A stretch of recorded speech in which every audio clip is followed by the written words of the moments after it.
Microsoft is always looking for ways to give back to the society, as our mission is to empower every individual and every organization on the planet to achieve more. So that is precisely what we are trying to do here, paying it forward. Today, I'm here at the CIH Community Innovation Hub at Abeson Estate in Alimosho, deep in the heart of Lagos. So this is a location and a local government for underserved citizens here in Lagos. And CIH, the Community Innovation Hub, has an innovative vision to reach out to students from underserved homes and to give them an opportunity to skill up in technology and then to compete on global stages. This honor that we'll be praying for and the privilege that we'll be praying for, and in the house today, we are so grateful to God have Africans and Microsoft here at the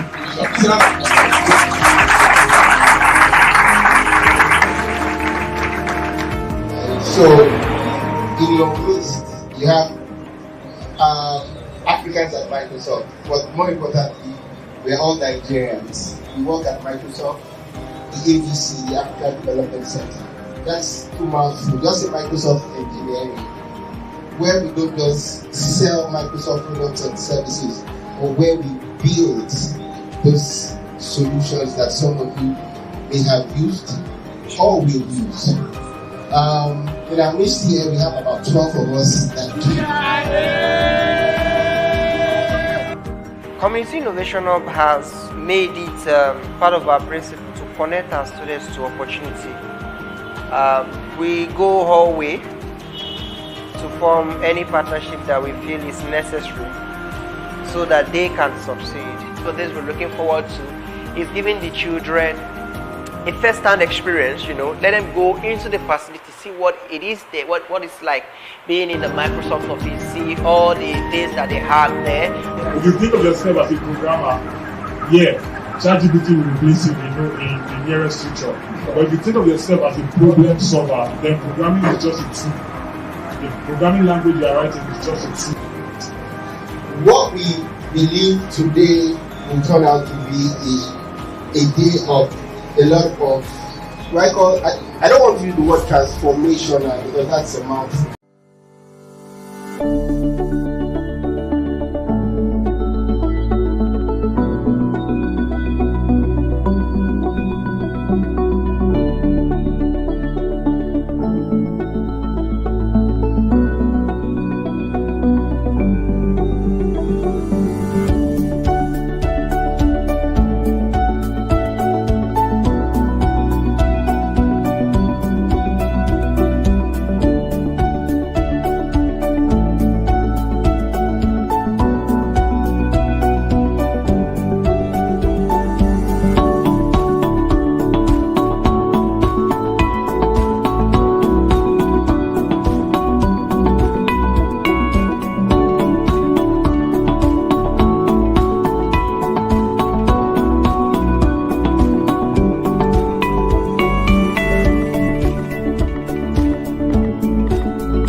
me, say hello. If you're happy to see me, when you really want to show it. If you're happy to see me, say hello. Let me try it. If you're happy to see me, say hello. If you're happy to see me,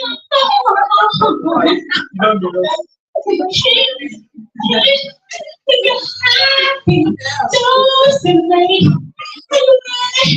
What?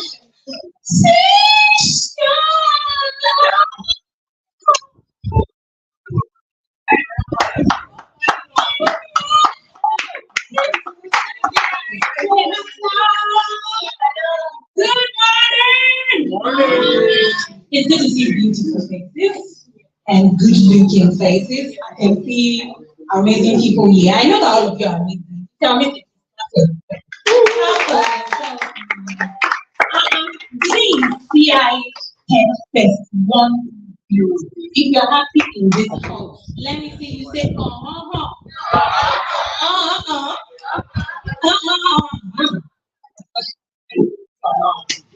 I can't tap into the happiness. I'm about to exhaust my happiness. I don't want to exhaust it. I don't have power back. If you're happy to be here today, let me hear you say, You can flip your hair, flip your cap, flip your head, flip anything flippable. If you're happy to be here, let me see you say, Thank you very much for honoring our invite. It's good to see you all. And we are sorry that we're starting late. Don't worry, we have a lot of things planned for today.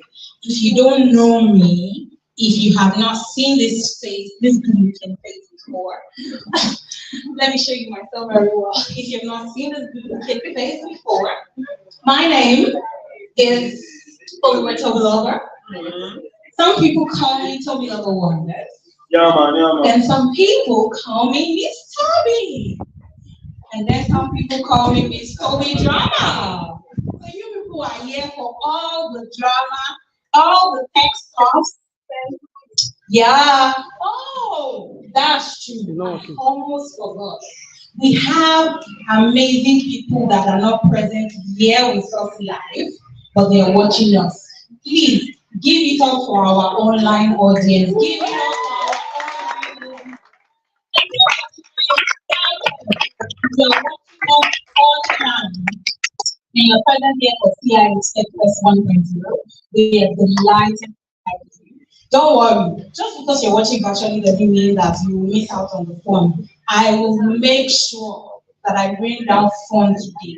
We are going to call for the powers of fun, the powers of tech, and we're going to rain it down today. Overflow. Amen? Don't worry, we are not. All right. So, who can tell me? I mean, I know everybody at this point is now already blown the trumpets. Everybody already knows that this CIH Techfest 1.0. But who can tell me what exactly we're here for? Or if you don't know what exactly we all are here for, what are you here for? I can point to anyone. If you don't raise up your hand or something, I need at least 3 people who would like to share with me what they are here for today. Anybody? Anybody wants to answer? Oh, we have one. Amazing. What are you here for?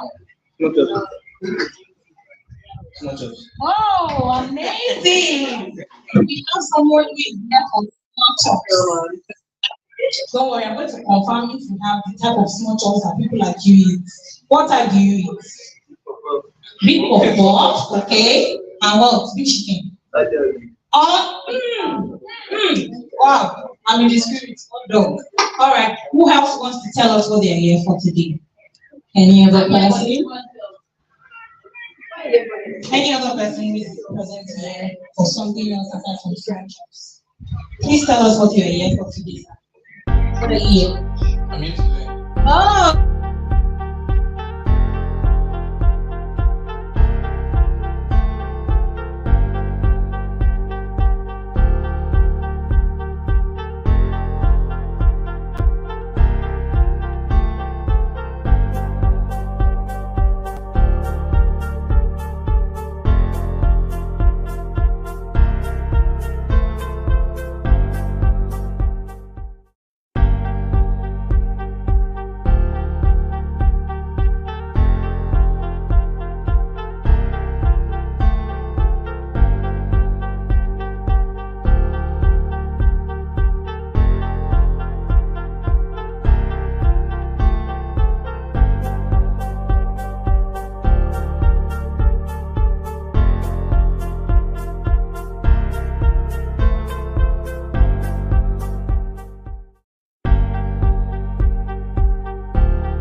can see one uncle that is staring at my soul. He's staring inside my soul like this boy is about to see that one.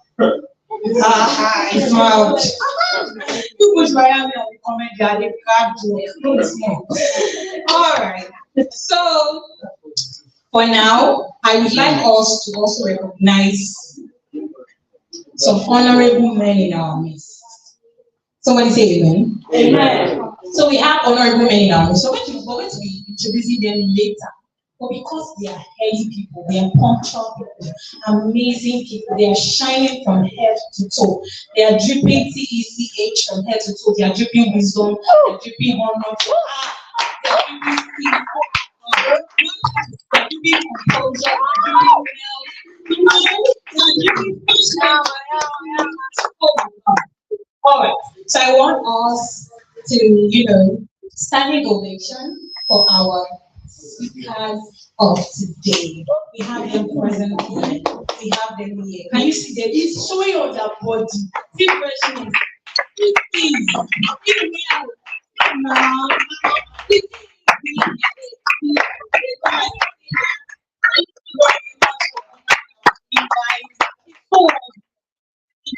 thank you very much, everyone. Thank you. Thank you very much. All right. So, before we move on to the next thing on the agenda, and that's because we are waiting for another honorable man.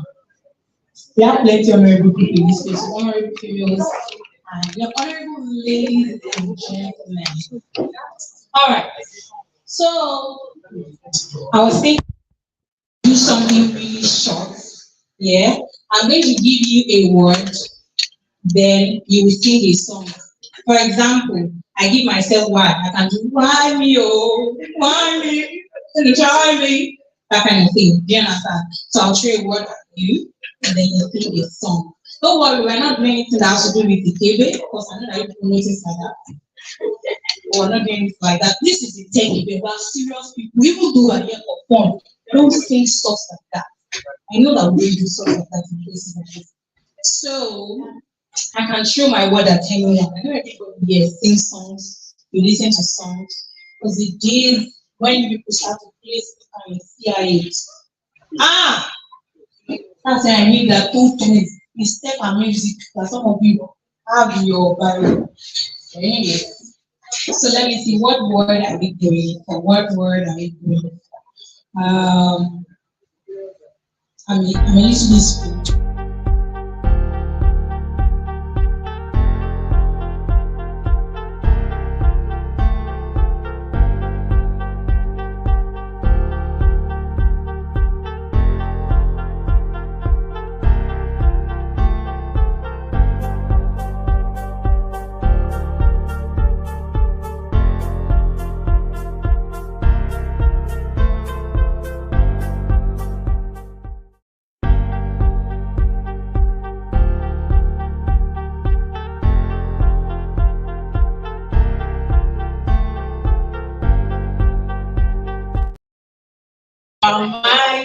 Amazing. The choir. You hear it? That's tenor. That she just sang there now. Alright, so people are looking at me and my slippers. You please, you just delight me. Don't worry, I know that I'm good, okay? I know that I'm amazing. You people should please, easy. Alright. So moving on to another word. What word do I use? Let me see. Swear. Let me do swear. Swear. Okay, this is.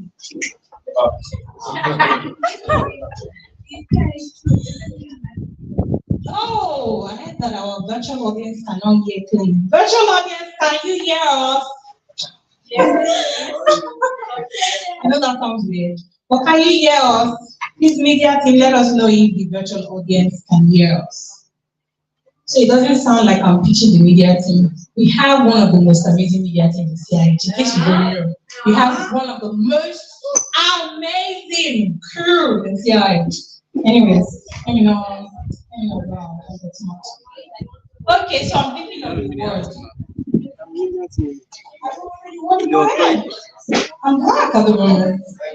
I know that you have never seen this type of comparing in your life. Don't worry. I did not finish on school. I actually registered but didn't graduate. That's why. So just take me as a dropout. Anybody wants to help us with the word? Because I'm blank at the moment. And I can't say tech. Is there any song that has tech in it? Any song? Maybe people are going to release the album. Alright, let me use the name. Give us something we need. The pastor now. New generation. Why is that? You love Jesus, man. You give us. You don't let anybody get to you. You love Jesus. Okay, let's use the word shy. Shy. No, not his song. Why? You love his song. Okay. Let me use the word baby.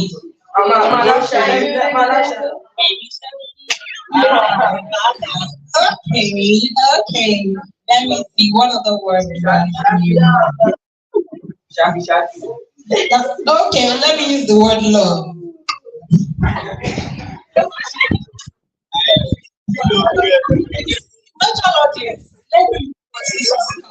cannot lie. At the moment, this fiscal year, they are 0.1 over 100%. I can't lie. I'm serious. 0.1. Yeah, love. I love you. Yeah. With you. So you see that we have to points. Alright, let me see what other word we use now. Composure. Let's use composure.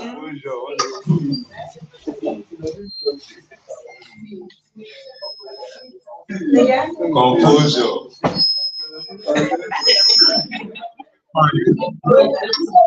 Oh yeah, now you people are already giving all our Gen Z words. I should use Steve. Okay. Steve.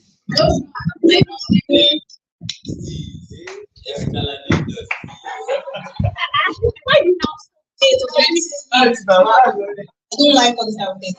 Anyway. Okay, let me see. One more word because we're about to call up another honorable man who is present in the house. Honorable man that is dripping with wisdom. Oh my God. Dripping of freshness, dripping of wealth. Oh my God. Have you people seen people that drip like you see them, they just come, you just see wealth coming out. Oh. Alright, so let me give you another word.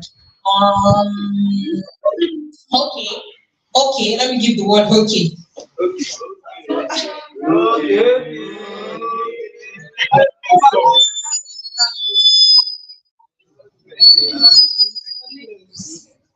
You know what? People will be coming out to so that our virtual audience, we don't have to walk up on them, so nothing that will love them. They are going to give us okay. Ladies and gentlemen, welcome. Okay.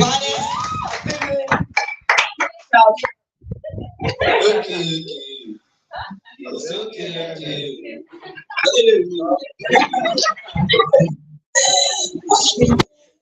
I made a mistake. Not one of the baddest.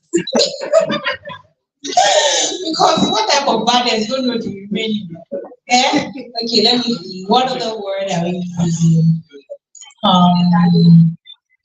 Help. Let's use the word help. Okay.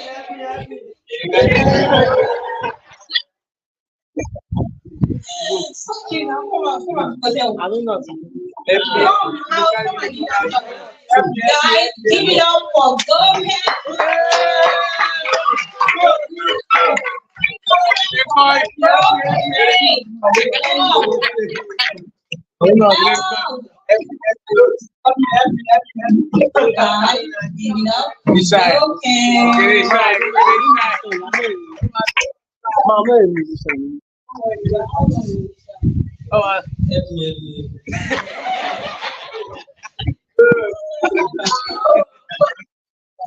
I made another mistake. Don't give it up for the beginning. All right.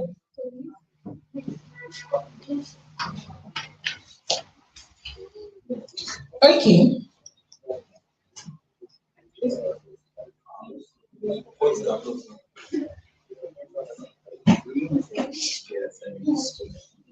Drink.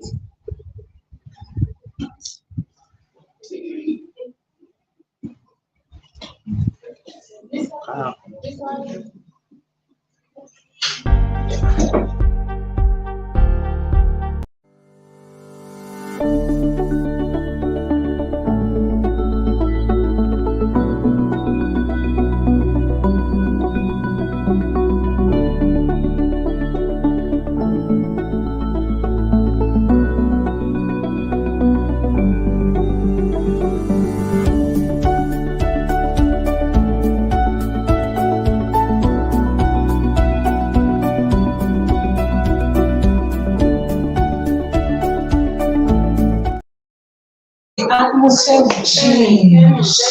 When you hear his voice, it's like you are hearing anointing. Ah, God. Give it up for Mr. Adewale. Oh, yeah, give it up.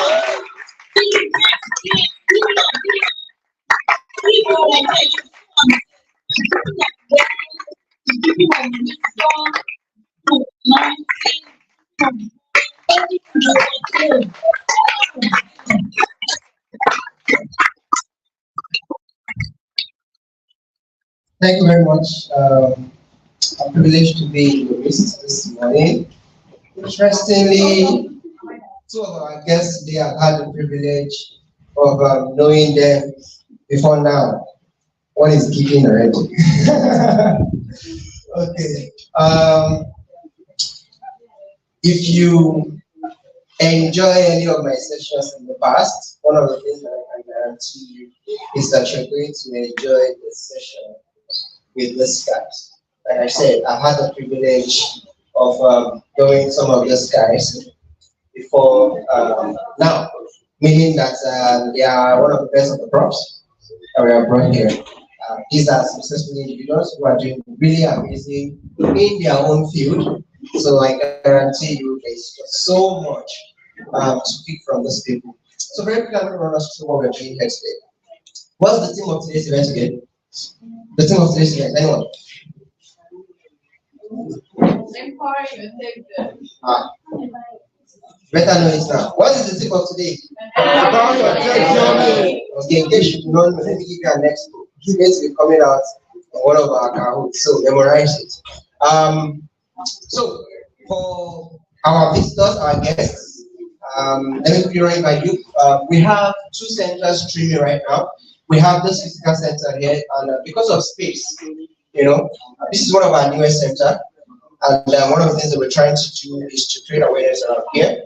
So we bring the event here. We have a bigger center that would have accommodated everybody. You get it? But we also want to create an awareness for this space, and that's why we're having the event here.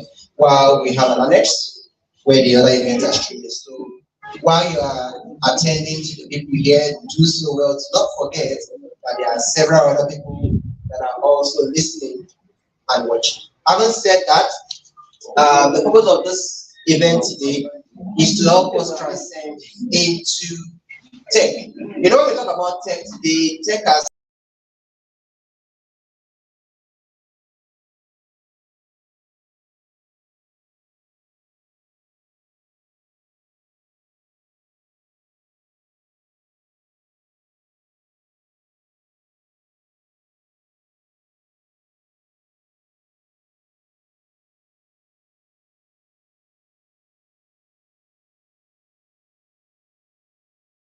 the introduction of some of the special people we have here.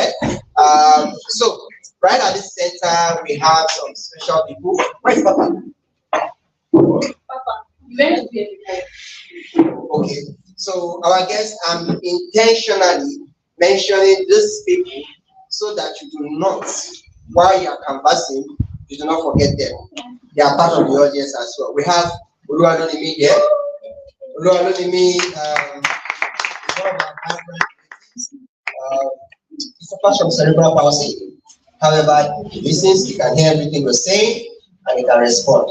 In case you ever get to the point where you're asking him a question, give him like 2-3 minutes to answer, because it's definitely going to take time. We have Papa, who is currently not here. Papa is partially deaf, but again, another vibrant person who does really amazing. He understands you perfectly, but if he's supposed to answer you too, you have to be patient because he has a slurry speech. Who else do we have here? Olamichi is not here, but Olamichi is joining us virtually, I hope. You won't have any issue with Olamichi. And then we have Tosan. Tosan is in the other center.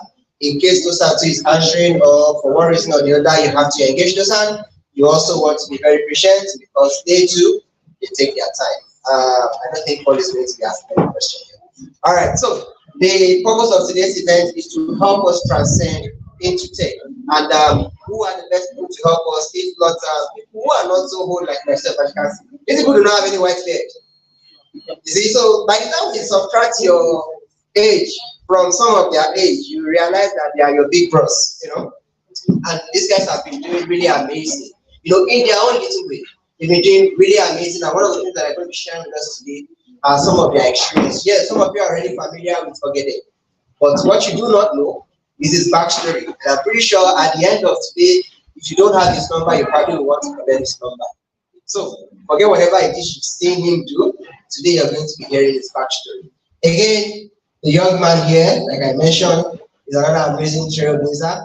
I remember the first time I met him, he was saying so much that I feel like, dude, calm down.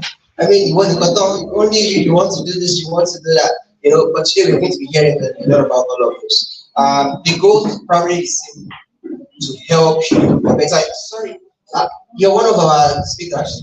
Sorry, sir. Apologies. What's your name, sir? Tolua. Tolua Logo. Okay, sorry, Mr. Tolua Logo. Why are you sitting there? You're supposed to be here. Also, you're right up here. That's why I keep missing you. Okay, so again, I'm pretty sure we're going to be hearing from Mr. Tolua Logo. I see a couple of you with your notebook already. If you don't have a notebook, then you'll be making a mistake because these guys are going to be dishing out a lot of really insightful things that you probably want to note down. Secondly, it makes more sense that you write down most of your questions before you ask, and if you think you're going to remember, I'm not so sure that's going to help. So you want to have your writing part down so that you're able to get down as much information as possible. To our able guest speakers, let me introduce you again to Community Innovation Hub, where we raise young, vibrant innovators. Everybody you're looking at here are all innovators. Over time, you're going to be meeting them one-on-one, and they're going to be telling you about some of the things that they are building. So what do they have? They have the skills. What do they have? How to do it or how to use it. And that's where you come in. How can you turn this precious stone that you have in your hand into something that can be very relevant for you? Without wasting too much time, I want to officially again welcome you to Community Innovation of Techfest 1.0. Interestingly, you are our inaugural guest speakers. Welcome to today's event and break a leg. Mr.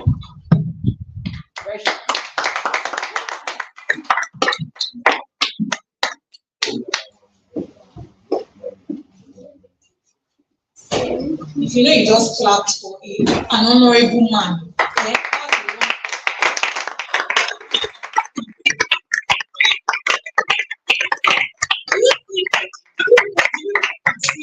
You don't perceive anything. Anyway, no,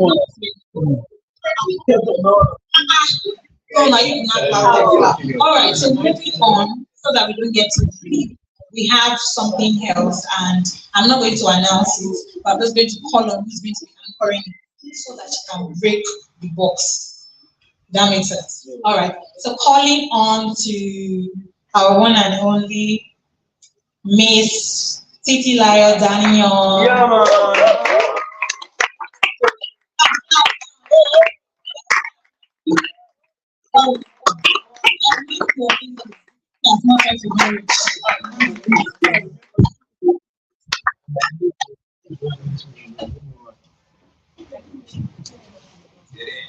good morning, everybody. Yeah, you guys know me, right? So, virtual audience, hello, good morning. How you doing? And how was your day going? Hope you guys had a great time, sure. So, this section we're about to do is actually very interesting. Are you guys going to be needing your phones, right? Yeah, you know the drill, right? It's count time. Let's get it. Let's see how fast you can be. Fastest finger. There's a prize.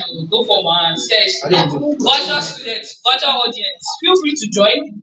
And also, the session is actually pretty. It's for everyone. The questions are not tech related. Don't worry. If you don't have a background, don't worry. You don't have to. So,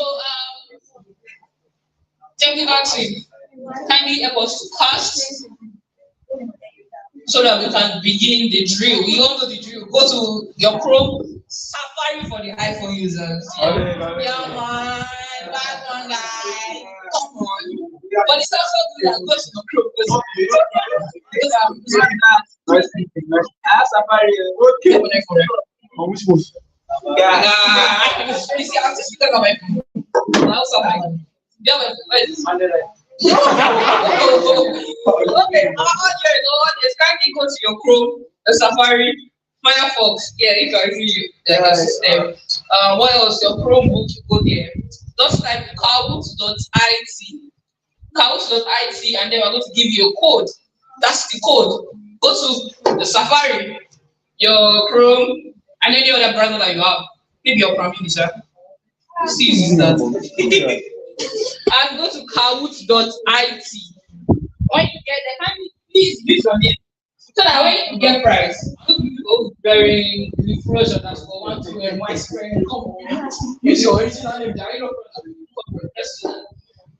I need you can wait for players. Which are you guys? Everybody is allowed to join. Request from our management. And please go. Mr. Wale, okay, please go me. And our guests try their best. No. Okay, so educational out.it.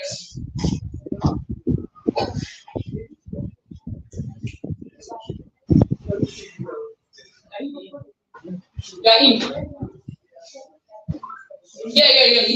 It's online. For everybody that is online, our virtual audience, kindly go to out.it and input the code.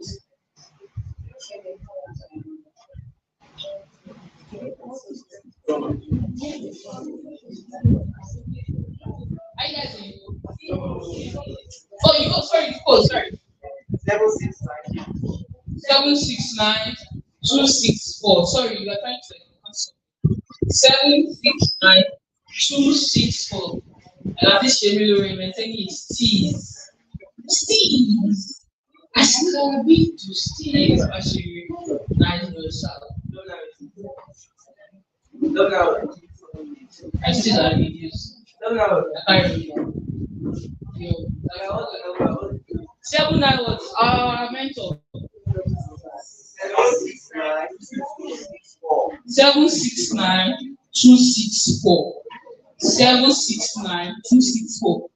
In Yoruba, 7. AJ, thank you. 6. I don't know. Guys, you guys do this. You use our culture. Mama, sorry.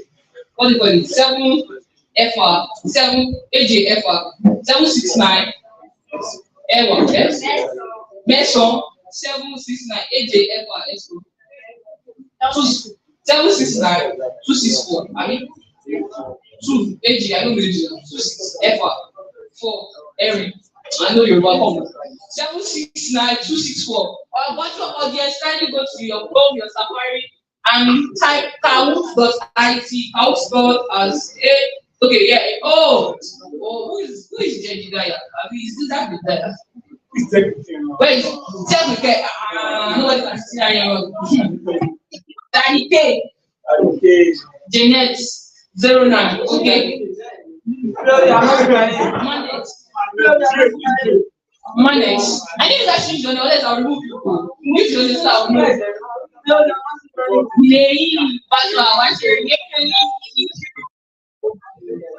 Adeoye. Oh, Adeoye. Omolara, see me virtual nice. So our virtual audience, see, if it's possible, we know these guys, all these guys, they're not giving me the composure and disease. Okay, I can see, okay. Come on, we are more than this now. No, Nimi, marvelous, Michael. Thank you very much for joining.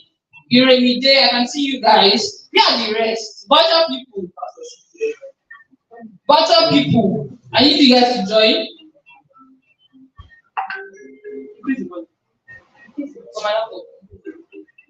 Alima.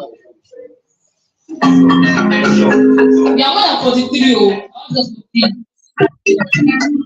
Okay. I like you already. Nothing is fine.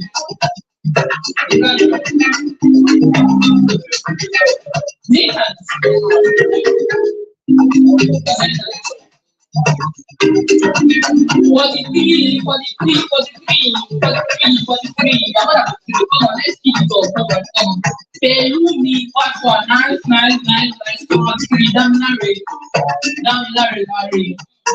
Larry. Nice. Papi, sorry, nice.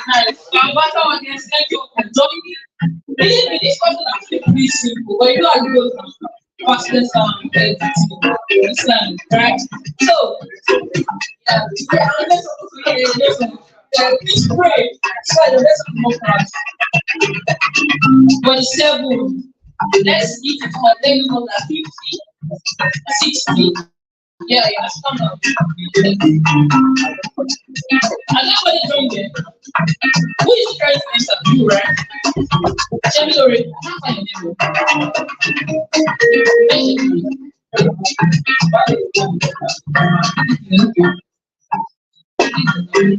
Are you ready? No, why not? The next one. Next one.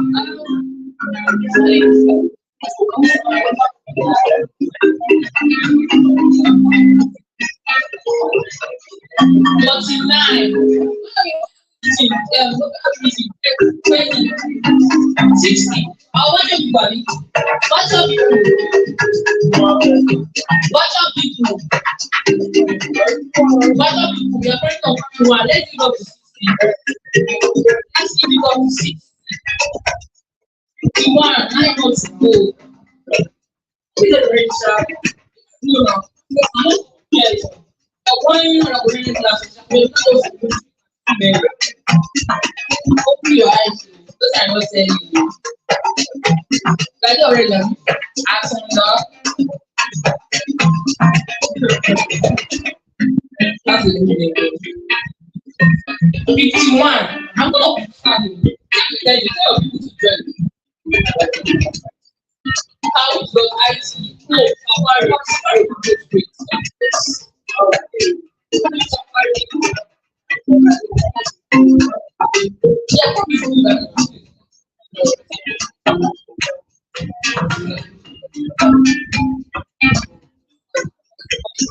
Please, guys.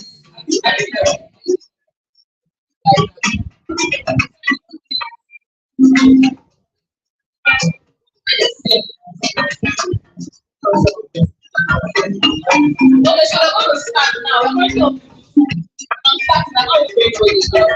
Thank you very much. Oh, thank you very much. 55. Let's go. 55. 3, 2, 1. Let's have it. The next of Christmas go. Let's have it. Okay, first question. Our simple thing. Oh, no, me this one. What is this one?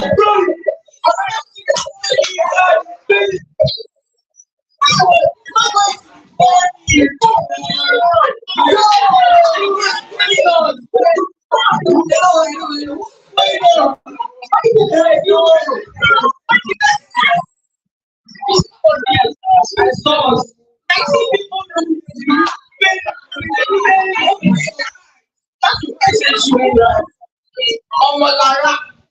Yeah, man. Let's go, let's go. Hey, go on, break rubbish. Let's get to you. You also get that ranking. I'm fast coming down. Hey, coming down. I'm fast coming down. 50 answers. Let's have it. Don't let anybody miss it. Jesus. What's up, man? What's up, man? It's not really like, yeah. Like, maybe now.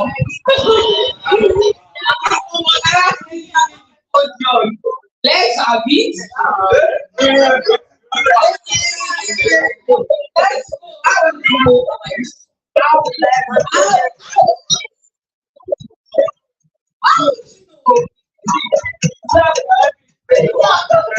How would you know it's this?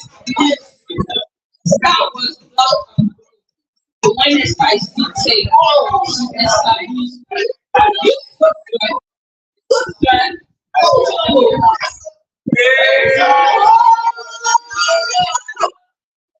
all the way down. Just suddenly move on. Who among the list isn't on today's panel list?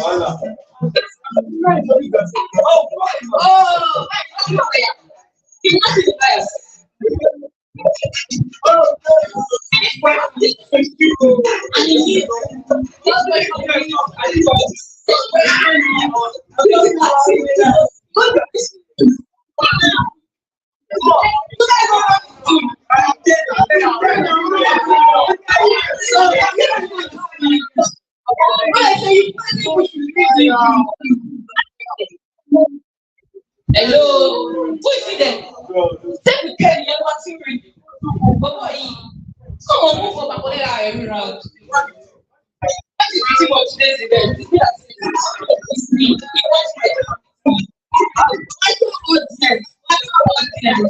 I'm not seeing you anymore. What's our audience? Anyone and home. I'm trying to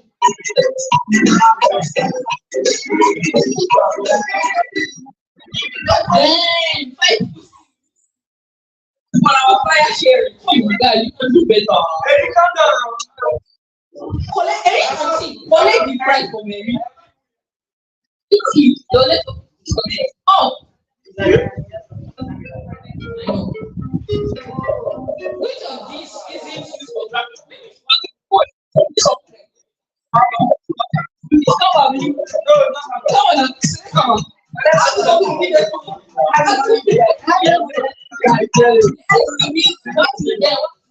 What's the answer?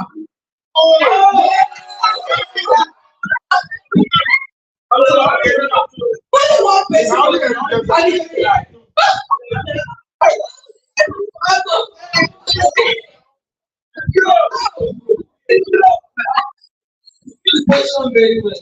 Read the question and see your family. Not calm. Try to calm down, baby. Calm down. Calm down. Why so?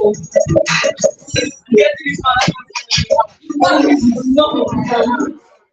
Get the police to get it down.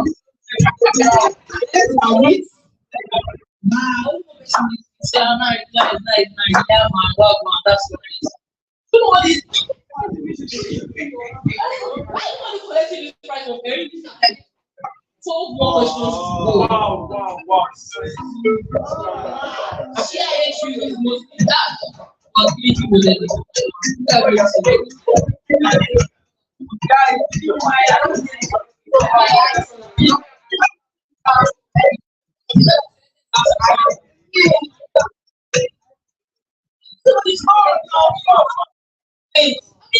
That's like 18 minutes.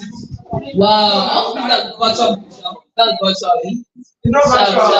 And he has like 2,000 space like that.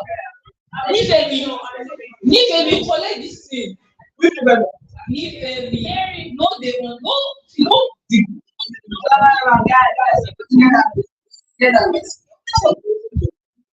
Number 9. Which of these is part?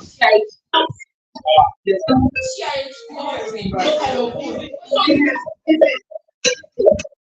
oh, listen, sorry. Oh, hey,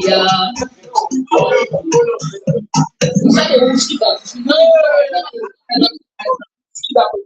No, what's up, sorry for that. Whoa! Whoa! No, like, after sleeping. Can you let me know how you want to say it?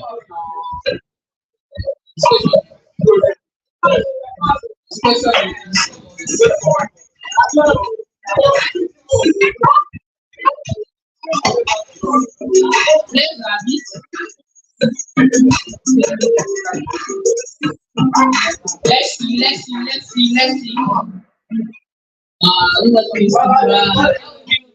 Okay. Next question. We have. So this is can you tell full data science course at CIH one? This is very good. This is another CIH one.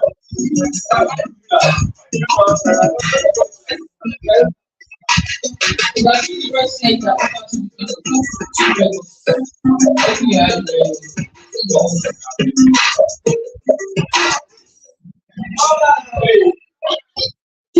is wow, incredible. Set one. Wow.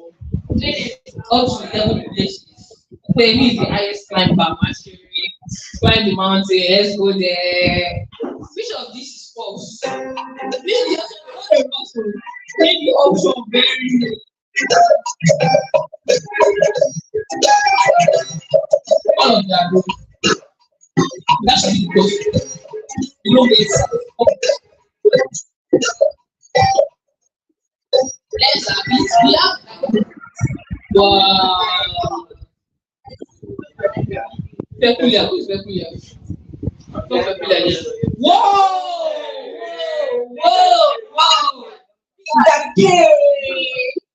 You have 7 more questions to go. What is the main purpose of the browser on your computer or phone? What is it? Jesus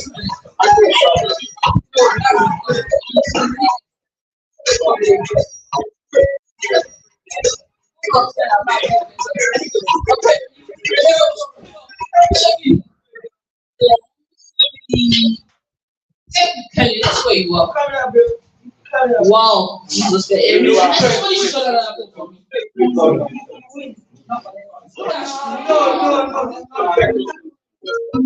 What which of these animals is known ability to take over? What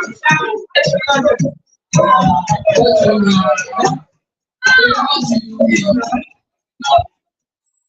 mean?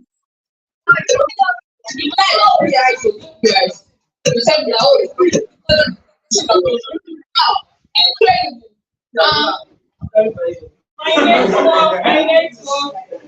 30,000. That's a lot. It's not the food that see this question.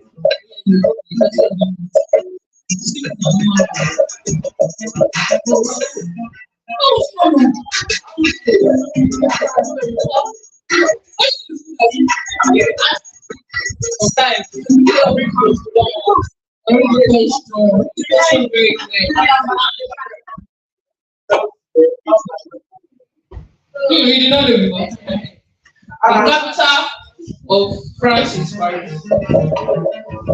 I like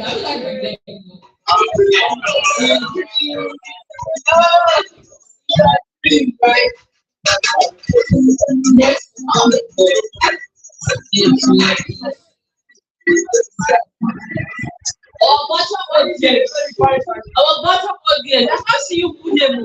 Oh, yes, is our people. Wow, incredible. Let's even like this someone person that is going to like mathematics, let's calculate it. If y equals to 4, what do I say? Calculate it here. Calculate it now. Calculate it. They are even.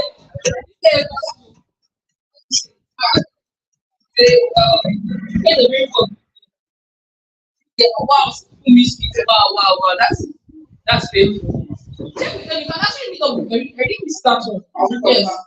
He missed it. That's why he's important. Whoa! Yes, it's a river. You don't put that like this. You don't put that like this. You don't put them. You are like this.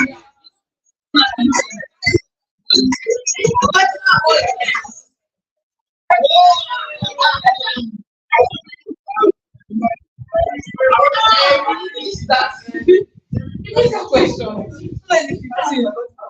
Why does URL means URL is not I mean that like there is URL. Calm down, read it very well, read the question, read the answer, ready, calm down. Then they go to smart.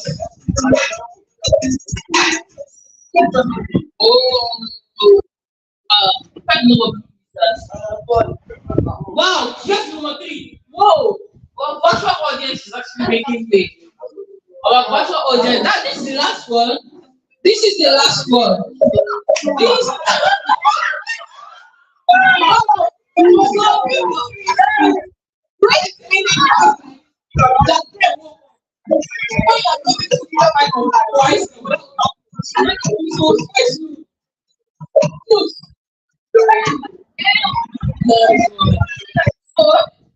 They have prizes for everybody. Let's start from.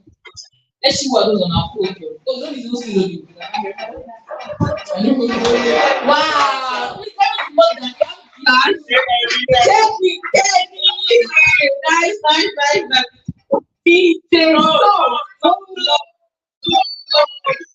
I think it was more place. I don't have them around there. I want to be there.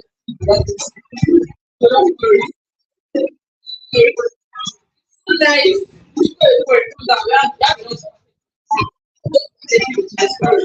Thank you very much. And that will be the end of this section.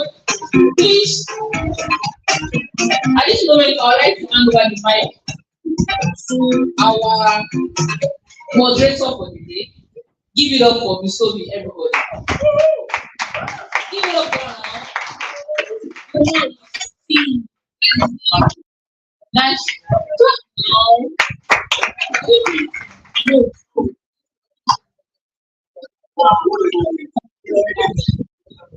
Thank you very much, everyone. If you did not clap for me, just know that I'm not going to win anything. That's winning anything. If you don't clap for me, I'm not smiling. I'm not going to give anybody any awards. Anyways, thank you very much for participating. Did anybody win here?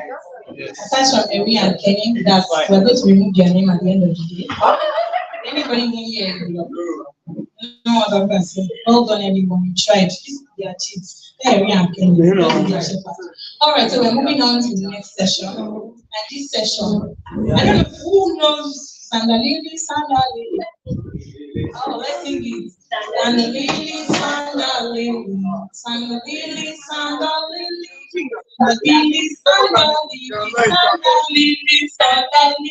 I know that the correct version standard living.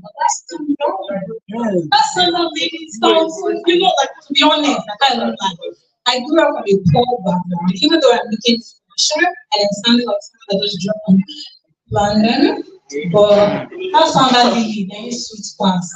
Very honest. Imagine the standard living. Sounds so all right. So now we are bringing up here our keynote speaker. But hello, are we still here? You people were all acting posh earlier. What happened? Is it the standard living that spread street behavior? No. Virtual audience, are you people here? We are about to call our guest speakers up here. So now this standard living that I just sang, I'm going to sing it. And when our guest speakers come one after the other, they're going to tell us. So for example, I can say, I'm a speaker in my country. Everybody knows me well. If you look me up and down, You know that is true. Our keynote speaker. Are you sure you're ready? I don't think you're ready because you're not smiling. Any of the speakers that don't smile at me, I'm not going to call them. I will not call them. Even though they will start me today, I will not still call you. I must smile. Because I came here with all my 100% smile. I'm giving everybody wink here, wink there, and then you will not smile. No, you're not putting our stage. All right. So I'm going to be calling on the first person. No particular order anyway. And when I call him, I'm going to sing Sandra Lily, and then when the answer is over. So I call on, ladies and gentlemen, see, please make sure that you celebrate them as they come one after the other. Don't forget, I said when they stand up like this, you're going to see it is evident. They are dripping wisdom, they are dripping tech, they are dripping honor, they are dripping wealth, they are dripping pressure. What's this now? Please. All right, so I called on Mr. Olaika Onide, Sandalili, Sandalili, Sandalili, Sandalili, Sandalili,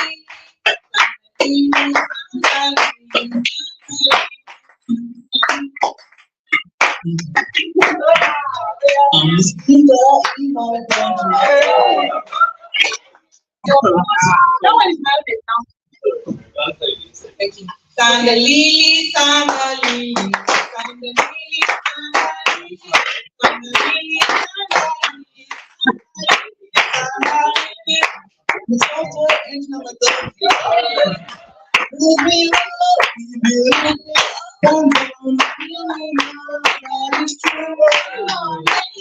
So we have Mr. Online how we need this software engineer. Give it up! So you can see we're trying to beat up my soprano. Let me bring it down to 10 now. I'm calling on to the next person, Mr. Oluwadamilola Obayomi Oluwalogo.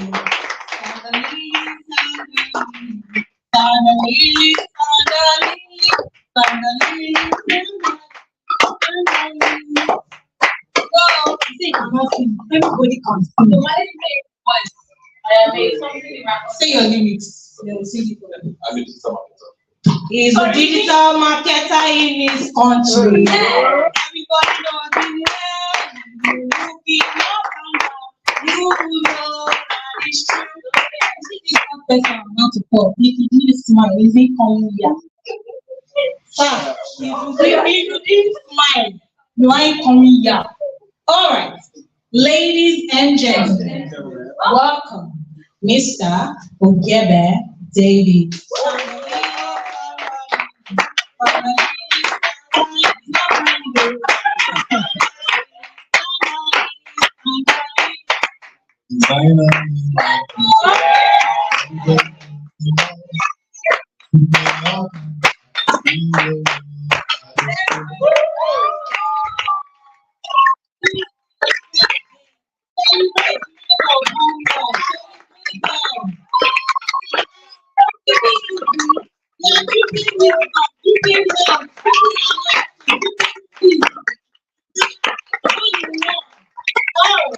So I'm going to call on our moderator for this session, and he's going to also sing with me.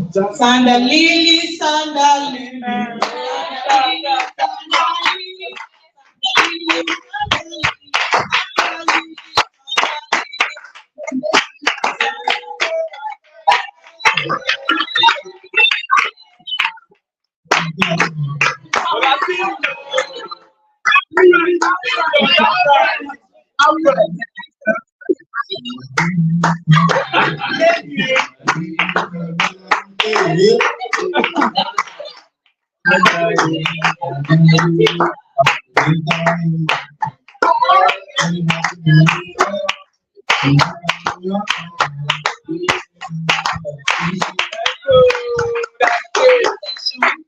That you have your right to pen and paper. Our virtual audience, I know that now you can hear us. We apologize for the glitch in network in the previous time, so please pay attention.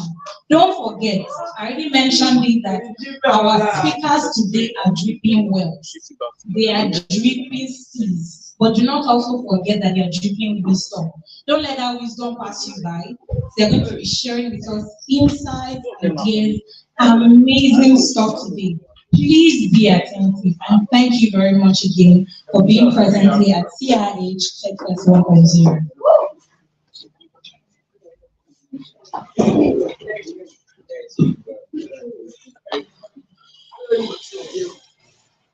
So good afternoon, everybody. Good afternoon. Can you hear me? So yes, while we were talking about planning for CIH Techfest, one thing that we had at the back of our mind was how can we bring a consortium of experienced tech persons in one abode and ask them burning tech questions where they can give us answers to it and enlighten us more about tech. I think one of the reasons why a lot of us are in CIH is to know tech. If I'm wrong, raise up your hand.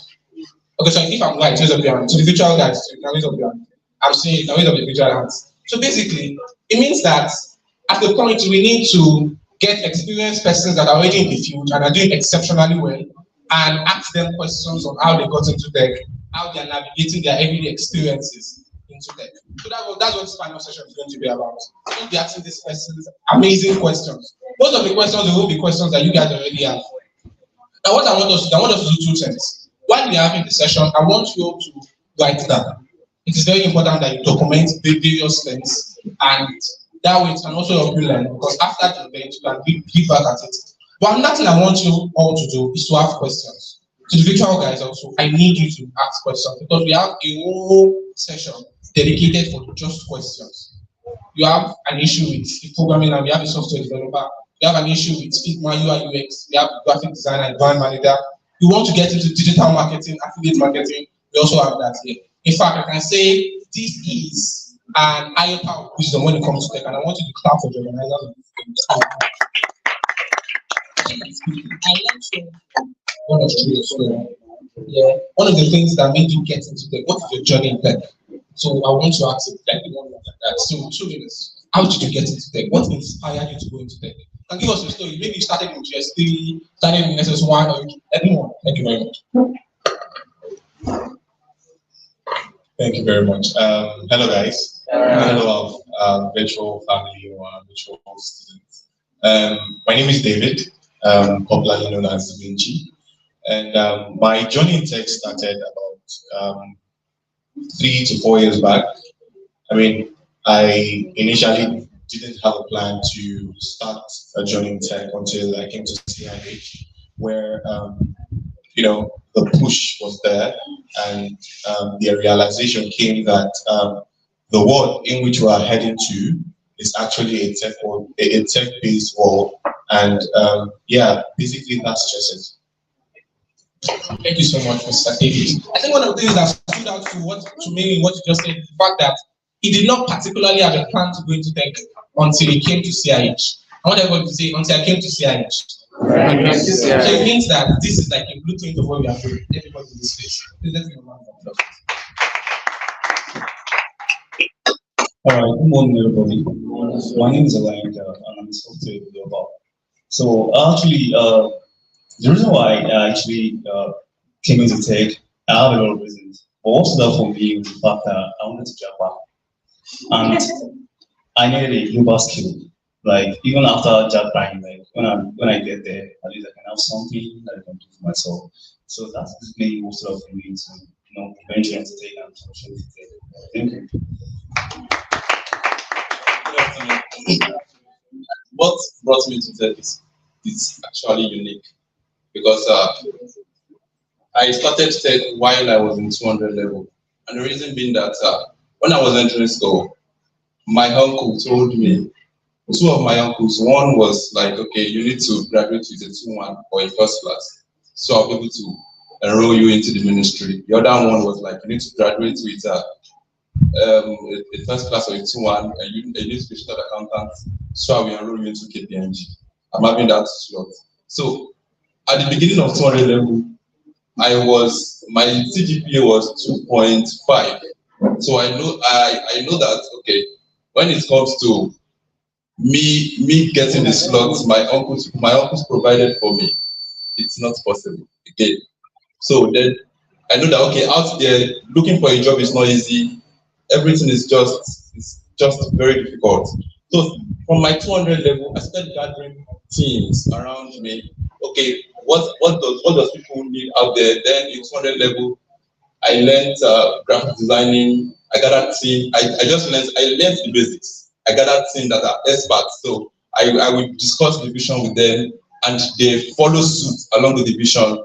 I ventured into importation right in 200 level.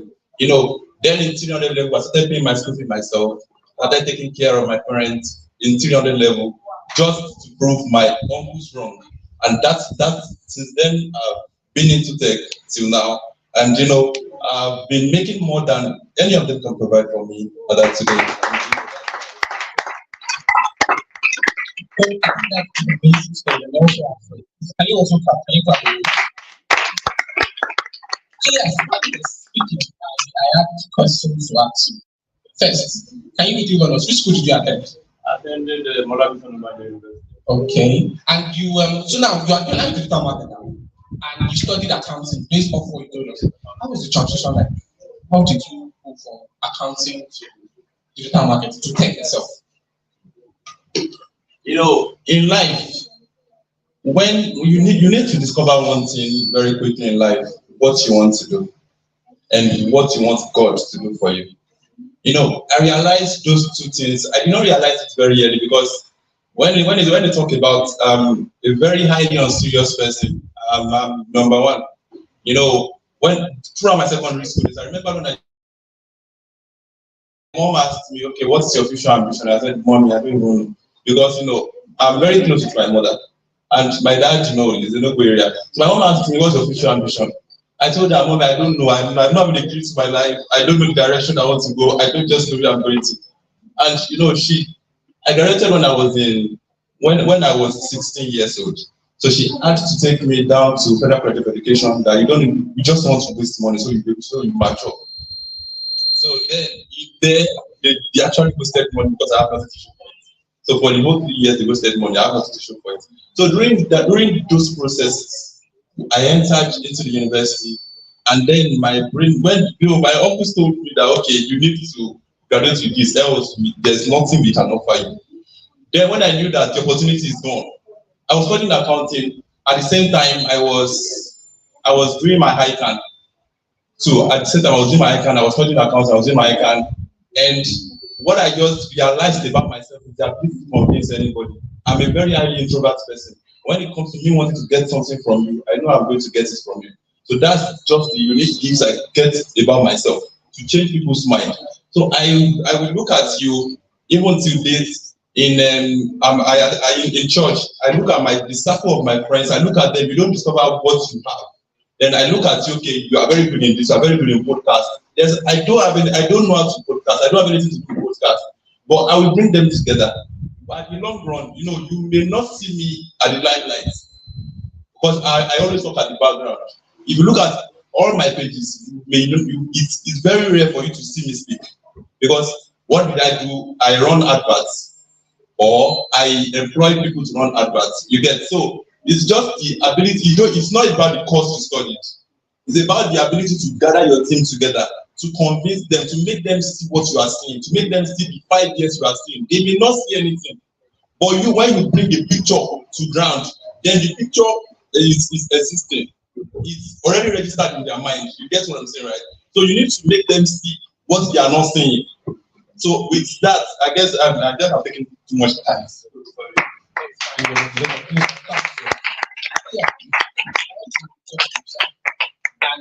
the reason is because I think a lot of persons are interested in coding, programming, all this stuff.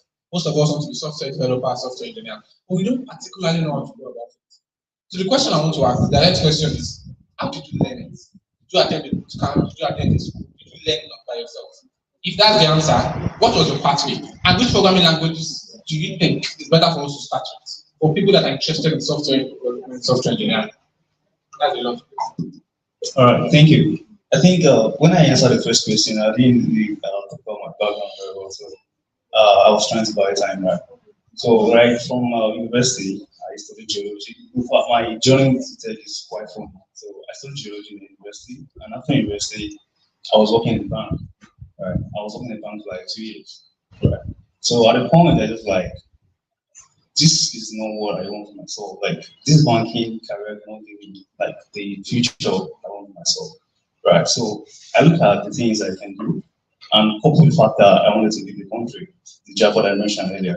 Right. So I look at what I can do for myself, like a skill, like I need a skill. Definitely then I need to move into tech.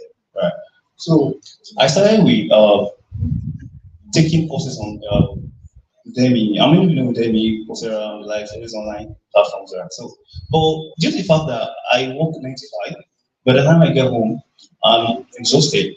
Saturdays for me, I have a couple of things to do, laundry, and Sundays I go to church, and then there's no consistency there. So at a point, I realized that time is not on my side, and then I need to put in more effort. So I had to resign in the bank. Like I left my job. I left my job. Then I look forward to, I know kind of person I am, like, I I get carried away easily. Right? I need to be surrounded with people if I'm thinking of anything. Looking at my background, I never studied, I don't know anything about tech. Like, I never, in fact, my first line of code was at the bootcamp that I attended. Nothing about Java, nothing about C Sharp, nothing about anything. I had no clue, nothing. Mine is just about corporate based and tie, that's all I do. Right. So when I realized that I needed to do this, then how can I go about it? So I resigned at my job. Then I look for platforms where I can learn this skill. Luckily for me, I got a couple of platforms online like Udemy and Coursera. But I realized that I cannot do this now because I keep learning, I keep watching the videos, attending the sessions, and then they're not making any sense to me. Because what is all this nonsense? What are they talking about? No. So I looked for a physical class, just like this place. And then I registered, I wrote the exam, and I passed. So I attended a physical bootcamp for a year. And at the bootcamp, we taught basically programming.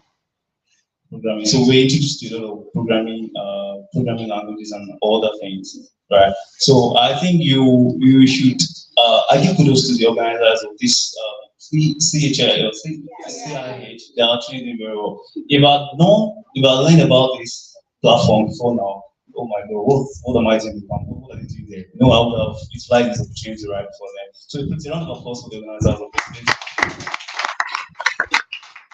Yeah, thank you. So I signed up for this then for a year program. When we started, we introduced a lot of things, and I personally I started with Java. Java is a programming language, just like we have JavaScript, C Python, and the likes. So I started with Java for backend functionalities. Then after that, for a while, we moved to front end. The way the program was structured, like you have to do everything from front end, back end, product design, UI/UX, everything you do everything. But at the long run, I realized that my brain cannot take all these things. Like I cannot let me do these things once at a time.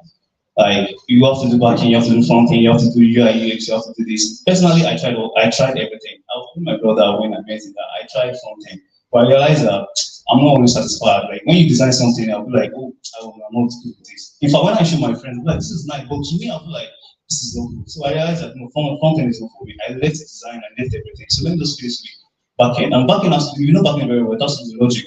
Once you get the logic right, then you're good to go. I found out that I know logic. I can we can manipulate anything. Then let me just stick to this. And that was what I focused on. When others were packing a lot of things to themselves, I don't know. This is just when others are going for their front end class, I was know. Let me stick to my back end. So I did that for a year. One solid year. Then after that, well, I think that's all. Thank you so much. I think one of the things that you wish you had a platform like this while going on. And I think that's like a call to action to everybody here. You don't wish you have that platform because you already have the platform. And I want us all to take that platform and run with it. Can we give him a clap for that? So, while you were talking, you said a lot of information, and I couldn't going back to things you said. So you were saying something about front end, back end, and you said something about back end that you started with Java and just about logic. What's to do? Simple. Now, if there is a particular notion that we have is that coding is art.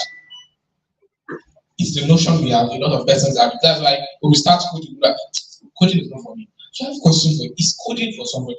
First question. Are there persons that say coding is for me, coding is not for me? That's the first question. The second question is, while you were learning how to code, how many hours did you put into this? How was your learning like? Because a lot of persons just want to come to class, then come to class the next day. You don't want to self-practice. What do you think about self-practice and working on your skill again? Please, can you make it fast? Yeah, thank you very much. I can say coding is for everyone. If I can do it, then you have no excuse. You have no excuse. In my class, then when I went to boot camp I attended, I have someone. I have like people about for 5 years, 50, yeah, 50. In fact, someone that had 3 kids, a woman with 3 kids. She abandoned her kids and she came to the boot camp. And also, I have like in my code, I have someone 9 years. 9 years. In fact, the guy is, I don't even know Agola. Is AW35 now. That's very good. So basically, coding is for everyone, regardless of your background, regardless of your age, regardless of your religion, I don't know, anything you believe in. Coding is for everyone. And also, like, okay, yeah. So due to the fact that I was fortunate enough to attend the boot camp, so it was very, very rigorous. It was rigorous. And one thing they keep telling us is trust the process. The process is never easy. So it is rigorous, it is difficult, it is stressful. But when you look at the result, like when you look at what you gain afterward, you will actually want to put your effort into it. So I studied about 9 hours. Oh, sorry, 9 to 6. That's enough. That's many hours. The class duration. I'm just giving you particularly now. Class is 9 to 6, and after six, you are liberty to do anything. But because of I know what I left behind. Right. So after class by 6, I'll be in the school. I'll still revisit everything that we've taught, and then still take it through till 10 p.m. So by 10 p.m. I cannot look for what to eat. So after eating, probably by 11, 12, then 12 again, we start again. Yeah. 12 a.m. I'll be there till like 2. Then by 2, I'll rest till 7 a.m. Then you gather for the next day. Weekend is shut down, no rest at all. You do everything. Because apparently for me, it was difficult for me because I had no skill. No, sorry, I had no technical skill. I had no background in tech. I didn't study computer science. In fact, I studied something that's not related to computer science. So it was difficult for me. In fact, the first programming, the first line of code, hello world, it took me about 3 days.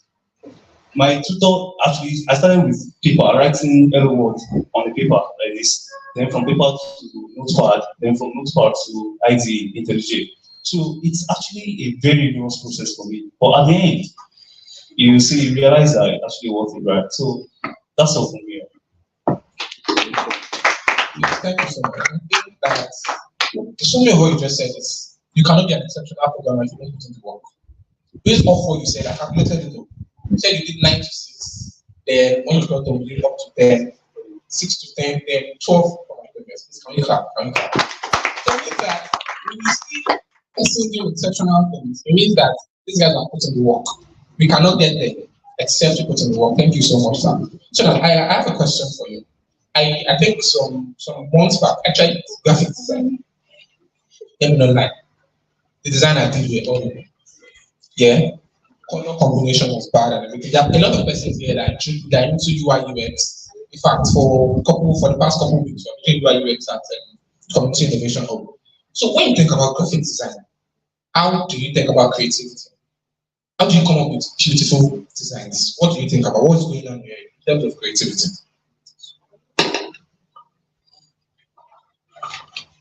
Thank you.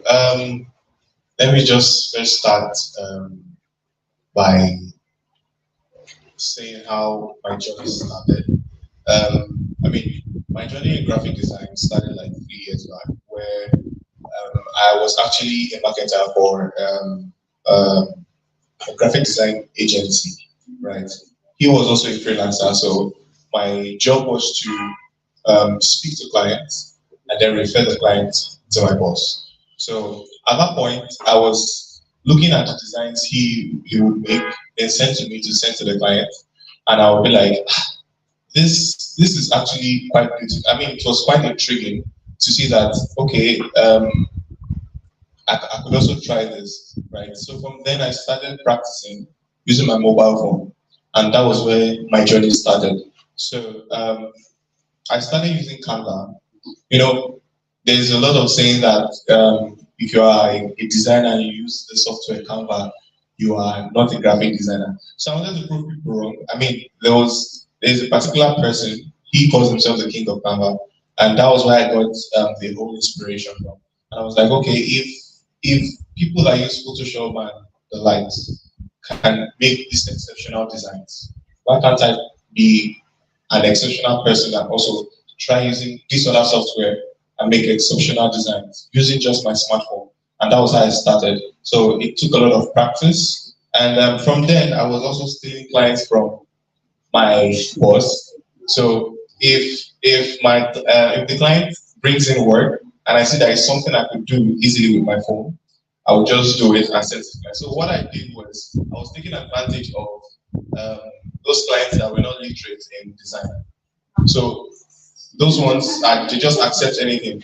So, but if it's the other ones that they are literate in it, they will tell you they don't want it if you are not a designer. I received so many insults, but those were motivation on how I started, right? Those were motivations that pushed me forward to being proficient in my skill. So fast forward to when I came to CIH. I mean, I came and the first question I asked was, do you offer graphic design? And they told me they did not at that time. And I was like, should I sign up for it or not? And I was like, okay, let me just sign up because I saw the array of skills they were given, coding and all that. I was not interested in it sincerely. What is all this coding and all that? I was like, okay, let me just go into it. And that was how I started. I was not actually getting anything, but I was like, okay, let's see how it goes. But regardless, still learning the coding and Maya and all that, I was also practicing myself on how to become a graphic designer, right? I was practicing on different softwares like the Canva and Photoshop that you have. And that was where I started designing from scratch. So there are different platforms I will always see new designs and just like take a picture or take a screenshot and then try practicing it.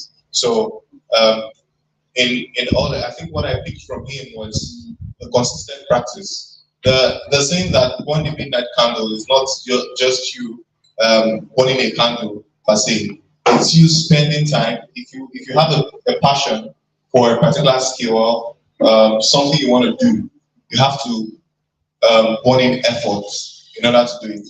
If you want to earn like the big tech guys you see right now, you have to put in that effort. I mean, and also another thing that goes into it is mindset. You have to put in that mindset and have that mindset that you want to become proficient in this skill. And when you are proficient in any skill, that is when big companies or big clients are going to reach out to you. So to me, that is how it started. I mean, I had just like I said before, I was not interested in tech. My initial field of study was medicine and surgery. When I came to CIH, I went back home and I told my dad, I'm not doing medicine again. It caused a lot of fight in the house, but with God, I overcame. But yeah, that was basically how it started. When you said that stop doing medicine, I don't think you stopped because you are treating patients with graphic design. Who gets that? Okay. So yes, what the topic, you said a lot of things that I want to come up on. First thing you said is you were learning with your mobile device. I think that stands out a lot because a lot of persons don't have a system. Most of us are teenagers. We are trying to become that person. How can we learn? How was learning like with your phone? Can make it very quick. And that's one. The second question I have for you is there is a particular propaganda that people that coach make more money than people into design, UI, UX, and all. Can you walk us through how do creativity? Okay. The first question was. How was it learning? How was it? It was quite difficult because of the kind of phone I was with then. It actually depends on the process of your phone. If you are using an itel or a Techno, No, I'm sorry. No, I'm sorry. I'm sorry. But the phone is going to lag when you are doing you're using some apps on your phone. Right? You will not be able to enjoy the experience. But nevertheless, I went in to watch videos on YouTube, and using the Canva app. Yeah, basically. So if you have a good phone, right, you are going to enjoy the experience, literally. So the propaganda that coders, makes more money than it's a lie. I mean, to some extent, it actually depends on which field in the graphic design industry you belong to. All right. If, for instance, you are in the field of UI UX, makes a lot of money. For the coding part, I do not know, but we make money. But for we in the design industry, we understand where we're coming from. Yeah. Thank you so much for that. Like you're offending a lot of us, offended too. Not because I don't have money for iPhone, but I don't because that I don't have to out. Yes. Okay, yeah. Because I want to be a lot of this propaganda because let's face it, one of the motivations for going into tech is how much I can earn from it, how much I can get how much sustainable is it. So yes, software engineering, graphic design, how do you create it itself? Still based on the propaganda. Software engineering and graphic designer. Well, I'll say based on my own experience, I'll say software engineering actually. I have to be biased actually. So and forget about being biased. Software engineering has a lot of innovation and design. Yeah, range. So when you're talking about range, there are so many factors like the company you work for, your experience, and how good you are. Right. So sometimes, so if you ask someone, what is like, why are you in tech? People say passion. Some people say money. Well, me, it's money. It's money drives my own passion. So, and when I realized that before you earn well, you have to be good. You have to be solid. Solid, I mean, no, you're actually at par, you're top of the skill set, right? So when you're good, definitely you earn big, right? So if you're certainly very good, I think for entry level, apparently after your study, after your learning, you're starting like of course like 0 to probably 2 years of experience. You cannot compare 0 to 2 years of experience to someone that is actually about 5-7 years of experience in this field. So if you're just starting for entry level with 0 to 2 years, so you should be looking at you're looking at like 250 the minimum, 250 to so let's say 200, 300. Yeah, entry level 200 minimum. Like in fact, they are not paying you at all. Like you are not doing well. 200, then 300, 200, 300K, so on minimum. So as you progress, so like after like 2 or say 3 years, like 5 years, we can have probably 300 to 500K, then like that. But if you're lucky enough, well, guys, when we're done with our own learning, the first job you go, right? The first like there's no work with anything. In fact, we had the same trajectory. It got I think 750. Like without any experience, in fact, we are on the same part, on the same level. We go about 750K in a Nigerian company. That's fine. Other might not. I didn't get that, but I was okay. Like my first job, I got about I think is that in this? Okay, I got about 350, like without any experience at all. So there are so many factors. If you want to end big, you have to put in the work, and because you go for interviews, they will drill you because you can't just bamboozle them. Yeah, take you now. So what can you do? It's not about being a techno. They will give you life coding sometimes they'll give you a lot of assessment. And if you're not good, if you get the job, it will show.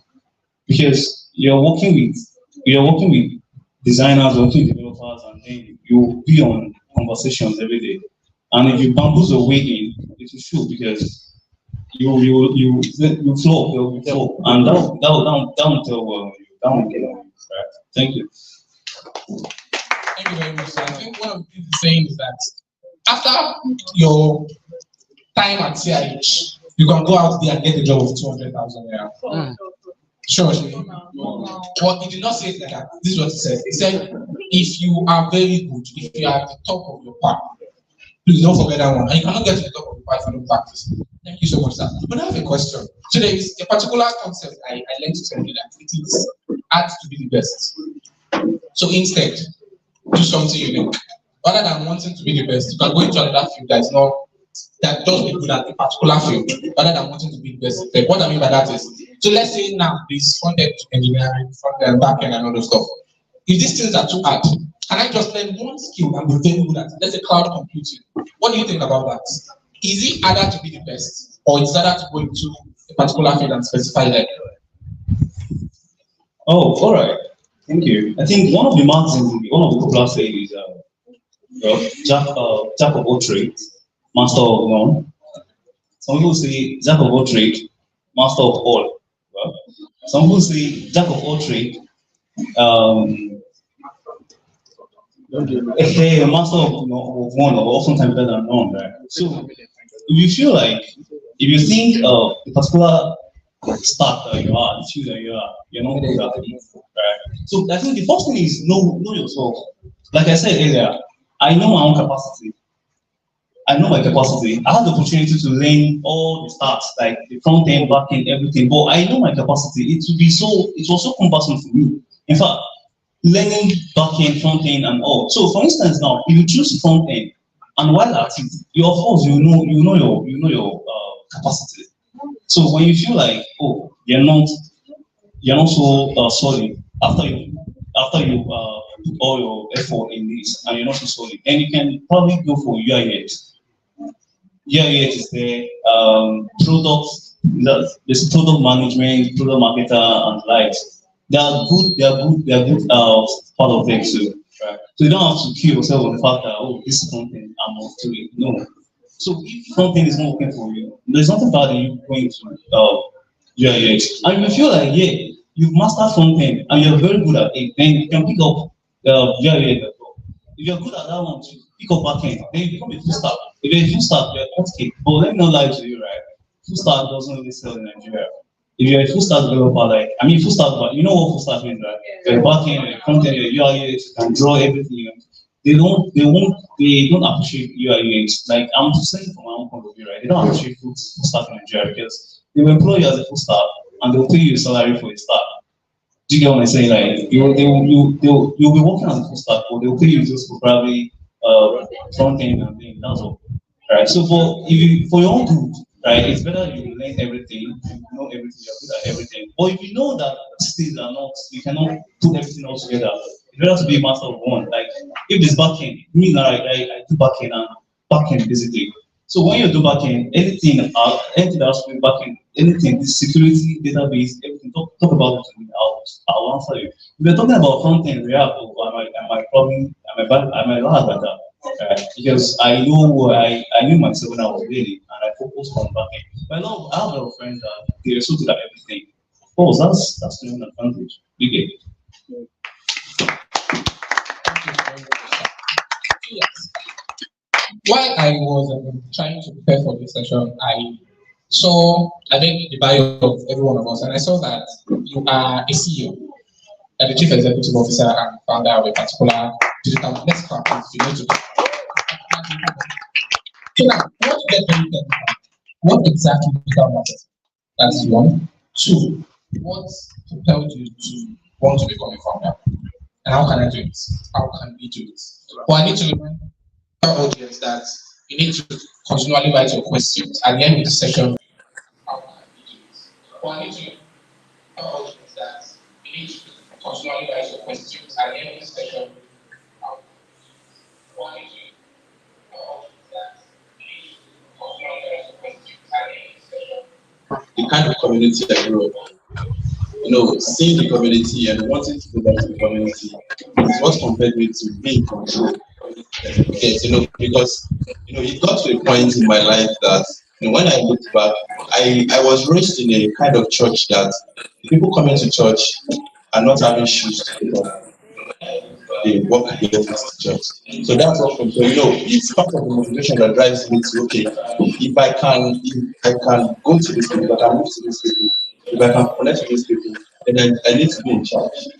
Working under someone, I would have worked under someone if I graduated with the first class or probably I would be in the KPMG or I'm in the ministry by now.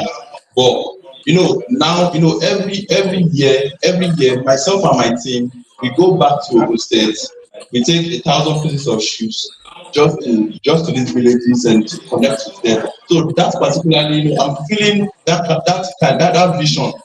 And I gather people that are seeing into that vision. So that was my motivation then to penetrate into these villages, to make life easier for them, because life was very difficult from where I came from. So let me say question. Digital marketing. Yeah, digital marketing is very broad. Digital marketing is very broad. Now, social media marketing is digital marketing.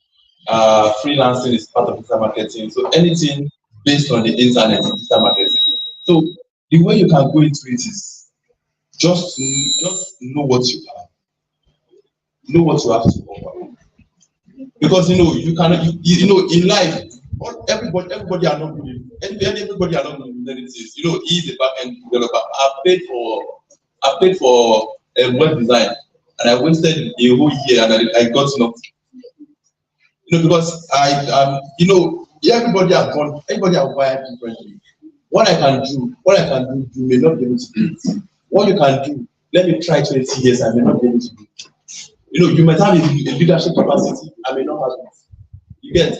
So you have to discover what you can do. You have to discover what you can offer before you can know. Okay, now you are selling on social media. Social media is your selling platform. Okay, you don't need to have a shop now. It's part of digital marketing. You get what I'm saying, right? So if you go on Instagram out there, you see many people advertising shoes, many people advertising clothes, many people advertising this. It's still digital marketing. So what is your motivation? What is your passion? What can you do?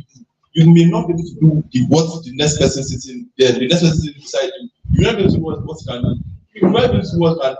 You just need to sit down and discover what you can do before you put yourself out there. Because if you put yourself out there and probably are copying the next person, you're going to fall big time, fall down, flat. So you just need to know yourself, what you can do, and on that. And it's easy for you to do on what you know you can do than starting from the scratch on what you have no idea about, what you have no passion about. So I've asked that question. Thank you very much. What you can do, meaning that we need to keep asking ourselves that question. What can I do? What can I do? And a lot of persons do ask that question. Yeah. What can I do? I need passion. I need drive. So while you were saying your story, you did say that problems and wanting to solve those problems protect your company. You're wanting to be the founder and all those stuff. So it means you found your passion based on wanting to solve a problem. How can we find our passion also? Should we also follow the same path, or do you have another dynamic for us? So number one, who do you follow? In my early days, I have, and I read books a lot, except from school books. I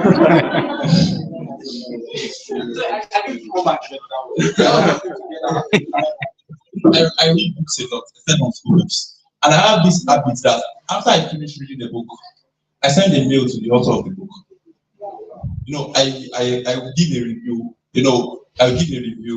and I'll send a mail to him.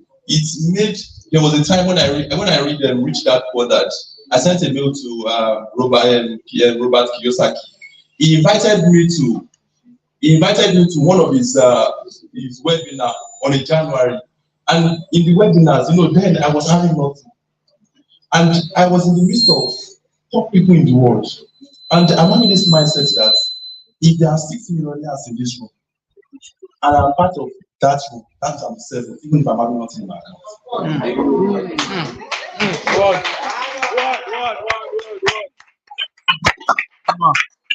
You know, if there are 6 millionaires in this room, and I'm part of that meeting, that means I'm the seventh, even if I'm having nothing in my account. So then I was part of that webinar. It's the way they were talking, the way they analyzed the whole year from January. It created a mind shift for me, and it drives me to have a mentor. And that created my journey to this One King Foundation, this One King seminar. Then what is this term? I've forgotten the name of this seminar. There I met the CEO of Earpiece, Oyema. Then Oyema was speaking in that conference. He said he knows nothing about airplane when he started Earpiece. He knows nothing about it. Then I was in 200 level. No, then I was looking for knowledge because I knew that it's over. It was over for me looking for a job. It was over. So I was looking for every possible means to make something. Even if I'm not making it big, let me just start from somewhere. So he said he knows nothing about Earpiece when he founded Earpiece. And Earpiece today is probably the biggest in Nigeria. You get, so I met the likes of him. I was under the tutelage of One King before he died, you know, and that shifted my mindset. It made me see what I did not see before. So I will ask you, who do you follow? Because it depends on who you follow for your heart to be open to what you can see. Because if you think you can do it alone, that's a very big lie. You need to be under a tutelage. You need to be under a mentor who is going to take you along. Because there is no way you want to pass in this life that someone has not passed before. You are just disturbing yourself, going through it alone. You will just end up and roaming around in circles and probably die in the process. You get, you know, I read a book of this man. I've forgotten his name. He said the graveyard is the wealthiest place on earth. He said because he said Miles Morrow. He said because there you see dreams that are never painted, books that are never written. You know, my passion for reading. I'm not a passion to read school books. I will say it. I'm not a passion to read school books, but I can pick any books that this book is going to have a very vital role on my future. You get, I pick up the books. You know, my passion for reading made me see what others are not seeing, and made me cut off my sleep. You know, every day I sleep mostly. I sleep 4 hours a day. But I'm still young. This is not the time for me to retire. I'm not yet 50. Why am I sleeping like I'm competing with the dead? So, you know, you just need to follow someone. That's number one. Before you can read, you need to follow. You need to follow someone. That's number one. Number two, you need to find yourself. You need to search inside of you. You need to find yourself. That's number two. And number three, you need to work on what you founded. And number four, you need to bow to the spirit. I bow to the spirit of God. As if you are clapping for it, that's all for it.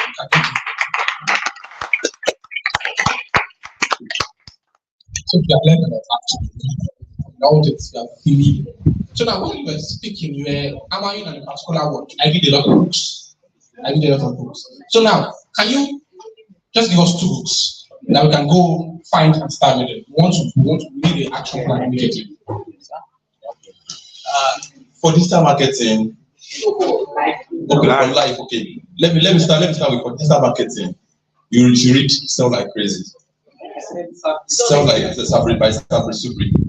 Yeah, you need to read The Richest Man in Babylon. Yeah, and you need to, let me come to Nigeria. You need to read How to Sell to Nigerians by Aki Alabi. You need to read his 2 books actually. He wrote 2 books. So you're gonna find out about the second book. You need to read his 2 books actually. And another book I would like to read. Okay, maybe at the course I will just remember some books I read. Thank you very much, sir. So yes, sir, we have a question concerning mentorship. How was mentorship for you? You mentioned about it. You want to learn. Do you have a mentor? How did he help you in navigating through your tech journey? Okay, all right, thank you. How can I find it? All right, thank you. I'll say in your journey, right, you need a mentor, right? So mentor is actually quite different from your friend. Mentor is someone that actually has wealth of experience, knowledge on what you're actually pursuing, right? So and of course it could be in anything, in any other field, in any other thing. So, but as a tech enthusiast or tech person, you need to find a mentor in your tech line. So for me, when I when I made up my mind like to go fully into tech and I started in the boot camp, I look out for people. I okay, I think I would like to talk about branding as well. So like people think it's branding. So in fact, when I saw the theme, I saw empowering your journey, building skills, brand, and I think the people that actually come up with a skill in the round of applause, please. A round of applause for them.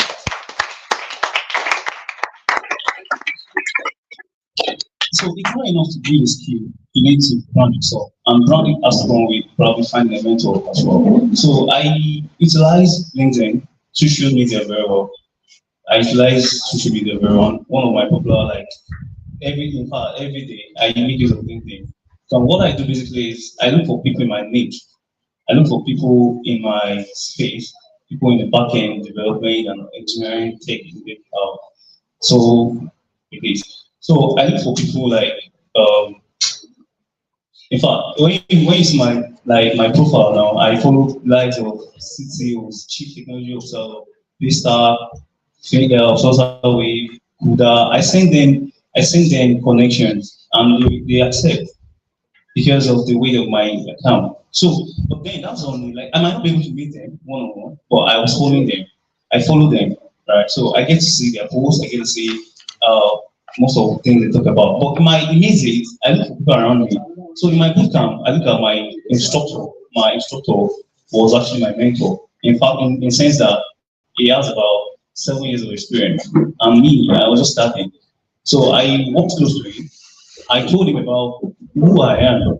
Like, sir, I'm actually not a fast learner. It takes me time to read, to assimilate, and then to work on it. In fact, I told him everything about me. Sir, please, this is what I want. Mentor me. He was actually my instructor, Java instructor, my bootcamp. And he was like, okay, fine, let's do this. So every day, at the close of business, so sorry, when we're done with class, I'll, I have that, I'll always have this attention. I'll go to it. Okay, this is what I do today, and then what do you think I can do next? Of course, it might not be every day, but good number of times. I always keep him posted on what I'm actually doing, and also, so I look for someone in my meeting, like my instructor, my facilitator was my mentor, and in fact, he's still my mentor till now. So if you cannot look at, if you cannot find people you're probably on social media, like these are top guys, like you might be busy, you might send them a request, they might not follow you, you might send them a message, they might not answer. You look for people in your surroundings, in your meeting, right? So and also what's the other one? Okay, sir. Thank you very much, sir. So when you were speaking, a thought came to my mind.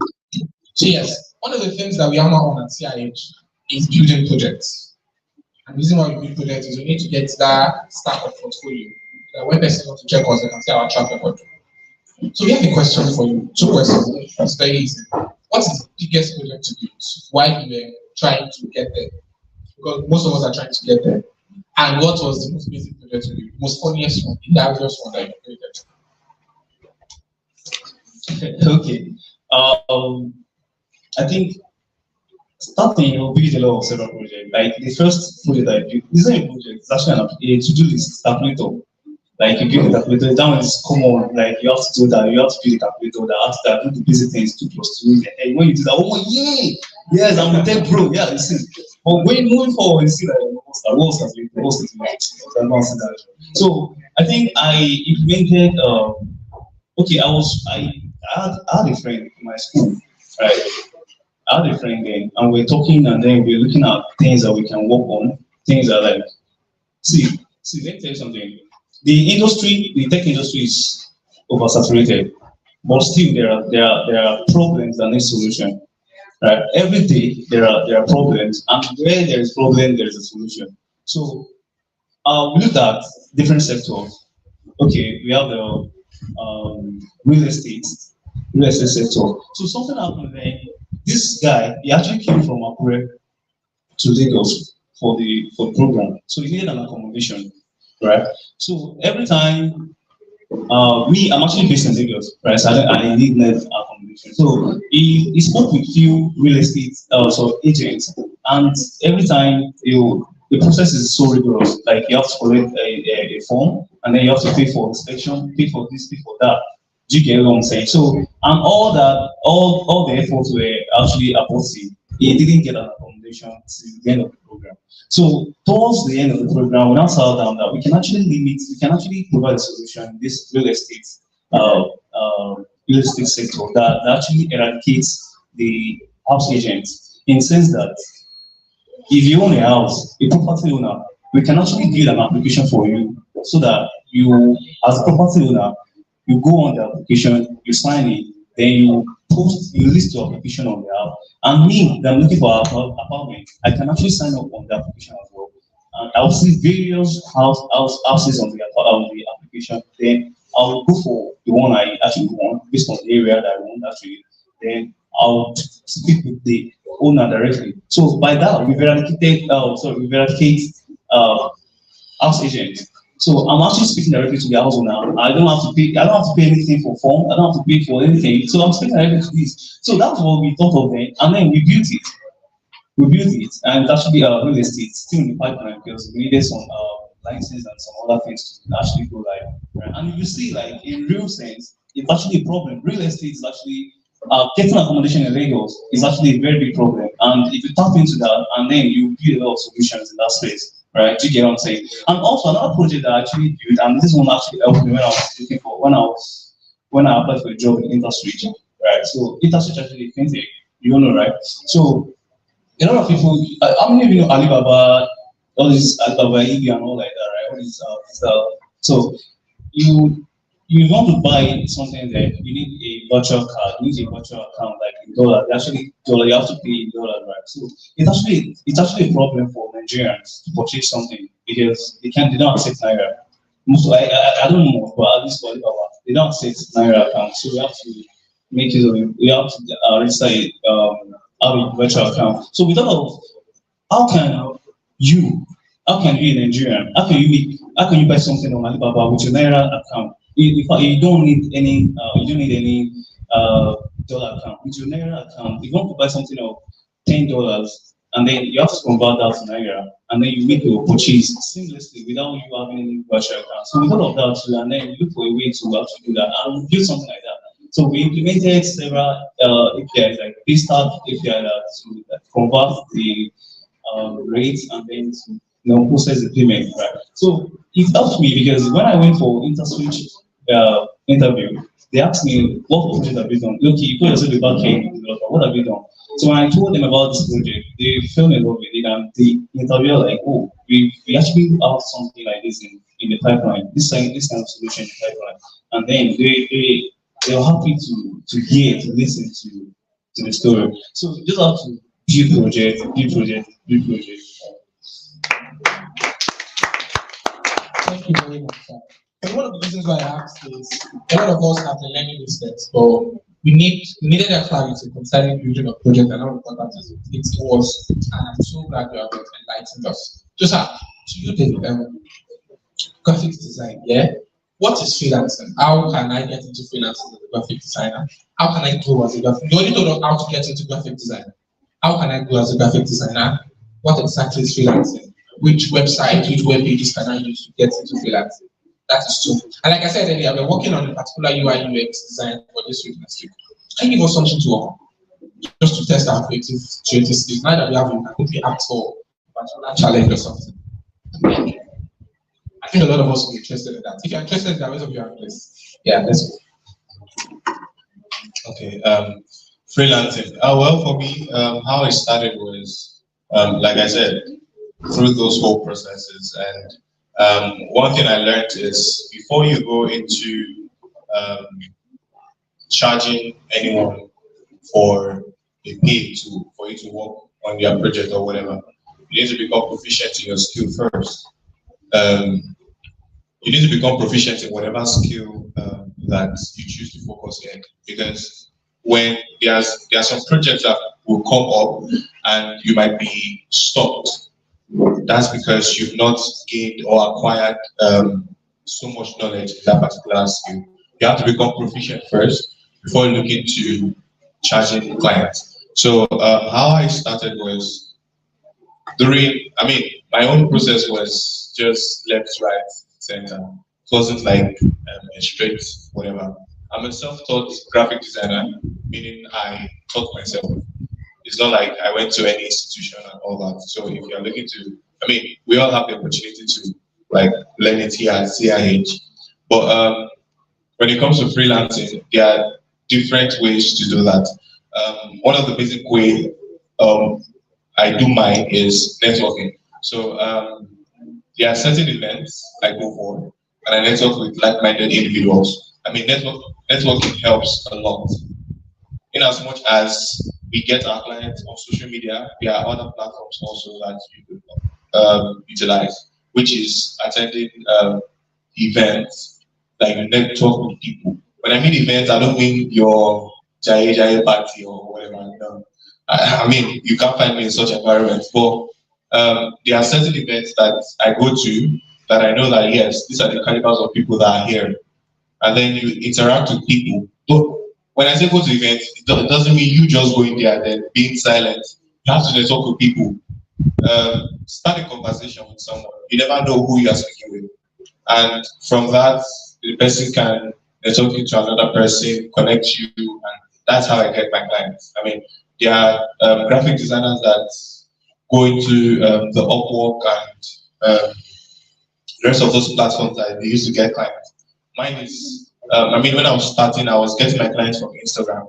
I sent messages to these small brands to either revamp their logos or design flyers for whatever, and that was it.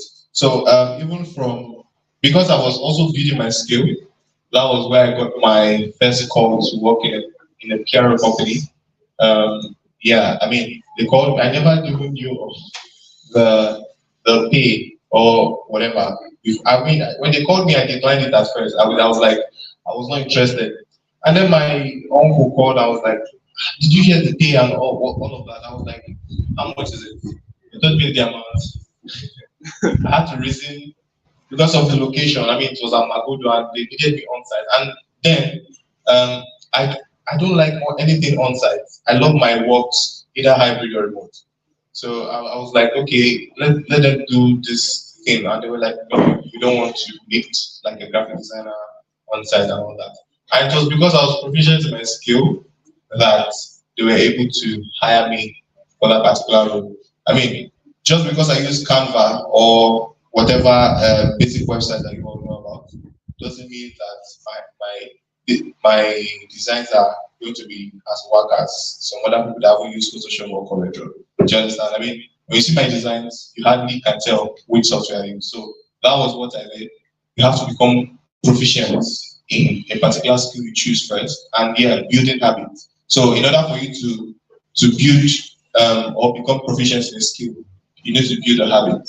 I can make reference to the book Atomic Habits. I don't know if any of you have read it, but if you read it, it will help you a lot. It teaches you how to build your habits. My colleague here was saying something about you doing it over and over and over again. Yeah, that's habit. So, thank you. So yes, you did not give us a project to work on. That's about that. A project. What can I say? Attacks. Okay, I would say design, make a brand identity for a fictional company. Let's say, what would the company be about? an automobile company, yeah, create a brand identity. If you don't know what a brand identity is, please look it up on Google, and then you can see samples of it. So before you go into any project, you obviously know you have to look for inspiration. So in graphic design, you don't just design from your own knowledge, all right? There are certain platforms that you can use to like get insights on what you want to, or whatever project you want to go into. You have likes of Pinterest, you have likes of Instagram, whatever. You can get inspiration from anywhere, even if you are walking on the street. I mean, you can get inspiration from anywhere. But yeah, that's a project I want you guys to work on. It's a fictional project, but yeah, thank you. Thank you very much. So yes, that is it there. You have a project to work on. 1 month, 2 months, pick your time, and let's do it extremely well. But yeah, I think I need to summarize what you said. You said that you were using Canva and you do not care about the notion that using Canva is going to be a good site. So it means that with Canva, you can create something interesting. You can with Canva. Okay, so yes, we're about to finish the first half of this panel session. And what I mean by first half is where I get to ask the questions. The second half is everybody here, a lot of persons have a lot of questions. We also have an anonymous link that we send to the virtual audience, which will be displayed on the screen very soon. So you're going to see the questions and I go to one side. But before we do that, we need to quickly do a push-up session, like a game session. Just one question, good round, then we come back to it. Is that fine? We're going to play a game, and the game is ABCD.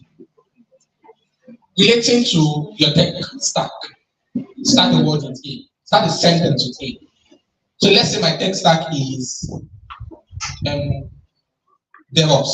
I can say Adobe Cloud Computing is good for use. You not continue from B based on graphic design. Because when you use Canva, it is good and it continues. Do you get it? Do you get it? Do you get it? It starts a sentence of the tech stack. It continues. We're going to do it until somebody goes out. You mean that even if you get to C, you start again from A. Any objection, any question? I will explain again. It says something related to graphic design that starts with A. A sentence. Now you must continue from there and it must make sense. It must make sense. Then it continues, then it goes again and again and again. And it will be very fast and dynamic. Are we good to go? Are we good to go? Sir, are we good to go? So your time starts now. Adobe Illustrator is what I use to create brand identities. Yeah, based on brand identities, you need a pattern development. When you want to have your highlights about You mean A, B, C. You said W when. You're supposed to start from C. Yes. about it. One chance. That's one chance. Wait. Not one chance. Okay, that is the first chance. So let's go again. But let's start from C this time around. 1, 2. I swear. Let's start from E. Shit. Let's. Exceptional designs is what I make for a living. Whoa! Focus on the basic things in development. Grow organically, because when you buy followers on social media, it will affect the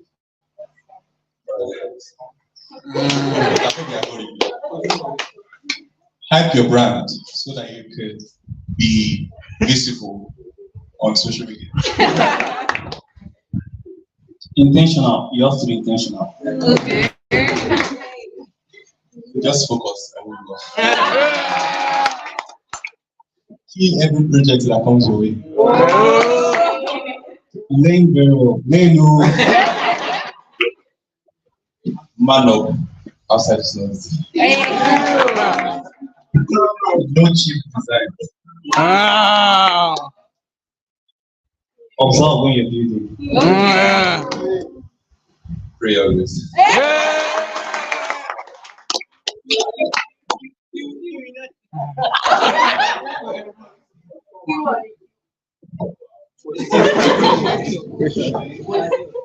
Q. Yeah.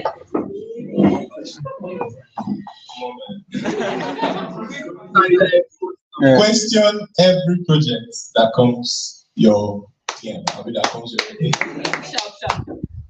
Relationships will help you. Quality relationship. Serve your peers because that's the only way for you to master your craft.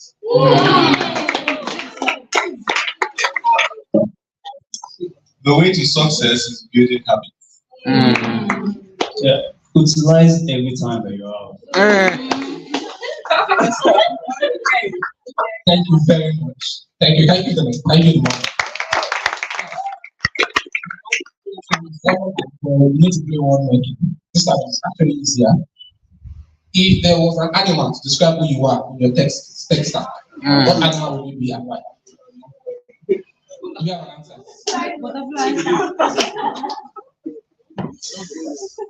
You have an answer? Let's start from it. I've always classified myself as a wolf. Because I believe wolf is the only animal that does not perform in the circles. And the wolf always walk in the park.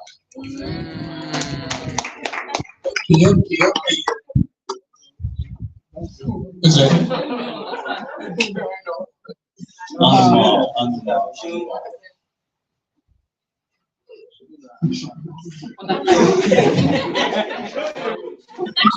Okay, I'll say elephant.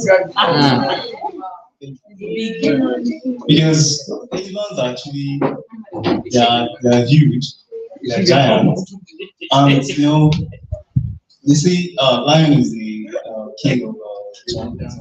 Honestly, actually elephant. But you don't get to see what the elephant does. Yes. I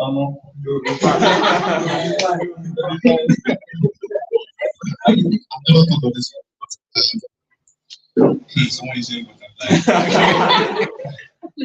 That's a butterfly. I mean, yes, butterfly is because of like so many brilliant colors now.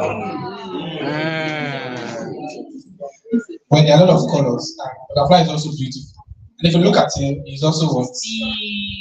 Andre, awesome. Yes, you don't have to say. Thank you so much.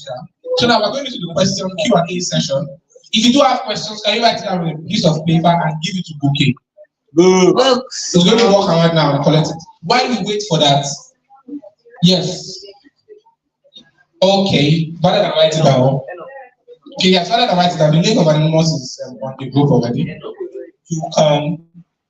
Okay, yes, these are questions that I think I can understand. So you want to get the question. Anyone of you that feel interested in answering it, more than one person also can do that. So we can. So the question is, did you find it easy when you started? Because when I didn't make a dime for months. That is, what the person is trying to say is, can I learn how to code? Can I learn graphic design, digital marketing in 2 months and make 250K? I did not make dime for months. That's me. Who wants to go? No, nothing is easy in the world, but except some specific ourselves. Nothing is easy. When I started then I was receiving 10,000 as pocket money from home. But what scaled me through was that I didn't do it alone. If I started alone then it might not be an easy journey for me, because my tears, my sweat, my blood is balanced, like it's shared between my teams. You get, I looked at the school environment, and looked at like-minded people that mostly ladies, because when it comes to guys, I believe they are not really sensitive enough. No, to me, individual differences.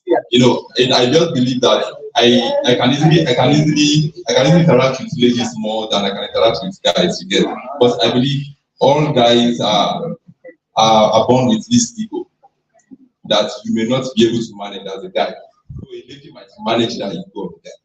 You get what I'm saying, right? So then I balanced it though for several months, because then what did I do? We contributed, myself and my team, we contributed money. Then we went to buy items like shoes. I'm not good in market. I'm not good in facing one-on-one. I'm an introverted person. So the extrovert among us, we take those bags, those shoes to the hostels to go and sell. So from there, what was my job? My job description is just to look for opportunity. I'm just the brain behind the establishment organization. I have nothing to do. I just organize project management you get. So I look for opportunity. Okay, now guys, it's time for us to learn how to import. It's time for us to do this. So I just bring in the order and everybody just work in tune. So when it was time for us to import, I created the platform, I created the person that will teach us importation, Chinese importation, Turkey, Dubai, Bangladesh, the likes. So everybody just keyed into the vision. And that was how it was a bit easy. Though it wasn't easy. Because there are many debts that we've not even collected today. There are many people that have cost us. We took back some people, they did not pay, they are using the bags. So we went to ask for the money. In fact, there are even many wasted bags. You get that we couldn't sell. It got to a point that we wanted to give up. But assuming it was a person, it's very easy for you to give up. But if you are a team, when you are having the mind to give up, you'll be thinking that it's only that thinking this one. Probably all of you are thinking the same thing, but because nobody is voicing out, he said the other person is like it's only that thinking this one. Don't let me be the failure out of this group. You get, and number two, read books. There was a time I read this book by Kunle Shoriyan, A Love Affair with Failure. A Love Affair with Failure. It took me back to the process. It took me back to who I was. You get, so in books we see what we wish to be. A love affair, I've been seeing failure as this thing that is like a plague. But that book made me realize that failure is always path to success. It's never an end. So there's nothing like failure. You can be failing, but it takes you to die before you can become a failure. So while you are still alive, you are never a failure. You might be failing, you might fail 1 million times, but that doesn't tag you as a failure. You are still at the process, the failing process. So it's not easy. It's not easy. But you just need to do. If you are very sure of what you are doing, do it again in another way. Do it again another way. One way will work. Just take Thomas Edison for example. How many times does it make before Bob can run? Over 1,000 times. So you get what I'm saying, right? Thank you, sir. I think so. Another answer to that question is it was never easy. The last time it was very hard. But one thing that kept you going was the fact that you had persons that could support you. That's why you tagged yourself as a wolf, because you walk in pack. Anyways, so does anybody have anything to answer? I think we've done the three of you. Yeah, okay. Okay, so to answer that in software development space, so it's okay. There is another question. Okay, it is never easy. Down the certain, it will never be easy. So that's why I mentioned relationship the other time. Relationship, like I told you that I actually I attended a boot camp, right? So when I got there, I met a couple of people, right? That we're studying together. So that's why I value communities so well. So if there's anything you pick out of here, it is the fact that you have a community to fall back to. You have a community to actually meet a lot of people. See, these are brains. So when I got in, I made friends with a couple of people, and then you said, okay, by month six must have a job. So we're learning, we're studying, we're applying, and I'm shocked you like. By month 6, we didn't get a job. We got rejection. Like we apply to jobs now. And the next minute, after 2 minutes, rejection. Sorry. We apply again after 2 minutes. Sorry. But what happened? We were like, okay, fine. So we didn't relent. We kept on going. By month 9, we started applying. By month 12, the first guy, now like one of my friends, he got a job. Like month 12, after applying since month 6, he got a job. Then he got a job at the beginning of the month, and at the end of the month, I got my own job. So the thing is, it will never be easy, but don't give up. Look out for people. Find people that you can live with, you can do things together, you can do all things together, and it will help you to go a long way.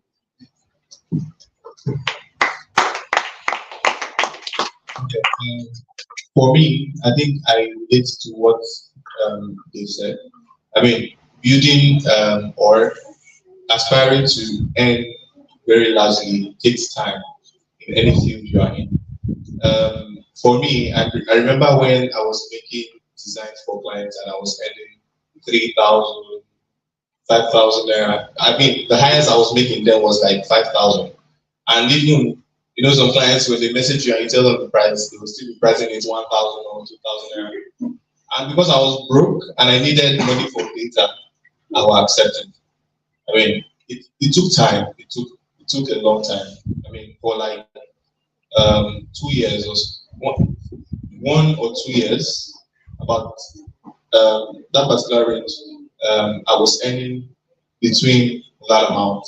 And notwithstanding, during that process, I was also building on my skill to become more and more proficient, because the more proficient you are, the higher the chances of you seeing jobs that you can do. I mean, there are jobs out there, let nobody want you. You are the one not seeing it. And just like the way he said, relationships help a lot. I'm not talking about your boyfriend, girlfriend relationship. I'm talking about relationships with people, like-minded individuals. And that's why I was pondering on the fact that you need to attend events that will help you. And that's where you can network with people that can connect you with other people. I mean, it takes time for you to earn in any field. It takes time. Building your skill, again, to become more proficient takes time. I mean, you can relate. The max, I mean, if you are very perseverant, I mean, 6 months or so, or even more, depending on how fast you can. 6 months, you can learn a skill, and then applying that skill now to getting jobs now, that takes another time. So you need to calm down and then do it. So thank you very much, sir. I need to reiterate that if you don't have a question on the anonymous, you can ask them directly. For those of you here physically, you can just use up your hand. We'll get to that point. So raise up your hand and we'll get there exactly. So yes. So the next question, I want everybody to drop their either Instagram or LinkedIn and do. Can you quickly say it so we can just now and then follow up or something? My Instagram handle now is at Stephen Fashion Stores. At Stephen Fashion Stores. Yeah, Stephen Fashion Stores. Yes, and LinkedIn. No, don't do LinkedIn. Yeah, I operate two Instagram handles at Stephen Fashion Stores and at those.ng. Those are the two Instagram handles I'm operating there. Alright, so I'll give you my link. My last my name, online WD. On the Instagram, no worry, LinkedIn is okay. Well, I'm on all platforms. For LinkedIn, it's David Ogebe, while on Instagram is Savinci. Yeah. My business account is Savinci. My personal account on Instagram is also David Ogebe. So, Savinci. That's Savinci. Okay, so next question. Can we have next question, please? Yeah, somebody asked, I remember. What YouTube or what YouTube channels? Yes. What website or YouTube videos can I learn UI UX? UI UX. I think the best person to answer that is Ariel Lualowa. My field is social media and brand identity designs, right?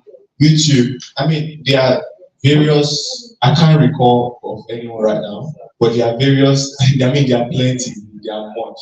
But currently, I'm actually hosting a free class on WhatsApp. So I started yesterday. So I mean, I will drop my number so each and every one of you can join. It's a 3-day session where I'll be teaching you how to design with Canva. So it's a free class. You don't need to pay anything. Yeah.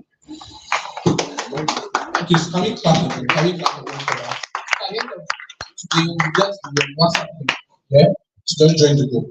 Yeah, that's amazing. Thank you very much, sir. And yeah, we said to learn YouTube and websites, go and meet Lua for DJ service. Anyone. So yes, Mr. Lai Yinka, not online please. Are you self-employed? Self-employed? No, I'm not self-employed. I'm working for companies. I work for companies, so I'm not self-employed. Probably probably next few years when I have my growth of life. So now, I'm still learning and working for companies. Thank you. Thank you very much, sir. can need experience actually get that. But while we wait for an extra question, does anybody have a question? If you do, can you let them know quickly? Okay, yes. Stages to pass through to be a UI UX developer.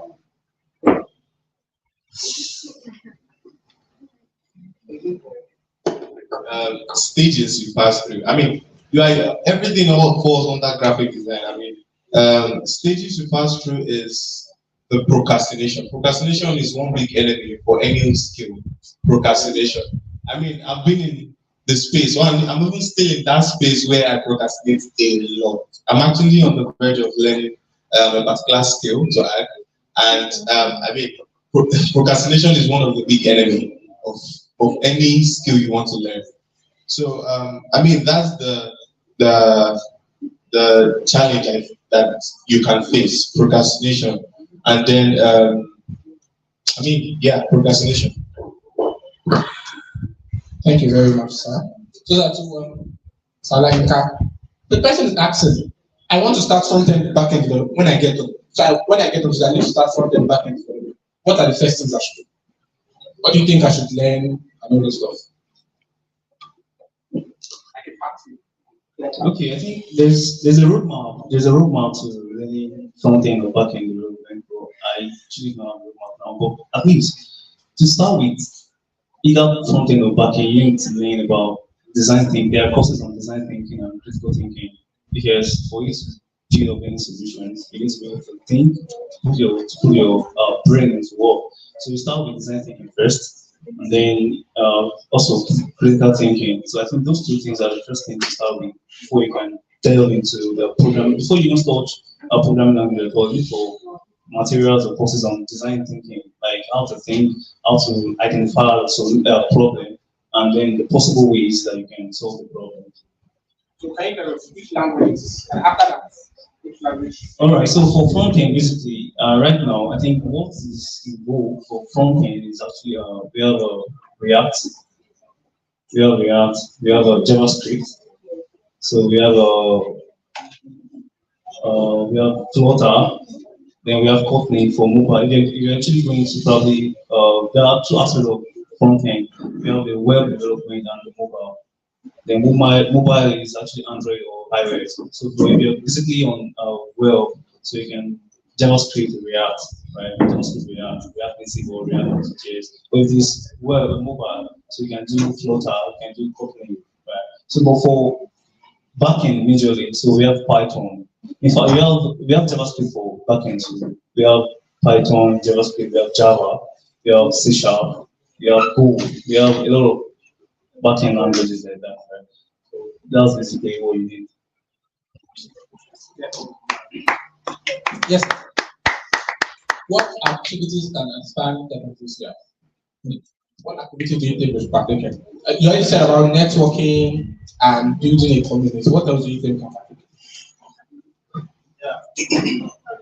Number one, to me, I will not say this word. I will not say the word of myself. I will say the word that a very good dad of mine gave me. Then probably 2 years ago.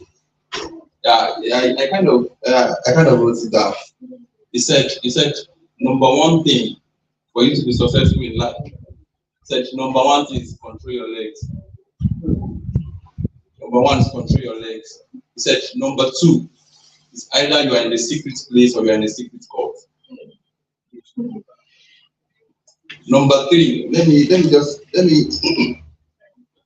try. Okay, number three is mourning your failure is just a waste of time. Mourning your failure is a waste of time. So let me just, I won't say all, but I'll just use that three as the basis. Don't be scared to approach people, because opportunity comes only once, and once it's gone for life. The person you meet today might not be useful for you for the next 20 years. It might be useful in the next 21 years, but if you miss the opportunity today, it's gone. You get? So the activity you need to partake in, go to places where people of great mindset are. You can't find them in the club. They may not have your time in the church. they are in the church, but they meet at the time in the church or mosque. But you find them in conferences. You find them in conferences. Tap from them, hear from them, listen to them. How do I get to this Koleshwarian? I met him in a conference, and once he was going, I followed him around after him. Said, "I need your book." He said, "Are you going to buy my book?" I said, "Yes." I said, "Yes." He said, "You know the price?" I said, "Just tell me, I will pay." He said, 30,000 I transferred. He gave me his book. Immediately he gave me his book back. I just call you a price and just pay. I said, "Sir, the price for success is non-negotiable." You get so, and that was the way I got my way into communicating with him. That was the way I got my way into communicating with him. Don't see opportunity flies around you, but it's your ability to see the opportunities. Opportunities fly every second, but are you seeing it? So just seize the moment. Seize the moment. So that's just what I would just seize every moment, either good or bad. Just one day you just eat the good one, and that's all. You just need only one thing, and that's all. Thank you. I think that the first person that knows lines pass me. A lot of lines here and they're flying everywhere. Thank you very much. So yes, same question. How can I get very, you did not say good, you said very good at graphic design.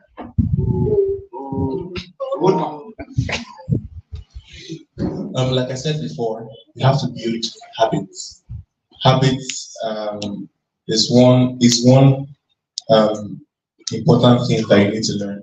Building habits will help you, and that is consistency. When you're consistent in one particular thing, you are going to be very good at it. So you need to build a habit around it, and you will see yourself flourishing in no time.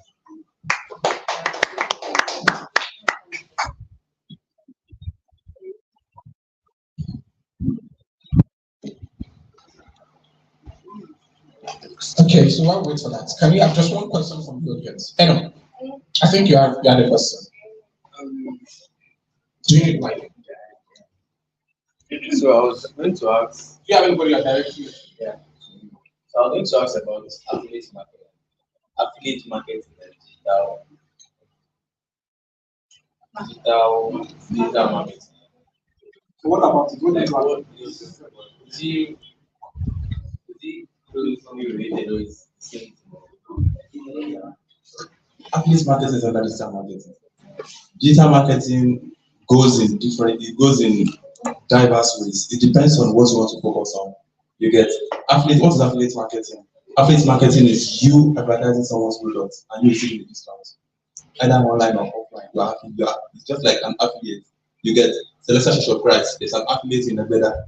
They are connecting to the Celestial Shop Price because you are using this person's product. You are using the link to his product at a discount. That's affiliate marketing. You get so. You can use digital marketing to promote affiliate marketing. You get what I'm saying, right? You can take affiliate marketing, for example, what the product and run advert on either on your social media platforms, on Instagram, on Facebook, on LinkedIn, on anywhere.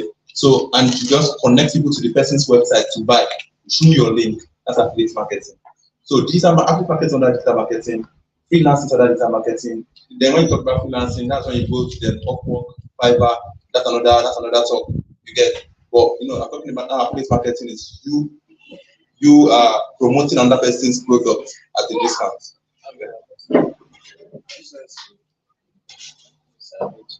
So while you are making a graphic design, do you use one reference or probably more than one reference? Because I tried. There was a time like when I just started learning, like for the first time, I tried using just one reference.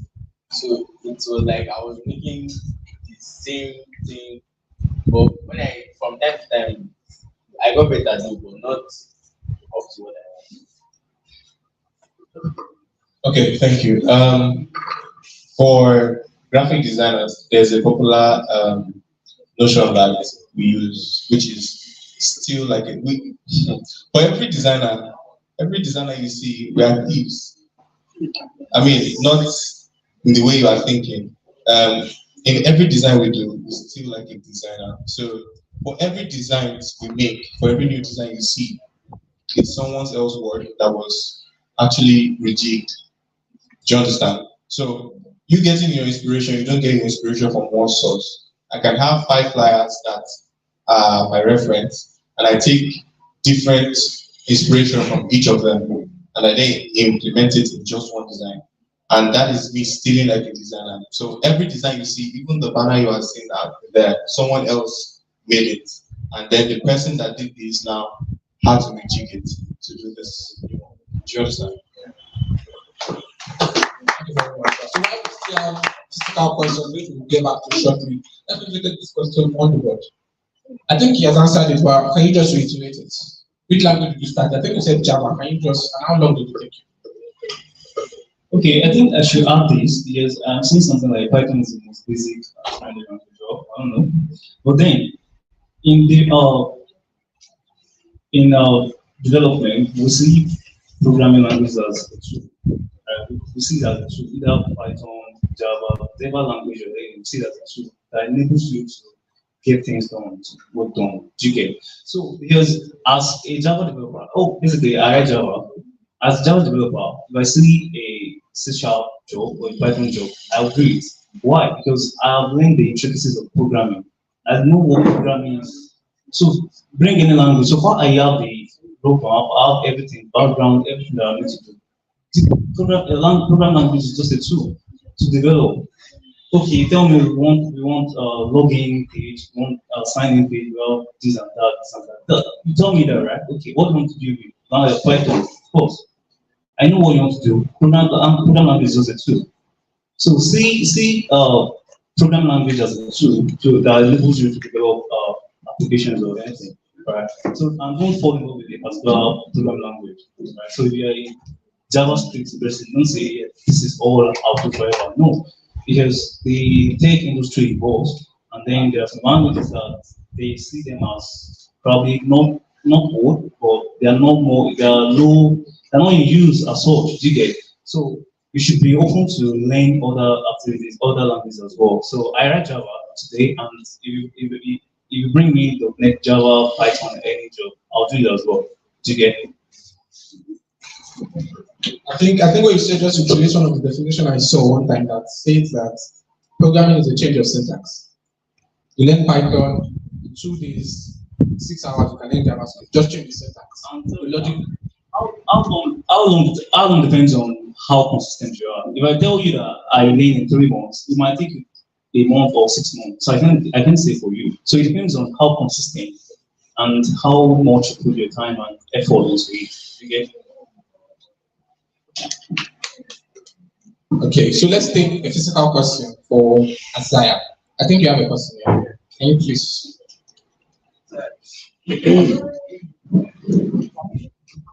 So, good everyone. Good. My name is Adeoye. So, I also have a question about programming language. Like, how do you use programming language in solving problems? Or let's say like Python, using the Boolean, strings, operators, features to solve problems. Because I've been with a guy before, a developer. His name is Adeboje. We call him Python. So when you start to build projects, I feel amazed like how will you be relating strings to Boolean, writing those things. This was a problem. All right, thank you. That was a very good question. In programming, we have something called lifecycle, software developmental lifecycle. So before you build an application, there are steps, there are stages. We have the planning, we have design, we have testing, we have maintaining. We have a lot of stages that you need to pass through before you even write the code. So writing code to build an application is the last thing. Before you build an application, before you build any product, you need to carry out a background study, feasibility research, and all these things. And when all these things are done, then you look at the tool. That's what I said, program language is a tool.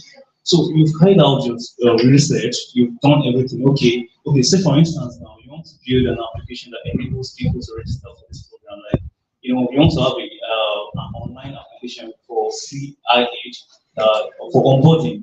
So apparently, you need people to register, you need people to sign in, log in, and all of that. So before you even write the code at all, you will have sat down, think of the process. We call something user journey. Okay, how do you want it to go? Okay, you want a user to register for this application. What do I need? Okay, I need your email address and your phone number. Or sorry, I need your email address and your password. Or I need your username and your password. So all these things will be on paper. All these things will be on record before you even write the code. So now, when you want to write the code, writing the code is just like you now you want to bring the idea into life. The idea is on paper already, right? You want to build an application that allows users, people to onboard, to sign in to CIH or CIH community as this, right? So now the idea is on paper already. Now you want to bring it to life. That's when programming language come in. So you can think of probably Java or Python, or depending on what you're building. So, or depending on what you're building and your expertise, like how good you have. So for me now, I can build anything basically in Java, in Python, or JavaScript, right? So now you're talking about strings or something. So these are actually programming syntax, basically, right? So for Java, if I want to write your name is Adiolu, right? If you want to write Adiolu in Java, it's actually different from how I'll write Adiolu in Python. So that is why you need to learn this programming language so that you will not have problem basically. So to answer your question, right? Before you bring any idea into life, you must have done some things, carry out the process. Now after that, then you begin with writing the code. So writing the code now do with you knowing which language to use. Is it Java? Is it JavaScript? So if it's Java, then apparently you must be very, very familiar with Java syntax and all. And if you're writing Python, you must be very, very familiar with Python syntax. So if you go further into these programming languages, they have their own syntax, they have their own guidelines, rules, and all these things. So if you want to write your name, your age, your distance, so that's when you talk about the strings, the boolean, the data. Those are basically data types. So each of these languages they have a data type, right? So that's why I say learn programming in depth, not as you're not learning sorry, you're not learning programming language, you're learning programming. Do you get? So you know so well that in every programming language, they have the data type. Right. So you want to write Adiolu in Java, you need a data type. You want to write Adiolu in Python, you need a data type. So if you learn programming and you know so well that you need a data type, so it's going to be difficult for you to know the data type to use for each of these programming languages that you're using. Do you get?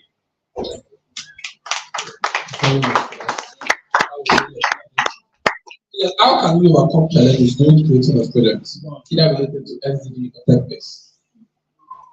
So it means that if I want to create a project concerning SDG or tech, how can we overcome the challenges that we have? Because challenges will overcome. How can we overcome them? Yeah, in Nigeria, the number one challenge we face as Nigerians is pride. It's pride.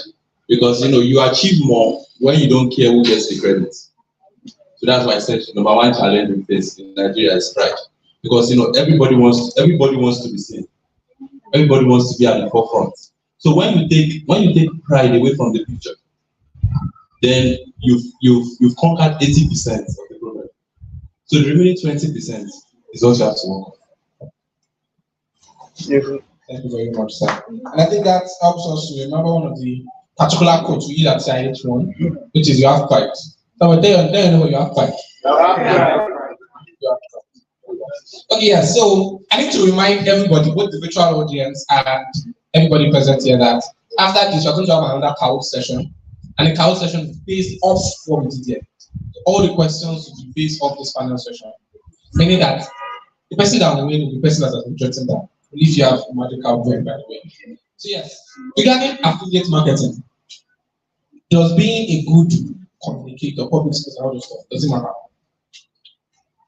You don't need to be a public speaker, but you need to be able to communicate in every area of your life. How do you sell yourself? How do you convince someone to use you? How do you convince someone to buy what you have? You may not be a public speaker, because not everybody can speak in public. Me personally, I can speak in public, but I can't advertise the product. So anytime in office, maybe I want to advertise this bottle, I have to arrange cartons and imagine they are human beings for me to be able to talk. And then I know that okay, if there are no cartons there are no human beings there, I cannot talk. Then I know that's not my strength. Mama, you know how to do this one very well. So like you look at my page generally, our page, I will say mine. Yeah, we are many. So, because you look at our page, you see that you will not see me there at all. We only see a lady, because that's what she does. That's her job. There's another person that will bring the caption to the video. Another person will run the advert on that video. Another person will upload on the website. Another person will see orders. Everybody are team members. That's why I said, assuming everybody are fighting for the forefront, it will not happen. Nothing will happen. At the end of the day, all of you are making money, all of you are happy, all of you are living fine. So that's what matters. So you get, then you communicating is the key to anything you find yourself in life. If you want to move higher, you have to communicate. You have to sell yourself out there. So I guess you need to communicate, but you don't need to be a public speaker. Thank you very much. Do you have any questions from the audience? Sorry, wait. Okay, so let's take comforts. Then we pick marvelous. Then we go back to see if we have any questions. Okay, so we have one of you. He has another one, yeah? I thought marvelous had two. They are three that way. Is that your question?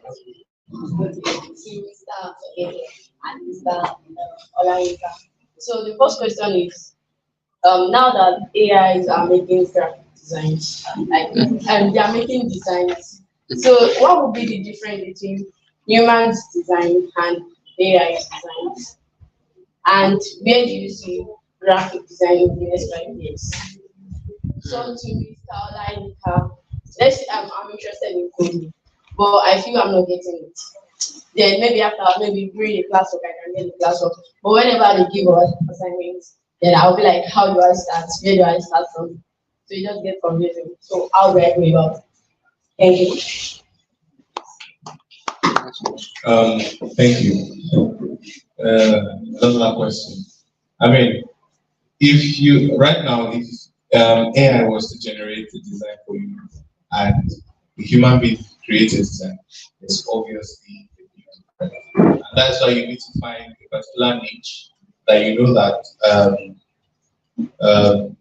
where whatever you are actually trying to learn or become proficient in, you need to like think ahead. Which is the vision. Where I see graphic design in 5 years, I do not see AI replacing graphic design in the nearest future or whatever. I mean, when it comes to logos and all that, yes, you see graphic design, they are like trying to, take that space in the industry. But when you know that the particular skill you are engaging in is one of which is an exception, then yeah. All right. That question is very, very practical actually. So using myself as an example, right? Because I've gone through this stage before. So in my early stage, right, when I was being introduced to programming, obviously, apparently, you get to face some tasks that you won't be able to solve. Right? In fact, during class session, everything will go well.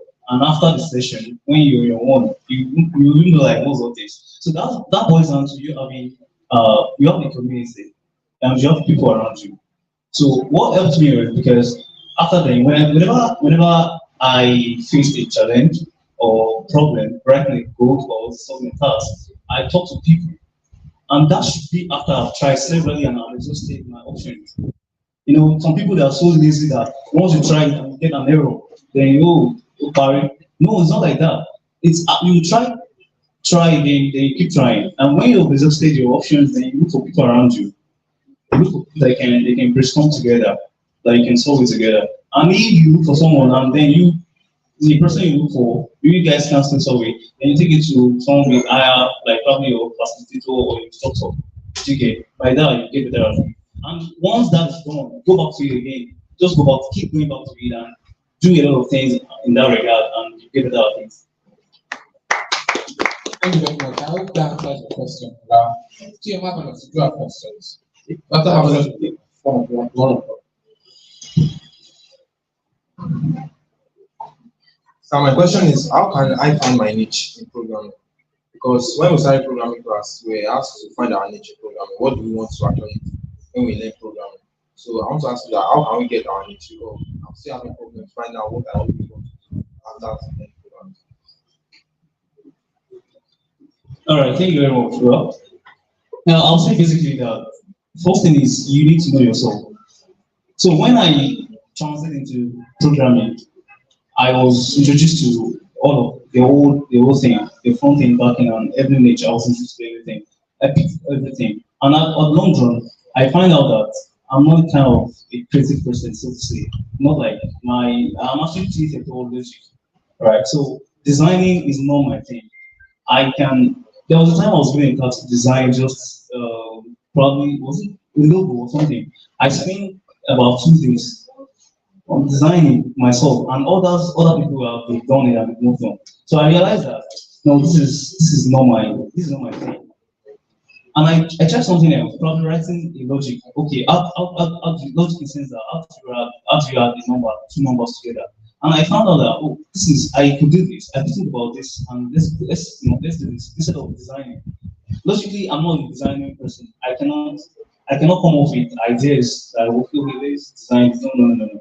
I cannot come up with that. I know myself. So you need to look inward and say, okay, you've tried this. You've tried, not that you've not tried at all. Try everything. At least probably front end and back end. Try to design some things and try to probably think of how you can manipulate some logic and see the one you think you're good at.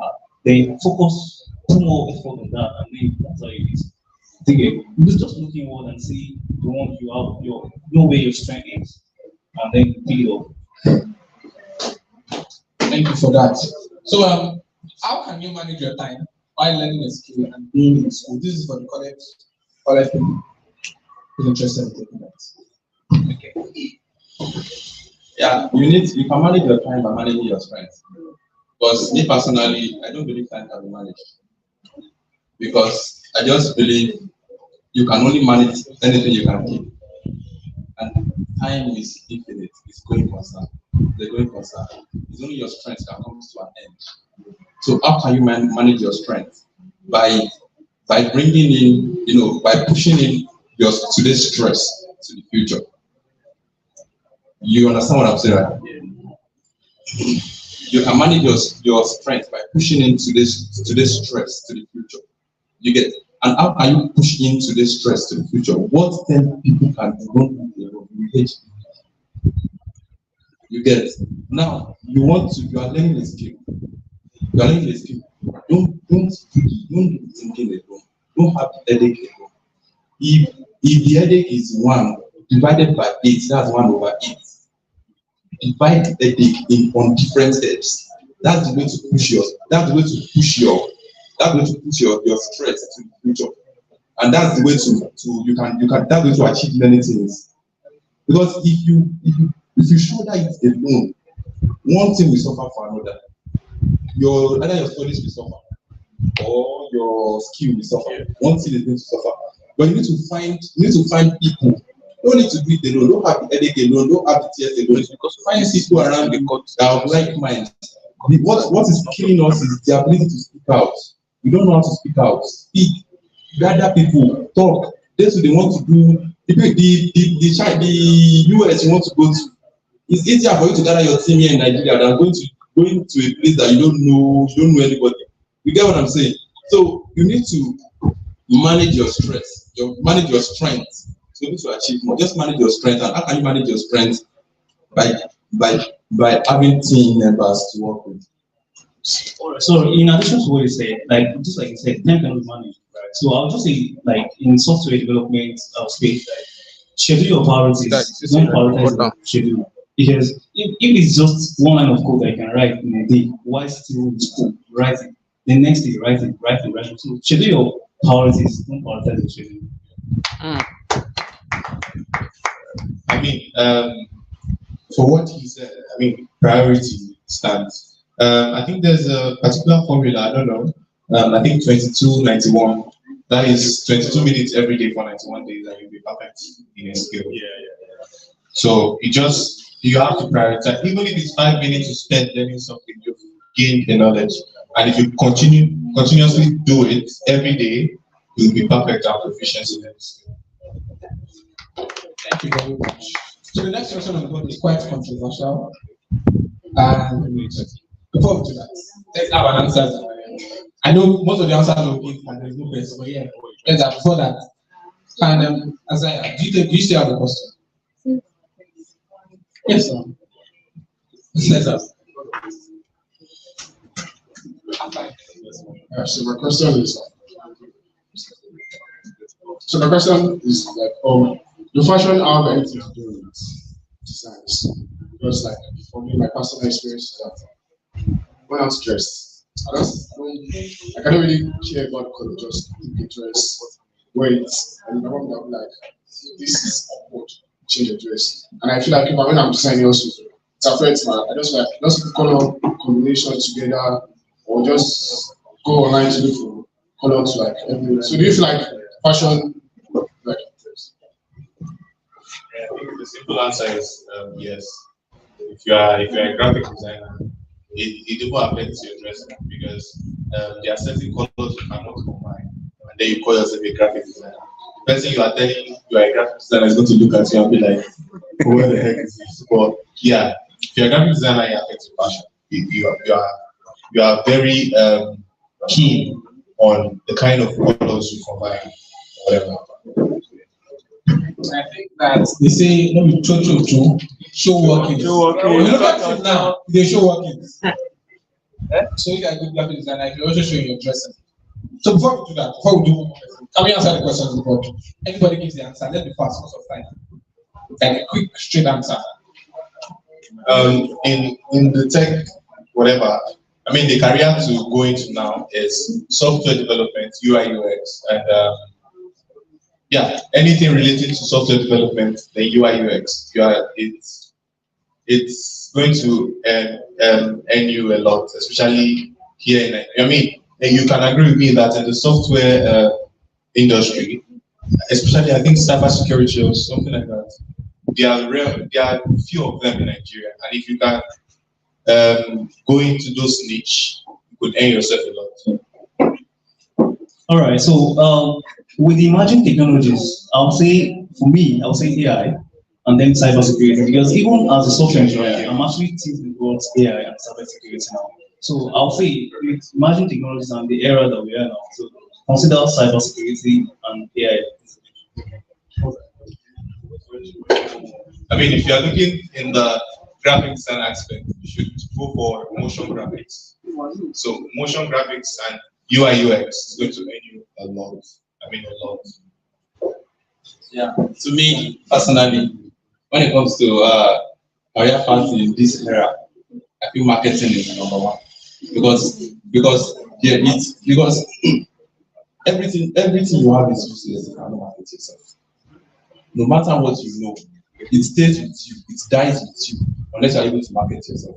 So I just feel like, okay, to everything you know, marketing is also number one. For you to sell yourself, for you to be able to sell yourself out there, that's number one for me. You know, everybody can have their different things that work for them. But to me, it's to market. Do you want to say thank you so much, sir? Hi everyone, good afternoon. Yeah, I like what he said about marketing. I like what he said about software development, cybersecurity.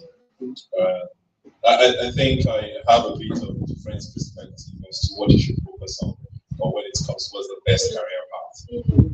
And this is based on the fact that today there's so much buzz around artificial intelligence, right? And you can look into many frameworks, you can look into many models, you can look into things like machine learning, and you begin to break and divide and break and break and break and break. What I think is very important is that individuals themselves, you need to be able to understand what problems you want to solve. Now, 10 years ago, 15 years ago, people had limited access to information. Today, you are bombarded with information, and I'm sure you all can agree with me.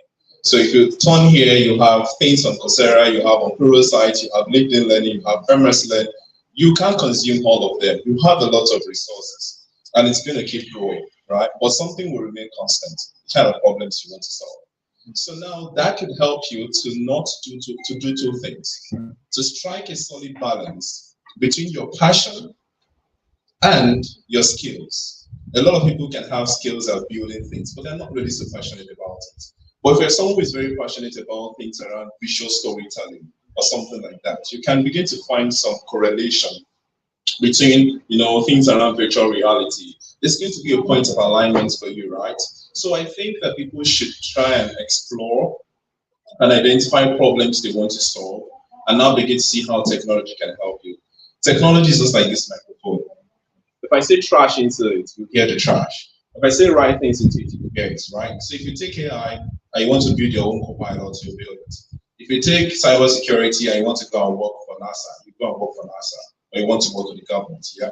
You can always do anything with technology at the end of the day. And trust me, if you love what you're doing, you're going to be successful at it, no matter what it is. Whether it's you're using one particular software to build applications, or you're even just taking things out of the box and combining them. But I believe that if you yourself sit down and say, okay, I think I'm very interested in understanding problems around education. Someone here works on Enlightened VR, she might probably not like any other thing outside of Enlightened VR. I know of Adeyemi, and she's been doing things around for people that are visually impaired, right? You might never be able to get anything outside of that. There's no way you can tell Adeyemi that, from Python, there's nothing, for Adeyemi, anything outside Python is not sweet, right? It doesn't make sense. But that's it, yeah. So you all even in Python, right? So at the end of the day, what I'm trying to say is that you can argue from now to tomorrow that this is the best thing. But I think individually, if you sit down and say, I love to do this kind of thing, I want to solve this problem, you will find technology that speaks to your interest and you can build capacity. And if in 10 years, AI is no longer what it is and it's robotics, you can easily go into robotics again. Yeah.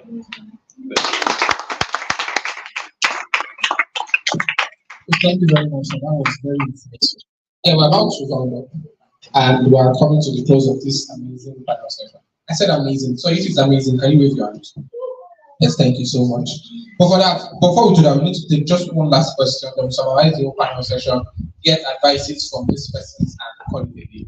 If you have been inspired, say thank you. Thank you. So, Isaiah, can you have a question? It's just the last one. And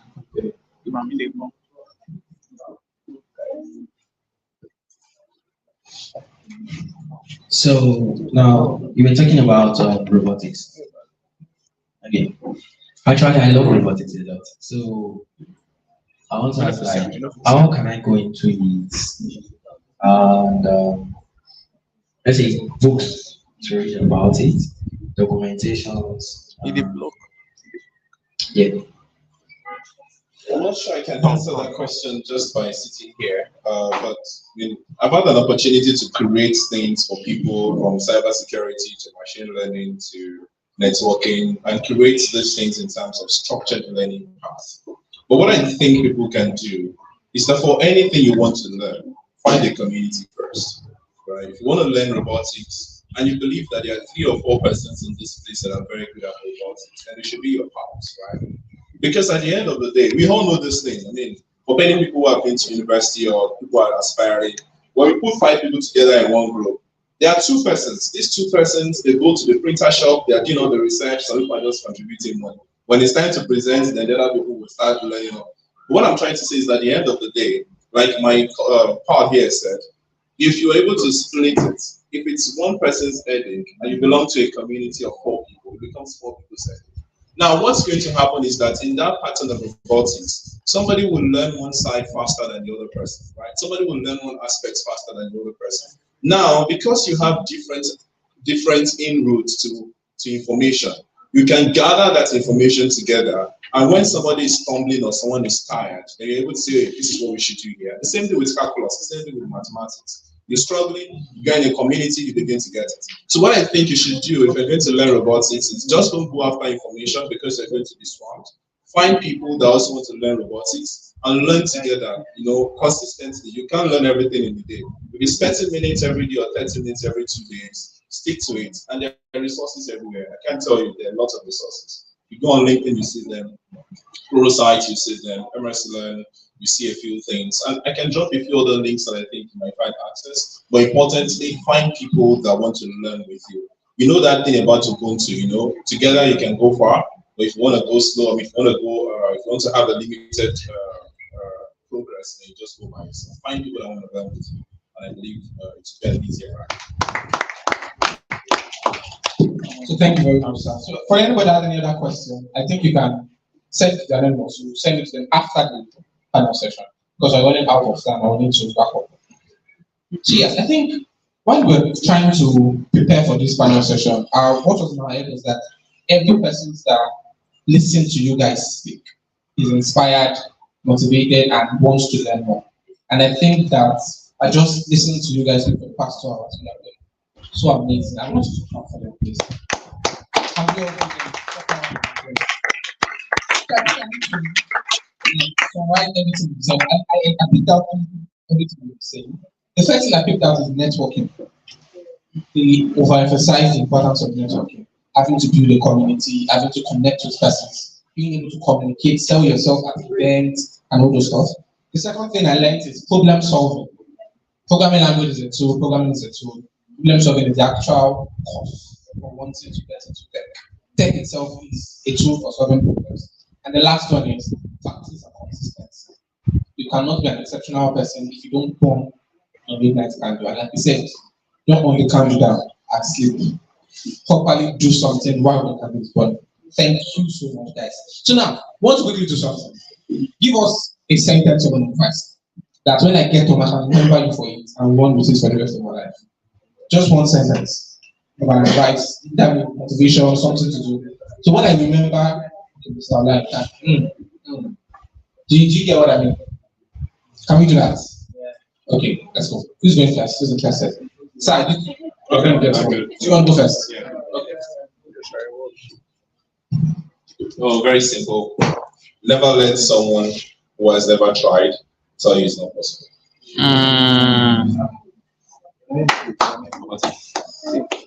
Okay, I'll use embrace yourself, embrace who you are, because self-awareness is a bedrock upon which other things are built.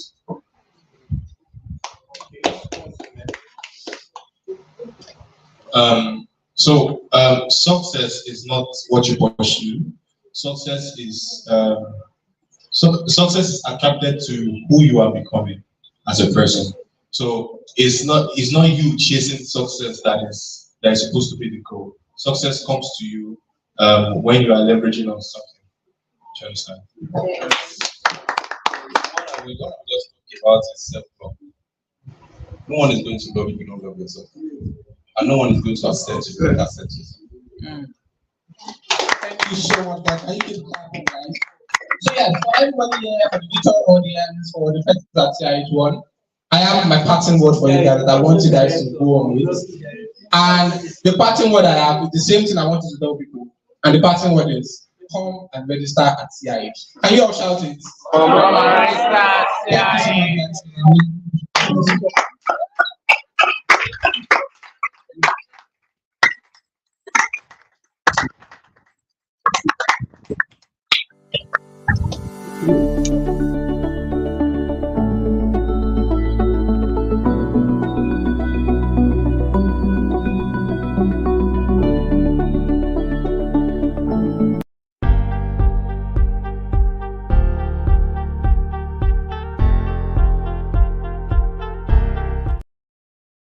We have done great things. Let's celebrate them.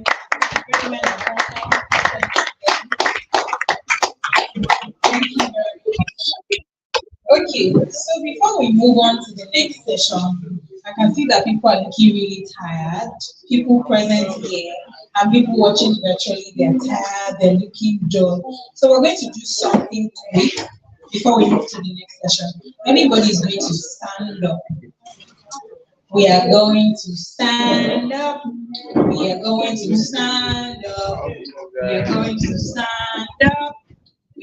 I should be a rapper by now. If not, because of the Nigeria. We are going to stand up. We are going to stand up. Stand up. Stand up. Stand up. 1, 2, 3, 4, 5. Stand. It's already in the spirit, though. Okay. Please, if you are watching virtually, please stand up.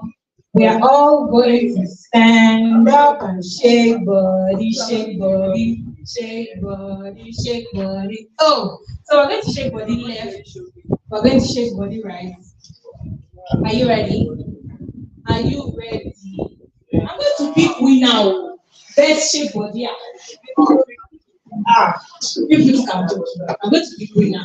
So if you want to drink water, you want to use the restroom, you can do that as we're shaking our body. But let's not make noise because we still have, see, hello. We still have more to go, have more to do. All right, are we ready? Be at alert, we are ready, yeah? Okay. We're shaking to the left first, then we're shaking to the right. Are you ready? Oh, yeah, now be at alert. Let me see you. Are you ready? Where are my soldiers? You are not my soldiers, though. You people are not my soldiers. You people have started again. This is a new session, please. All right. Atis.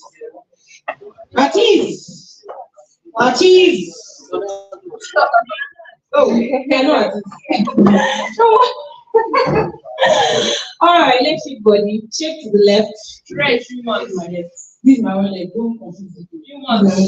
Shake to the left. To the right. To the left. To the right. To the left. I think I've missed it myself. To the left. To the right. To the left. See, it's only people at the back that are getting this thing well. People at the back, please clap for yourself.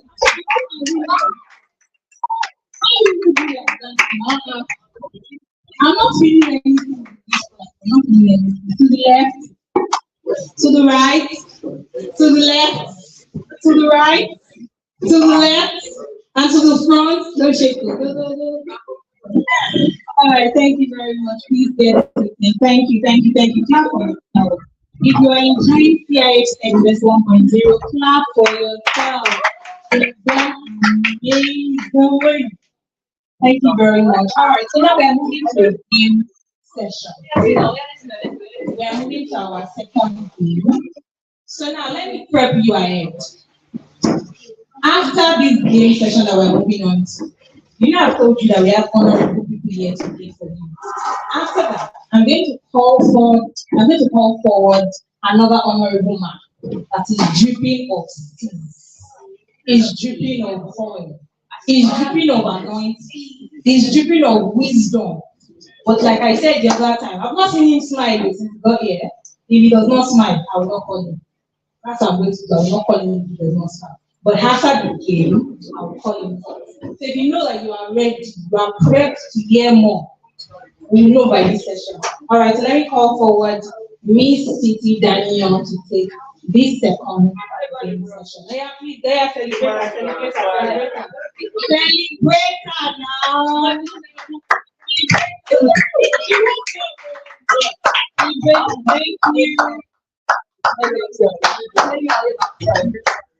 Thank you. I hope you guys enjoyed. I hope you guys enjoyed the panel section. If you enjoyed the panel section, raise up your hand.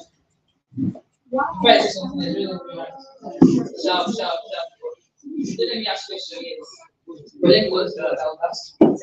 So, it's about to go down for the second time.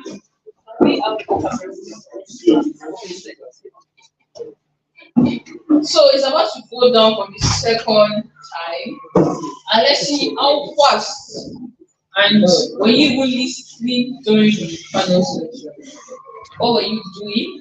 Did you take notes? These are no good at listening. These are all good at we're just straight to work and just staring at you. I just want to looking at me. I was not the one listening. When there's a I know, right? It's not easy to be a celebrity. Thank you very much for the steps. So, for the next question, fortunately, unfortunately, let me mention their names. Eri, Belumi, Kenge, T, which is me, and our panel, Kenny, Ken, I just said Kenny, brother Kenny, Daddy Kenny. Oh, you boy, you were to join. Those people are not allowed to join. Yes. And that's give you guys the floor. Let's see if I can. Those people are not, if I see your name there, I'll join you. So, this is another section where we are going to do a very, you know, the way we did the money now. I would say, let's see where who are even listening. So, Akoti, DJ Such, Eric Cost. Yes, you all know the drill. Count.it or your Safari, your Chrome, your Opera Mini on guys, let's sit down. Go to what's called Count.it on your Safari. Your excuse me, I need to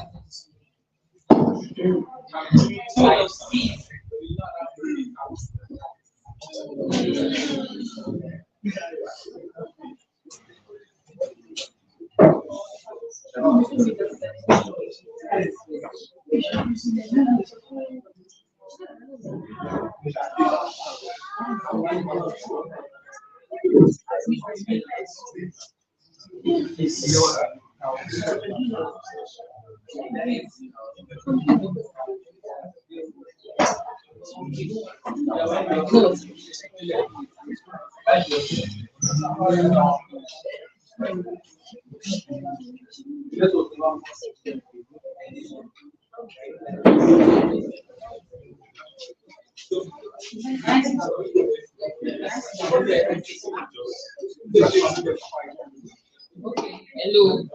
So, you know the way things go now. Not everything that you plan go as planned.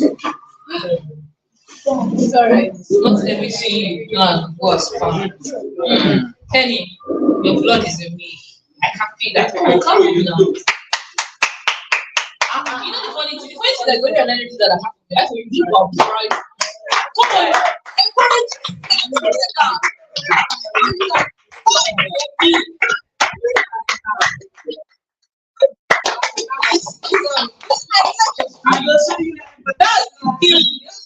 you see, for you people that are here, people that are using to explain more.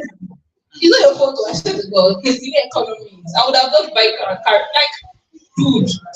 So, I see I'm having some technical issues right now. But I would like to ask something.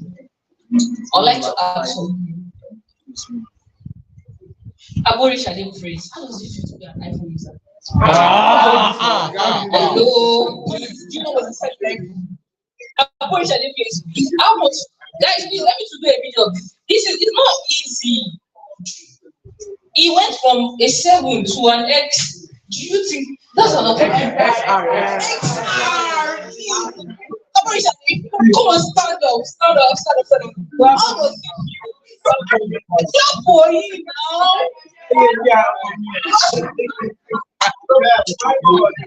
How does it feel?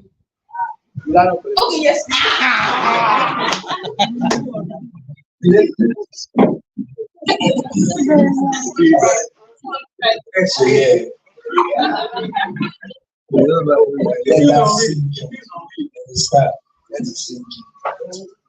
I'm actually grateful to God. It wasn't easy. The journey was not easy. But God did. Don't worry, I pray for all my Android users every day. God will do it for you. And all those iPhone users that cannot update iOS 18. I also pray for Jogotale. I see you. Bye. So, give it up for Give it up for him. Then something else came to my mind. I'm just going to mention this. I see, you don't know that I have placement. You know now, you know how placement. So I in the mentor, you know how placement. But see this about today here. So about today is a Google Pixel. I wish I didn't bridge you to focus on them. No try. No, I'm not sitting down. Just sit. Just compose yourself. I sit down. Do you know? See, if I was even given an opportunity to change change my phone, I would probably go from 4 to 8. That phone is Mr. Bosley, you guys should just speak my name. It's very very. I know, can you see that? I'm not even. Please. I cannot be. The person looking at like, Titi, do you know what you're saying? That's like, it's like, she doesn't even know what you're saying. But guys, I'm telling you the truth though. I'm pretty sure your iPhone and so what's this phone. Just don't, you see, are you with that party the best? So, Mr. Wadi, are we ready? And Miss Bumi too. Miss Bumi is just, I'm not pretending that now. Miss Bumi, all of them are those there. Like, you guys have people with, I should know your name. And the second name. What is it? Okay, and the second they say that's like that he has money. Is dead. Not money now. Okay, and that's the see if I say that the second has money, people know. Because he's not rich now does not mean does not have the potential to be a rich man. No, I'm not saying like because you're not rich now does not mean you have the potential. You have the potential. Believe in yourself, guys. Hello.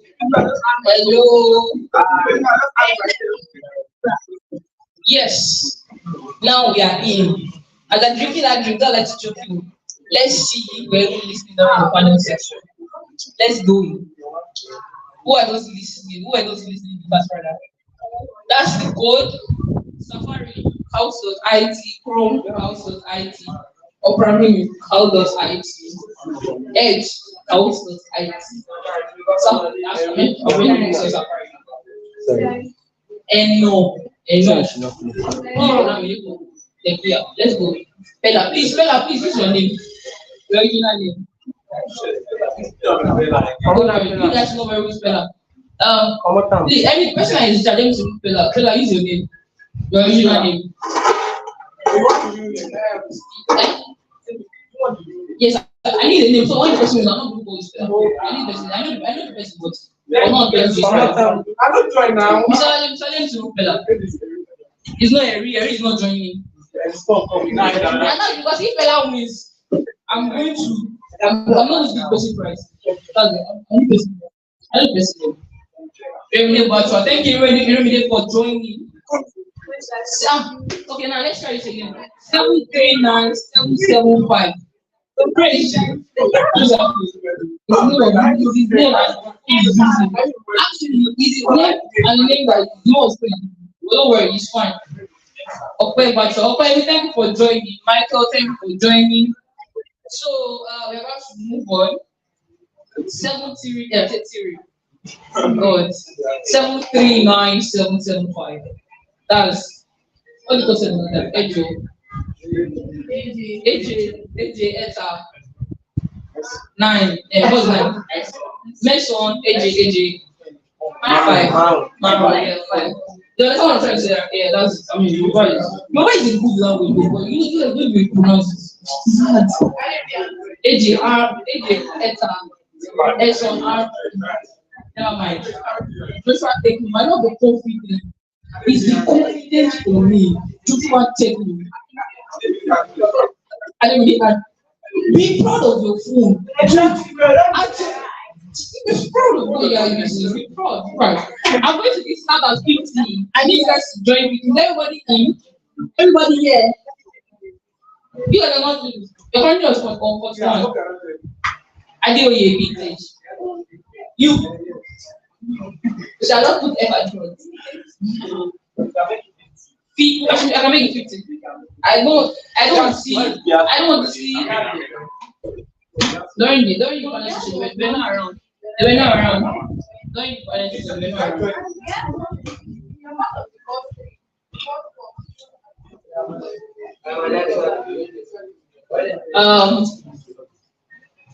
Then to start now. Upper about 40. I would like to start though. Yeah. I'll start though. I'm not patient. So I aim to look girls. Thank you very much. Thank you so much. Oh, no, no, up. Second person, yeah. 38. I did we did check. Thank you for joining. Fresh. This technology. But they're not making some really latest thing. I should on mistaken speech. And I don't know the name, but like the battery, she even when we say used to do now, she mentioned the battery, like she used to pick all of that. It's not like your phone is actually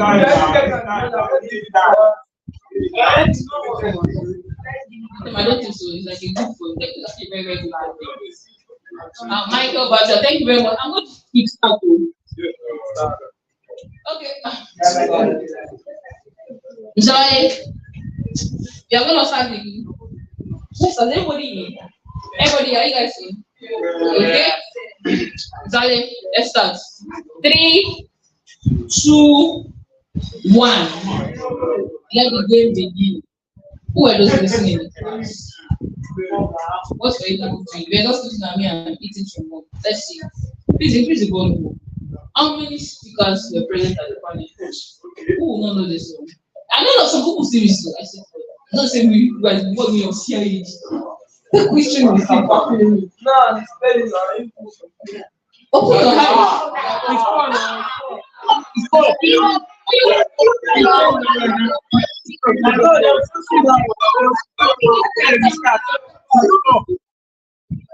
This is how many small now? Speaker. Is it not? Mr. Let me to read the volume of this. Speaker. Check with Kenny. What is it? Moderator. English. When did he arrive?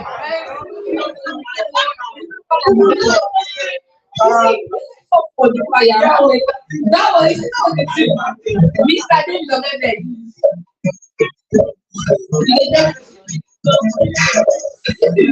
It's correct.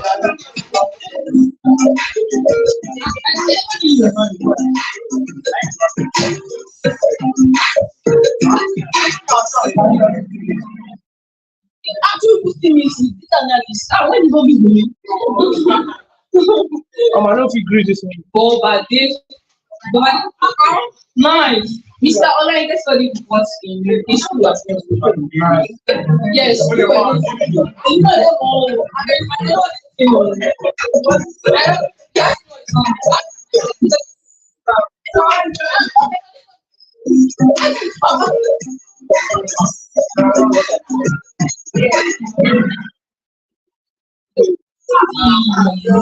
As the biggest I see geography, I see this. Yeah! No way! No way! What was the science really for studying?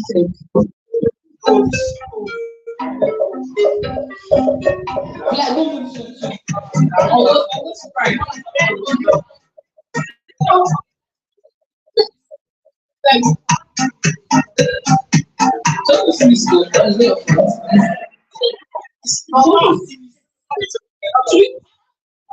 Next question, please. Janet. Where is Janet? This girl. Nice. Happy currency. Who among our guests attended a boot camp to start his tech journey?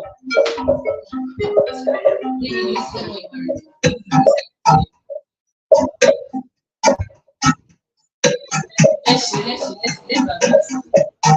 The ways to view a prioritized framework and really some people just like looking I said I mean on sit there. Let's go. Next question. What's the vista of by Yomi studying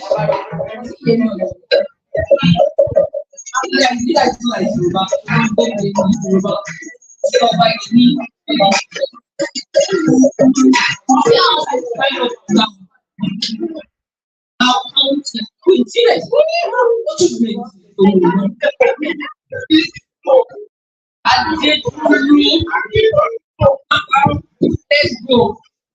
It's you. Let me give you an hint. Let me just do that.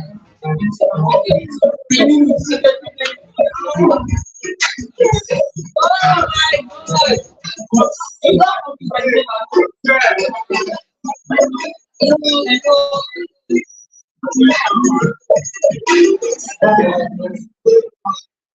guys don't remember by me.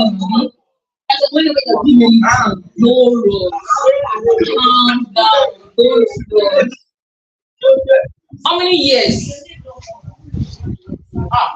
Ask me your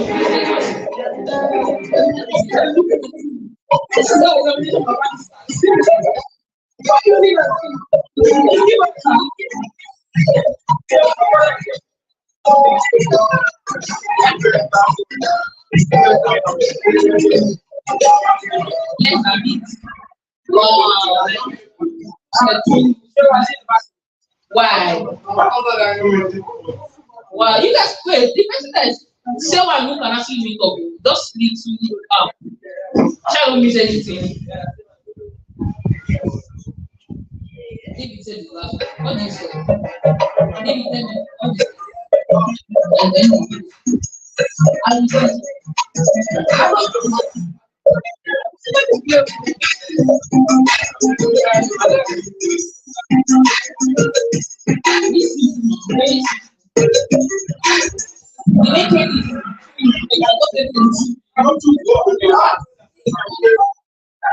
wow, someone please let's let me on this one.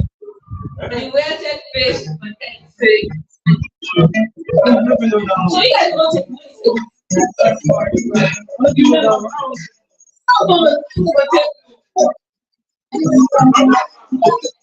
he said he's looking at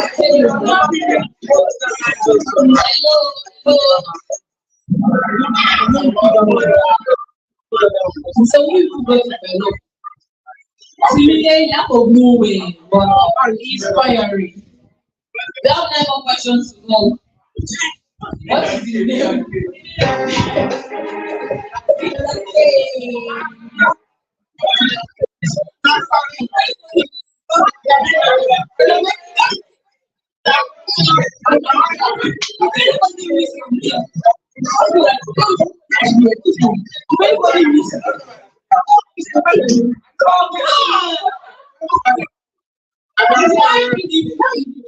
I'm just sorry.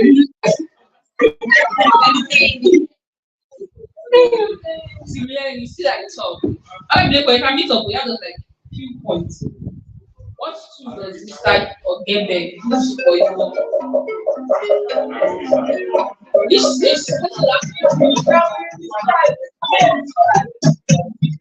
This question actually really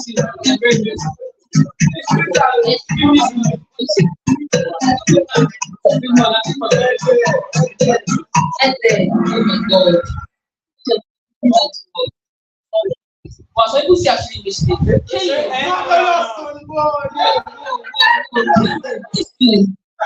Really? Those there trying to maintain his teeth. Stop, get your side.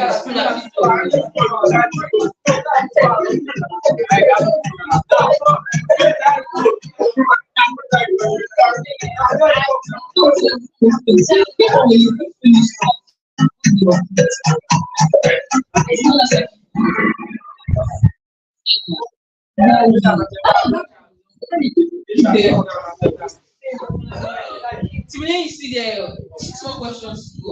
So why me? Oh sorry. You guys go the name shall add a passion.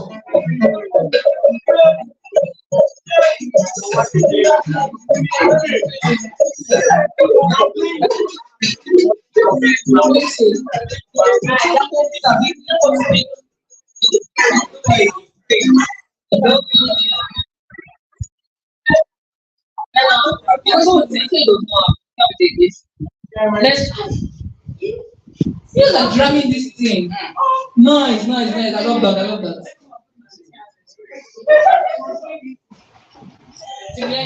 Because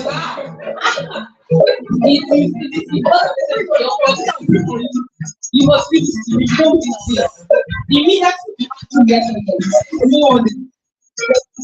You must be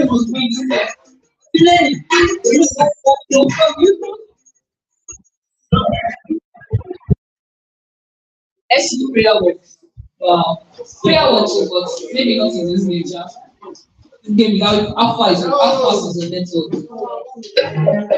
Networking help you build connection. What kind of connection do you want? No, ask yourself what kind of connection. Today you just like 3 more points. I'm not trying to like give you guys an inspiration. Who's Maria?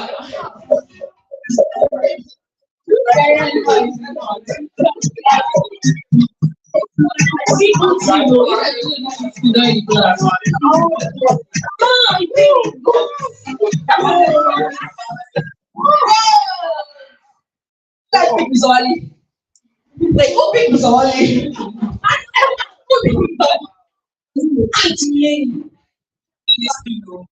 How many questions left? 2 questions. No. This question, you guys should, you guys are trying to play your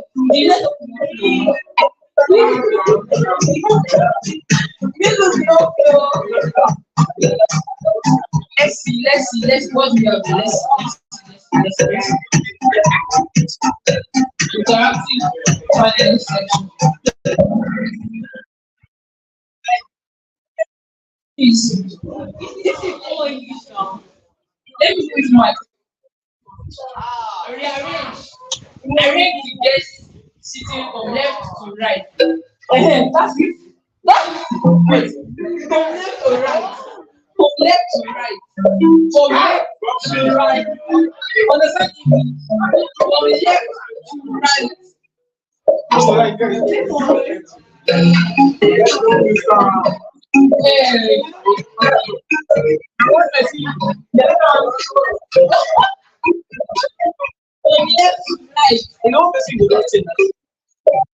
Look out! No,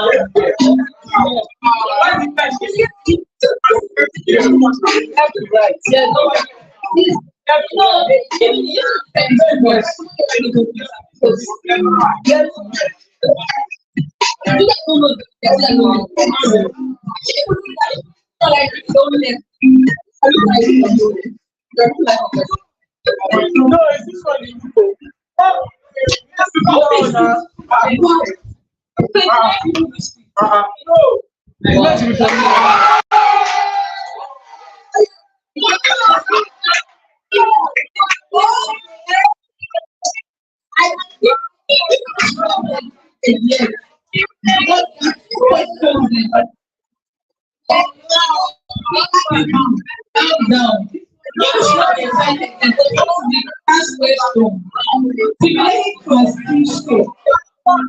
If the foundation is not strong, all we have to do is rise.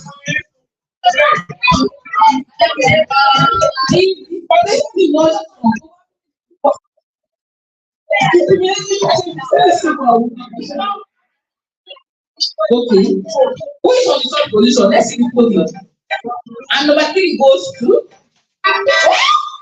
Oh, wait, what's favor? I said it. Oh my God, so much of it.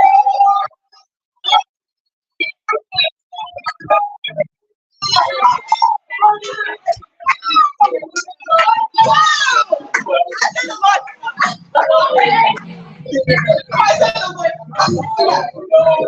really sorry.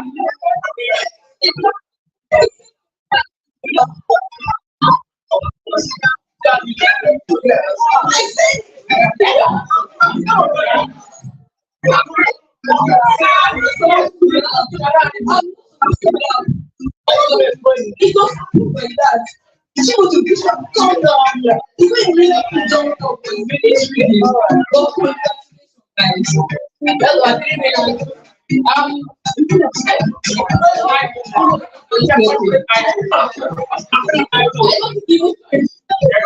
thank you very much. And I want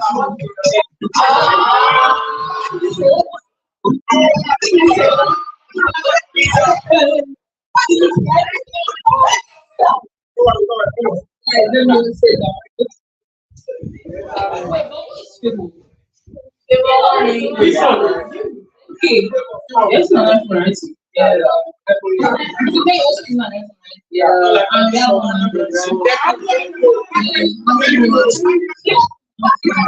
Thank you very much. I really appreciate it. I'm fine. Give it up for me, Jackie. Give it up for me. I will not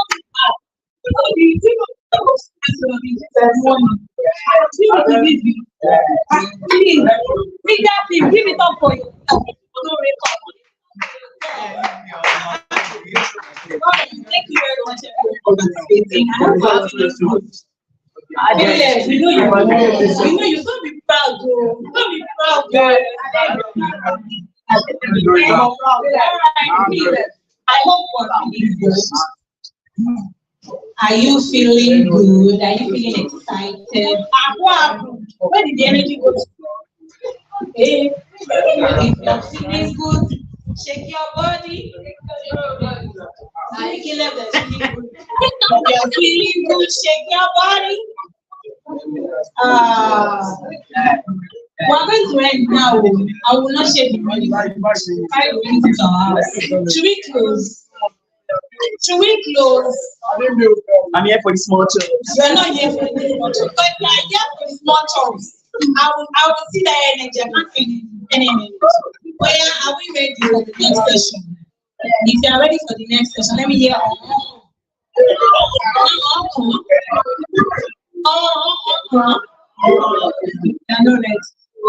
If you are ready for the next session, let me hear you say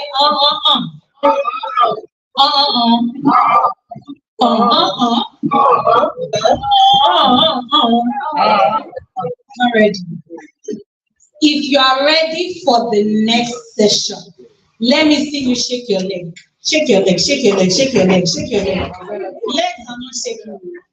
It's only mouth that are shaking. If you are ready for, I'll collect all the drinks. I'll collect all the drinks. I will see your drinks. If you're ready for the next session, that I'm not opening their own, I'll see them. If you're ready for the next session, let me see you shake your right leg. Right. Shake your right leg, shake your right leg, shake, shake, shake, shake, shake, shake your right. If you're ready for the next session, let me hear you say Steve. Composure. You're not ready. If you're ready for the next session, let me hear you say tech. So for the next session, we're going to sing our song that we sang earlier. Sandalili, sandalili, sandalili, sandalili, sandalili, sandalili, sandalili. Mr. B, are you ready for me? I don't think so. You're not smiling yet. I can't see your 32. When I see your 32, I will know that you're ready for me. So when I call you, I'm going to give you an example. When I sing Sandalili, Sandalili, then you tell us what you are known as. For example, now I can say, I'm a speaker in my country. Everybody knows me well. If you look me up and down, you will know that it's true. When I call you, we'll sing the first part for you, then you sing the second part. And my audience will carry chorus. All right, are we ready?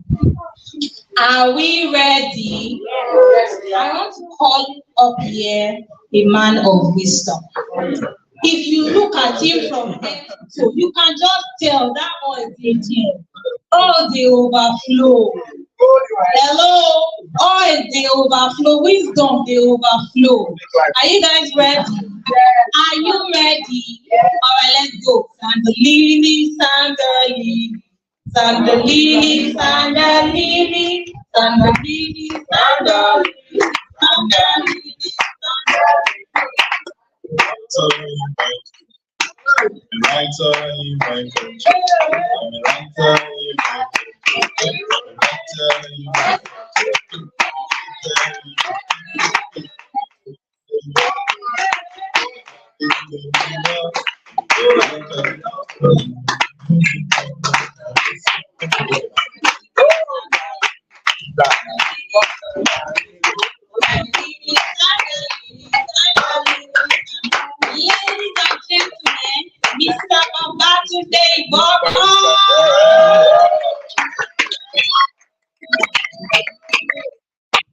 Yeah.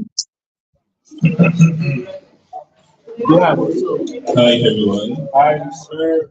I love the energy, so give it to yourselves.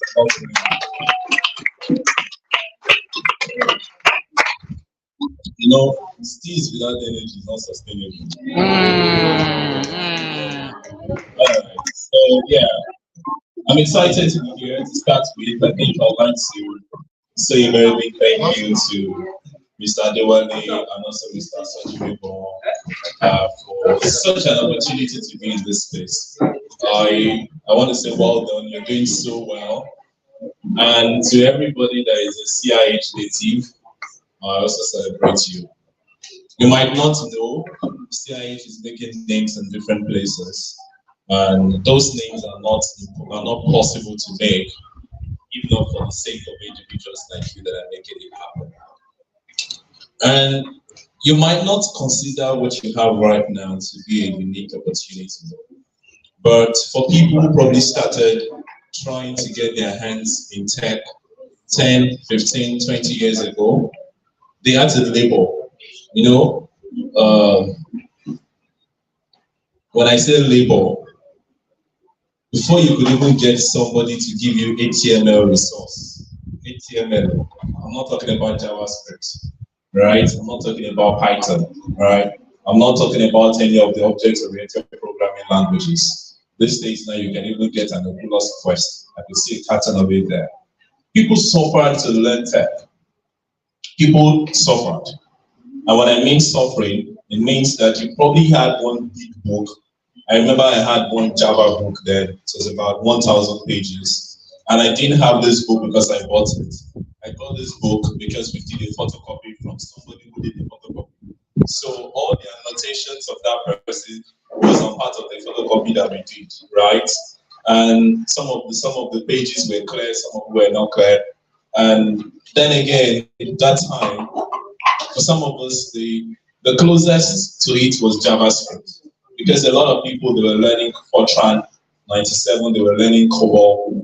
But today, you have countless, I would use the word countless. You know, the other time I was talking to somebody about C programming and C++, and they talked about how difficult it is to learn C++ and C programming. And now you have R, right?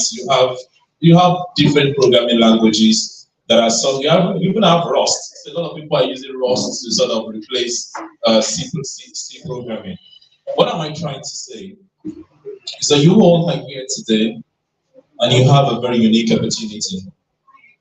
And before I go further into talking about what we have, about building your tech journey, brand, skills, and even potentially impact, I'll start with a quote. And this quote is a quote from Margaret Mead. Margaret Mead. And it says that, never doubt that a small group of thoughtful, committed citizens can change the world. Indeed, it is the only thing that ever has. So I'll take it again. Margaret Mead once said that never doubt that a small group of thoughtful, committed citizens can change the world. But indeed, it is the only thing that ever has. You are a small group of thoughtful, committed people who have decided to come to CIH. It could as well be in many other places. But it's saying to you that if for any day you look at yourself in the mirror and you feel like, what are we even doing? I'm confused. It says to you that you have to remain committed. Because if you continue consistently, there's something you're going to break through. I'll tell you a few things about me, what I currently do, and I will go back into my story. And I think I can help you to connect the dots from there. At the moment, I'm in between what we call transitioning, right? Up until May 2015, I worked as a program manager for Microsoft, Africa Development Center. I'm so happy to see our banner there, our logo. And before I took my program manager role, I had two other roles in Microsoft, as a customer success manager and as a learning delivery specialist. So I joined Microsoft in 2018, October. At the moment, I'm doing a few amazing things. and probably also transitioning into other roles. But before that time, I had a non-profit that I was running myself, and I also started my career in 2008 in tech. You know, one of the things I used to do then was climbing communication towers. So you see, then we have a lot of towers that are for MTN. There were not as many as they were then. So for every time I mounted an antenna or a radio to make sure that people could have access to the internet or CDMA or Edge, you know, in their community, I was paid 30,000 naira thereabouts. So I started my career in networking from running network cables, running local area network cables, and gradually I began to work on things that we call IP surveillance cameras. These are surveillance cameras that have motion detection, IR built into them, and a few other things like that. And I continue to progress in my journey. And I've had an opportunity to travel. Basically, these things give you travel opportunities, you know, from Asia to Europe to different parts of the African continent as well. These opportunities have been very humbling, I must tell you. And I'm going somewhere. And as I continued progressing in my journey, I began to see the need for me, or I began to see the value on being able to identify what my priorities before I started. And trust me, you know, I've run multiple boot camps for people between 13 to 19 to 21, spoken to an audience of thousands of people. But a few things give me fulfillment, and which is being in a space like this. I love young people. Of the people of my age group or my colleagues then, I think I'm probably one or two people who are still in Nigeria. I think this is one of the reasons why I'm still here, to be very honest. But we'll come back into that later.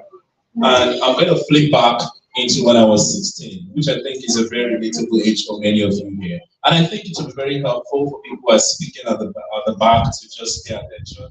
I think there are important things I want to share going forward. When I was 16, my father had suffered stroke, and it was a full-sided stroke, right-sided. My father could not speak audibly. We could only hear him say words like yes, no, I shake, thank you. Single one word. So he couldn't use the restroom by himself. He couldn't walk. He couldn't write because the stroke affected his right hand. If it was his left hand, he might probably still be able to write. And for everything he probably needed to do, he needed help doing that. Now, I was 16 or 17 thereabouts. So I was struggling to even make sense of my own life, right? And I remember the very time I was admitted into the hospital, I was writing NECO GC, sorry, one HGC. Do you know what happened? I went to Logic Online School of Science in London, right? Smart, sharp guy, but I was very bad with English. Trust me, I self-taught myself English because I failed English 3 times. And at the 3rd time, I actually confirmed that it wasn't the first time I blamed the teacher, Mrs. Karowi. I didn't like her so much because each time she came into the classroom, she would say, today we're going to learn oral English. I was like, oh, what's that? It didn't just add up in my head. So every part of what she was teaching us was not interesting to me. So I blamed her for my failures, my first exam, which is the school sat itself. And when I failed the 2nd time, I began to realize that Miss Carroll was probably never the problem. Or maybe she contributed to the problem, but I digressed. That's not where I'm actually going. So I made an attempt to write another exam. And when I tried to write this exam, this was when my father was in the hospital. So the average cost of transport fare from my house to the exam center, or from the hospital to the exam center, was about 200 naira to go. So that's a leg. So if I need to do the two-way trip, I needed how much? 400 naira. Sadly, my mom could only struggle to afford 400 naira because remember, our husband, my father, was sick, right? So everything we had was to make sure that it was well. Now, If I had a paper at 8, I think the earliest exam was 9. If I had a paper at 9, I would use that 200 naira to get to the exam center. And if I have like geography the next day, I will take my geography notes and read them back when I'm going to the office because I have to check. So I could only pay to go for morning exams. But if my exam was in the afternoon, I would trek to the exam hall, keep on reading, and I would use the transport fare back because it's been very sunny and I'll be tired. Right? And you know what happened to that result? The cancelled result of the exam center. So I was at the time whereby I had 3 younger siblings. My youngest sibling at that time I think was 9 years or 7. The other one I think was 11, and I think the other one there was about 2-3 years gap between us, and the other was probably 13. So I was out of secondary school, but they were struggling to even still find their way, right? So mind you, we're not a rich family, but we're okay. We're at least moderately comfortable. But when life dealt that with us, it was a very. How many of you play like Mortal Kombat and any of those things? What happens when you do down, Y? What happens? Down, Y. Eh? Uppercut. That's it. So when life gave me down, Y, and it's when they give you uppercut in your jaw. That was what happened to us then, because we could not even afford food. Now, I'm not saying this for any kind of it's in the past, I've gone past it here. But there's a story I'm trying to map out. So I had to do jobs at the same time I was trying to get my diploma at the Polytechnic Ibadan. Now, odd jobs. I'll give you 2 or 3 examples of the jobs that I did. One of that, we'll go and cut grass for people. So they will measure it. 1 yard at that time was 20 naira. A square. 1 meter square. 1 meter is very relative. But a yard is just like from here to the middle of the chest. That's a yard. So 1 yard square, 1 meter square was 20 naira. So if you can do 100 of that, you make 2,000 naira. Now, for you to do 100 of that, I can bet you will have this place sold. So in many cases, I will contract even to my friends that were probably used to the hardship more than I was, and I will pay them 15 naira so I can still make 5 naira. This was very ridiculous calculation. But trust me, I did some jobs. Another one I did, if I opened this, I have a big hut that took 3 months to build. And in one of those instances, we went on a communication. I was doing this borehole work. So for every project, you get 4,000 or 5,000 naira. So one of those days, there's that big board. They roll it out. It came and landed on my leg, and the cost of even carrying it was like 3 times more than what I was going to make. So I left that job and no, I'm not born for this. Another instance, we followed my friends who would go to buildings that they are building in the construction sites. I would help them get water or things. So one of those days, that 20-liter paint bucket.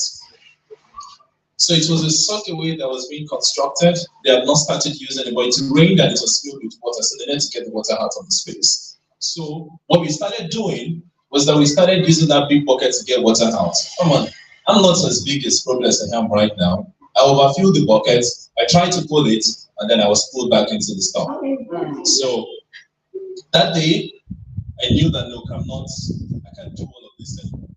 But I was doing it for a reason. My mom wasn't working. My father was sick. My siblings had to go to school, so we had to put water on the table. And I'm the first son. So I had responsibilities of a father when I was even still struggling to be a teenage boy or even to be a young adult.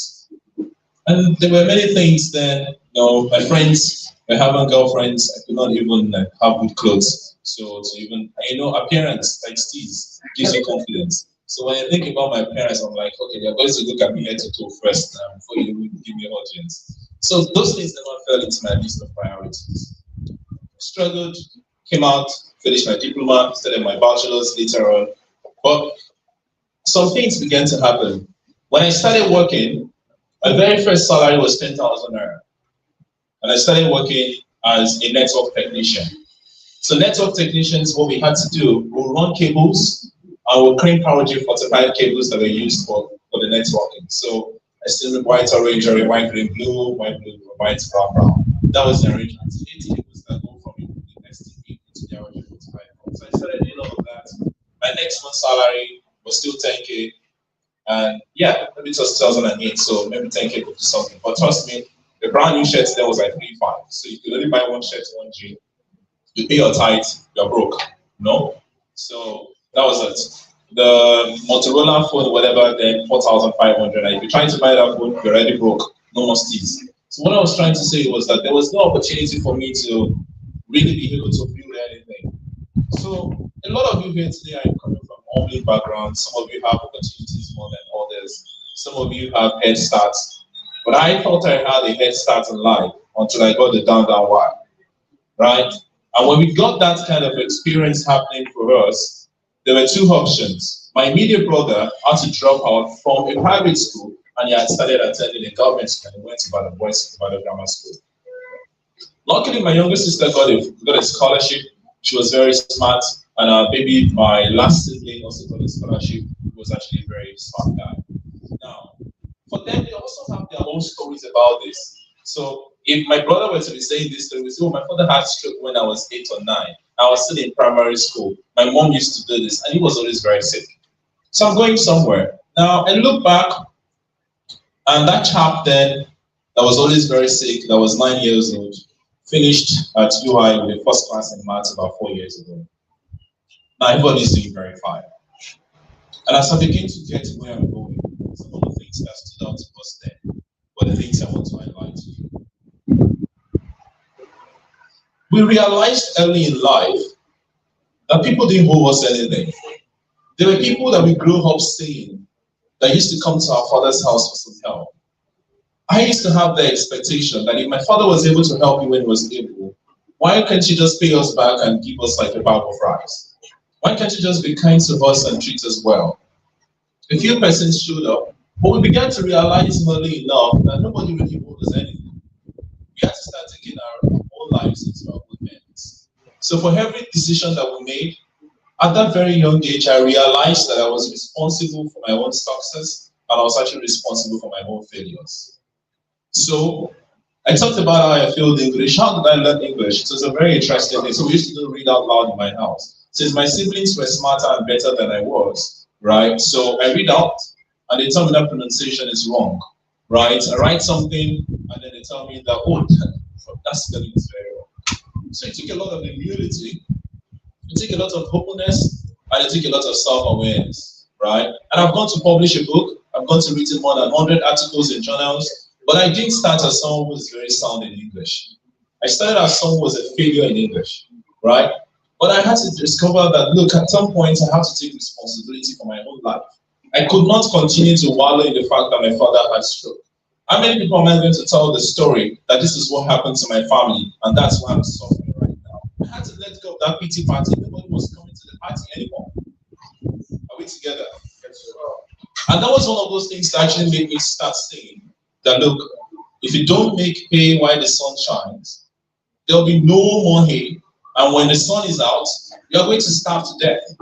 I began to see at that particular point in time that I have to take my own life in my own hands. So I began to make very conscious decisions about the kind of friends I wanted to associate with, the kind of books I wanted to read, and also the kind of things I wanted to do in my life. I just knew so well that I cannot afford to be poor. I saw that the poverty was a very, very strong thing, and I could break it. So what kind of skills have I begun? I mean, what did I start to make? So when I got hold of how my life began to take shape, I think in 2011 or 2012, and what I was moving from the old setting up of networks and doing campus stuff, and I had an opportunity to do a lot of big projects across states and government houses. My life began to have some shape. And one day, there were 300 level students from Lautech, computer science students, and they came in, and I was going to take them something, I think, on layer 3, on the OCI layer 3. And these guys came in, and it was supposed to be a 3-day boot camp, but the first night, it ended up being a pep talk. And they wanted to hear my story. And I found out that these guys were just as confused as I was when I was in that space as well. I didn't know what I wanted to do. So it's okay if you feel like there's a lot in front of you right now, you are confused. If you keep at it, you probably find some direction and some light, but it's very okay to feel that way. So then I didn't stop. I kept on, and I went ahead to start my own nonprofit. I liked cybersecurity, had a background in computer science, but I could not even write a code to take myself from there to there, right? So it's okay. You might learn computer science or study computer science. It doesn't mean you're going to be a programmer. There are people in Microsoft today writing the best of the best code that studied Yoruba. There are principal engineering managers that study geography, studied accounting, studied finance. And these guys are writing codes that are moving the world. They are contributing to projects around all the nice announcements you see about Microsoft Fabric, Copilot, Bing, Edge. These guys, some of them didn't even have any background in computer science. So I didn't have a background in computer science, but I knew that this is not my calling. Because I just thought that, okay, after Print, Hello World, and some other things that I did, that was everything I wanted to do. But I didn't like it. So there will be people amongst you, there's some amongst you today who would feel like, oh, computer science is the way to go. So I wanted to do cybersecurity. And I developed interest in CIH Techfest. It was a certification that was a complete, then it's called Certified Information System Security Professional. I love the whole idea of CISSP. I was training people that were writing their exams even when I didn't have a certification. So I was that good at CISSP. And someday I said to myself, if I go to India and I go and learn cybersecurity, and I think then ethical hacking was CIH 5 or version 5. I'm not sure if it's 11 or 12. I'm not sure what it is right now. And I thought to myself, I painted all the big aspirations. I'm going to be working for NASA. I'm going to do X, Y, Z. I'll finally be able to live with my family out of poverty. All of these aspirations were very valid aspirations. I just found that I didn't love it as well. I just liked the idea of cybersecurity. So maybe I wanted to do something different. I went into my own nonprofit and I began to build my skills in program management, project management, people management, human capacity development. And for people who probably have seen the flyer, it shows something like a learning and development consultant, because that's what I've focused on the last couple of years. How have I been able to build a brand out of that myself? I was willing to try many things. You can't have a destination vision that says to yourself, only one thing is what I must do all the rest of my life. You're still young, you're too young to even have that kind of idea. You can't say to yourself, then my mates wanted to be pilots. Some of them are not even pilots in the car right now. They want to do X, Y, Z. I was always the one that never knew what I wanted to do. Because I felt like, look, why should I do one thing at some point? Why should my life just be about one thing? But there was also the other part of confusion. There were many things I didn't know what to choose from, right? So what I'm saying is that you can't be locked up to say, what I want to do is enlighten VR. Where's she? It's time to drag her. Yeah. You had a mic the other time, now I have it. So what I'm trying to say is that you can't be locked up to say, all I want to do is that I'm going to learn Python, I'm going to do something that's sort of visually impaired, I'm going to have a solid pitch. Or what I want to do is this. It's good to have those aspirations, but you must have a very open mind, and you must be very flexible. When I joined Microsoft, I joined as a learning delivery specialist. Then my role changed like a year and a half later. Customer success manager. I had to learn very fast. I had to learn on the go. And trust me, there was nobody to help me to say, okay, oh, this is how I handled you to how to make this happen. But if I was locked on being a learning delivery specialist, they would sack me immediately that role ended, because that was the only thing I could do. So I think it's very important to be able to have that openness of mind and understand that, look, there's no perfect destination to something. AI is what it is today, but it was not this way some 20 years ago. AI was not like this. So imagine if someone at that particular point in time, look, and there are people today who started their lives in 10, 25 years ago that are struggling because some of the things that they built and they used frameworks for, they built several complex frameworks for, you could get them done in a machine learning framework right now.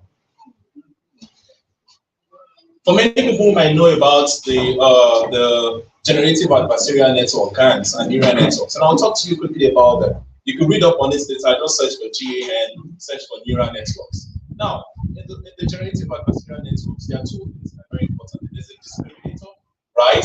And there's what? I'm forgetting the other one right now. So, what simply happens is that there's one guy, there's one on the machine learning framework. The first part of it is building something that looks original. The discriminator continues to compare that thing that has been built with real life until it's unable to differentiate from it. So that's why at the end of the day, if there's a fake data of me speaking at my face, the machine learning network right now can actually take that data and you can train the model to continue to compare my real voice with my fake voice. And suddenly you can produce something that's virtually like speaking, but it's not virtually like speaking. And that's why you have videos of Obama and some of those things that were not really Obama's videos. Now, for some people 20 years ago, that was not possible. But right now, you could easily get that done with a machine learning framework of artificial intelligence. What am I saying? If you are locked up to say, this is how I wanted to do it 20 years ago, you'll be cut out of the game right now because it's not being involved. So we must have that openness, must be willing to learn so fast, and we must be willing to actually share our learnings and our failures with people around us. Because for each time I tried something in the past, there were people on my team that made me understand that, but see, this is not how we can do it. There are better ways to get this done. So I'm saying to you now, you still have the brain, you have the energy, you have the strength, you have the intellect, you have CIH, you have resources, you have data, you have iPhone XR. You have everything to be successful. Trust me. You have more than enough to be successful. You have a strong community. 15 years ago, people didn't have all those things. They struggled and labored for them, sweat and blood. But now today, you have them just at your fingertips. And they will say that to whom much is given, much is what? Much is expected of them. So I feel like you all have the resources to begin to make these things happen. And as I round up, I think there are a few lessons I want to say before I hope they will sometime in Joburg, in African Leadership Academy in 2015, I was leading a group of people and students on some experiential work. And we went to Soweto. And when we go to Soweto, Soweto is like a slum. There's a part of Soweto that feels that way. And when we go to Soweto, what they had to do in the space of 2-3 weeks was to identify a real life problem and provide a solution to that real life problem. So the teenagers that I was actually chaperoning, one of them came to me and said, "Hey, Babati." Oh, I think they didn't even come about it. "Hey, Babati, I think we could get XYZ done." And he had a South African accent, so I'm trying to mimic her. So I think we can get this thing done. So okay. And I said, "How are we going to make it happen?" So I believe we can raise maybe 2,500 or 5,000 rands. So you all are strangers in this place except you. Every other person is a stranger. You're the only one who's South African. How do you think this is going to be possible? And she said to me, and that was where I got that quote from. He said to Babati, "You haven't done it. We are not going to allow anyone who has not tried it to tell us to." And it sank. And you know what happened? They raised times 4 of that amount. They raised food. They did a food drive. They raised clothing, and were able to take it to the non-profit, the community organization for the people. When they got there, the people said that for the last 4 or 5 years, we have tried to achieve half of this. It's not possible. Some people came in, they dreamt it was possible, they made it possible. So at the end of the day, a lot of people are going to tell you, you cannot build that application, it's not going to work. You can't write down model, it's not going to work. Stop playing enlightened VR, something already exists. There are many applications for visually impaired people. I don't think you should be doing that. People are going to tell you 1,000,001 things that cannot be done in 1,000,001 ways. For you as a young adult, you have to be able to take them in, process them, filter them, and trash the trashable. There'll be few things to learn from that. But if you go to bed thinking that it's not possible because somebody said it's not possible, at the end of the day, nothing becomes possible. And by the time you share 10 ideas with people, 10 ideas are dead. And nothing happens. So that's number one thing I think you should do to learn. The number 2 part of it is that at some point, you must understand that failure is essential to learning. You must be willing to fail. A lot of people, then I never wanted to fail. I was always scared of failing. And on one of those days, I was writing, so we call, there are switches that we call layer 3 switches because these switches are programmable switches. So this particular day, I was doing something we call virtual local area networking, VLAN on the switch, and I was doing some other things. I just learned it from CIS, from the Cisco book, the CCNA book. I was like, oh, let me go and try it out. So I went to try it. I walked on the switch, and immediately my boss got a call. And after my boss got a call, everybody, you know when they say you delete production database? That was exactly what happened. Everybody was under serious fire. The switch I walked on was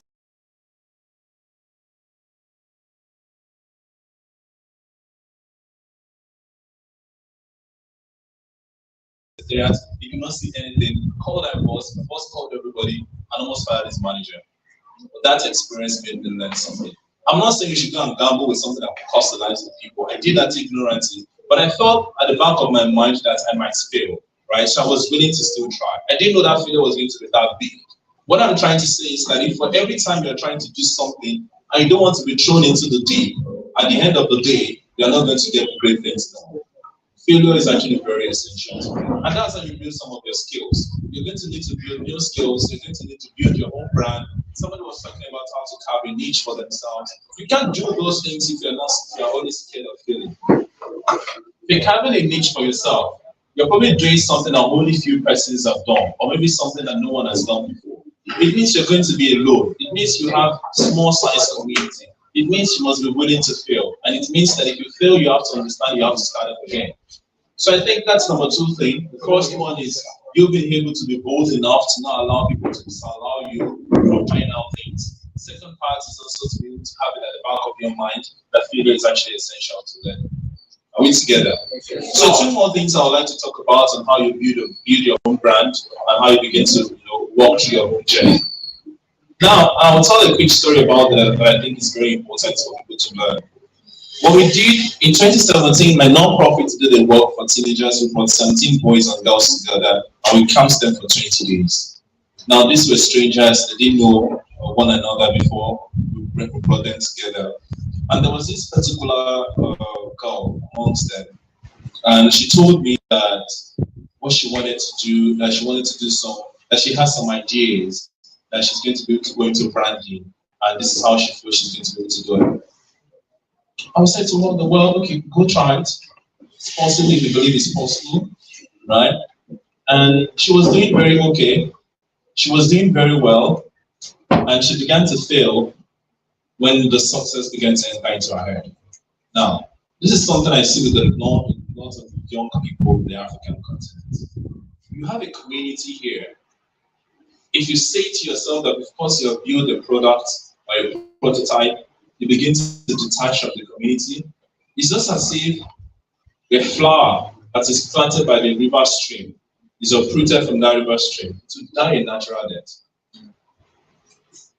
Because the wealth of information you get in that community, the resources that you get in that community, the support that you get in that community, the vibe of skis and the rest that you get in that community, you no longer have access to them.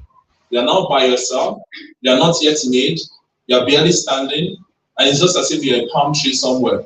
No support. The breeze blows you away. Blows you to the right, blows you away. And gradually, you find out that all of the success you thought you have been able to achieve, you have them with you. What I'm saying is that community is very important. You have to, and that's why you have even virtual communities, right?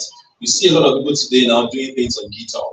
Strangers that you've never met before. There's an open repo, everybody's working on something open source. You do your own stuff on it, you do a mesh there, you do a pull request, and you do all of your mesh. At the end of the day, you're part of a community. You haven't seen these guys before, but you're part of something bigger than you.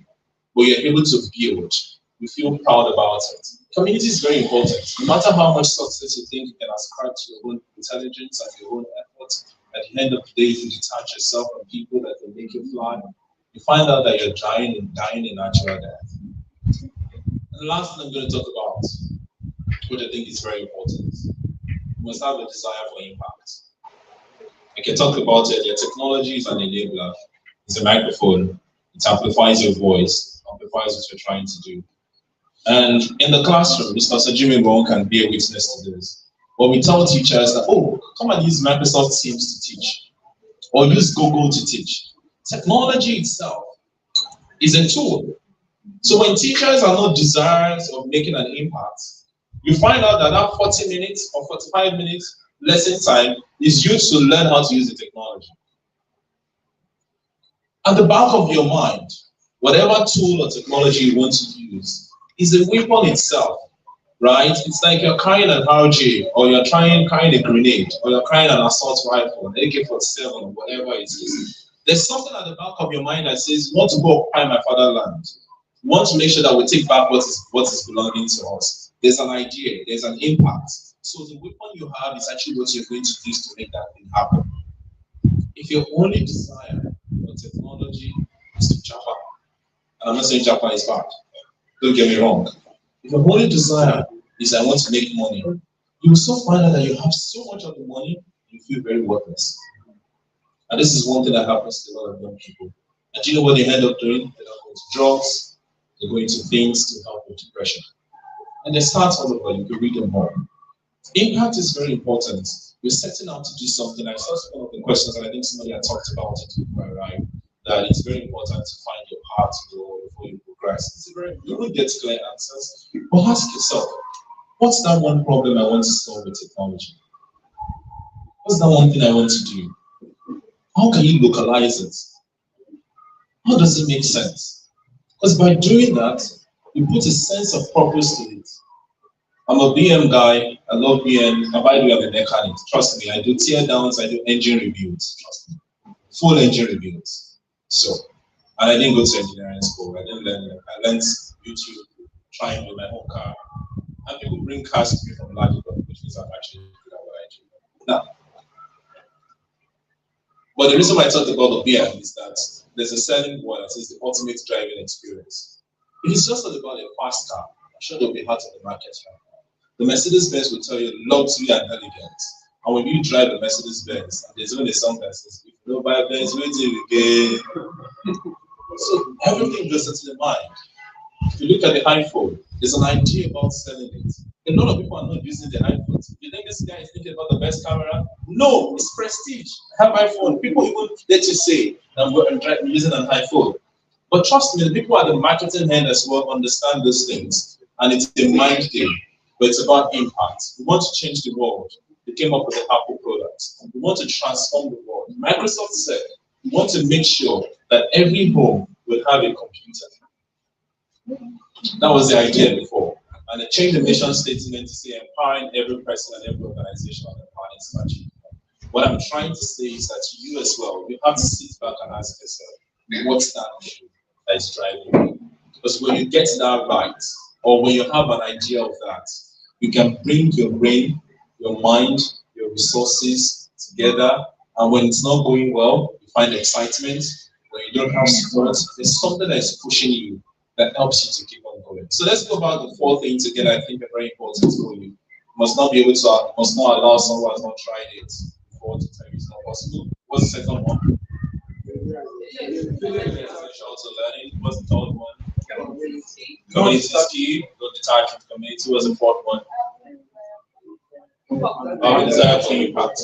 I think these are 4 things that if I look into my own life, these things have helped me. And let me say something I think is important before I go again.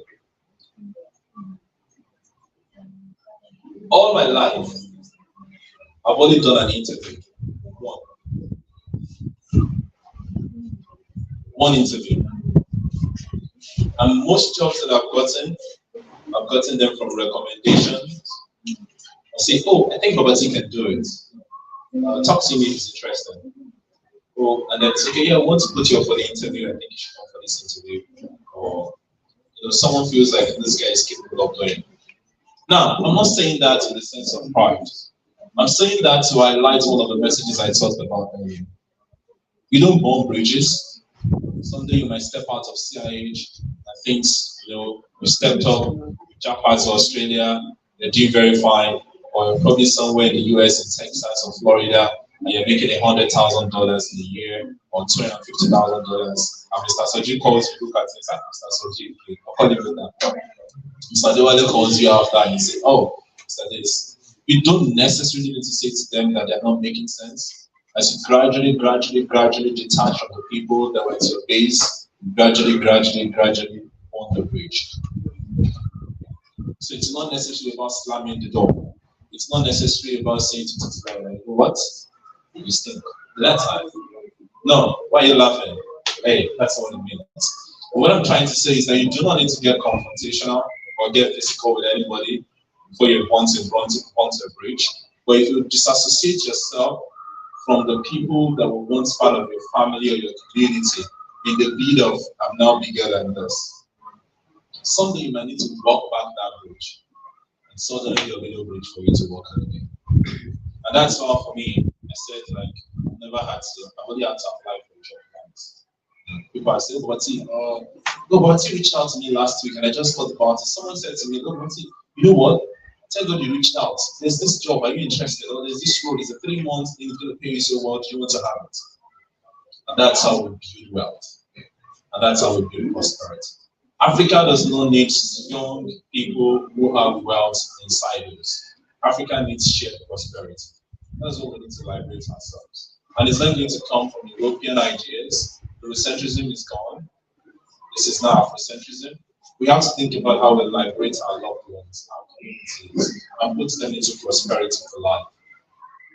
So, beloved people, if you give me this microphone, I can keep speaking from now till forever. I can speak from now till tomorrow. But I will leave you with this one word, or maybe this quote. I love quotes a lot. And I think this is by Nelson Mandela. And it said that every now and then, a generation is called to be great. You can be that great generation. Which means if you say to yourself, next generation will do it. If you say to yourself, my generation will do it. But the call is there every now and then. So I hope that you all someday will be building something better than Microsoft. Probably be a principal software engineer at Microsoft, hiring people, consulting for brands. Remember, at the end of the day, it's all about impact. Go out and make the impact. And you only live once. Live a good life. Enjoy your life. You're young. Fail as many times as possible. Laugh about your failures. Look back and laugh at them. Set your gaze above things that are beyond the current realities. And be thankful for all the opportunities.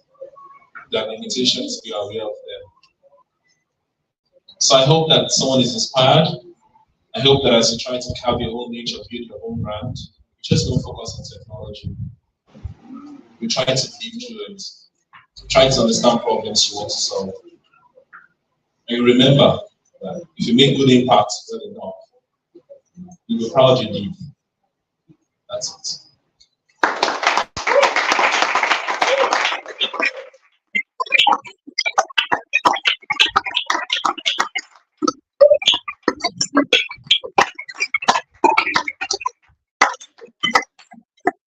Thank you very much. The men of honor that we invited today, it's not small something. You can see that I just finished dripping oil and there's still more. Can you see that? If we give him this microphone and say, yeah, now, carry us into next year. So what the shaking you carry us? Aha! What that saying? All right, so please, if you have questions for Babati, Mr. Babati, rather. No, don't worry, Mr. Babati for. I'll go back there. So if you have questions for you, you cannot take 50 questions.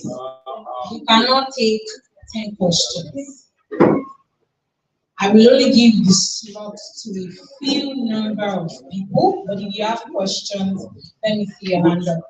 Just a few number of people. I have 1, 2, 3, 4. No. 3. Any other person before we close the slot? So 3 people we have it. All right, Timothy, please come forward. You don't want to clap for media team. We're not snapping a deal. Don't worry.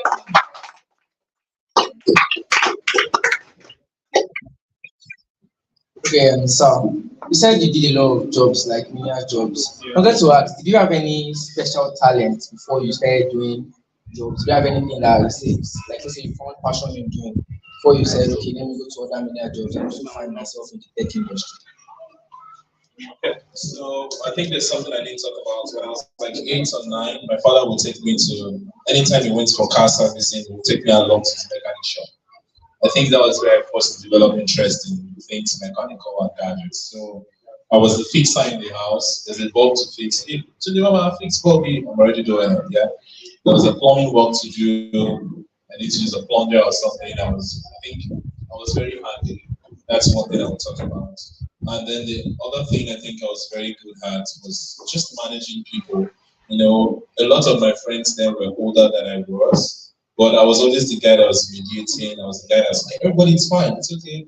Okay, let's do it this way, and everybody goes my way. Even though they were homeschooled older than I was, right? So I think people management and that interest in tech and gadgets and in mechanics, right? These were things that I think I was very good at before I used to go to technology.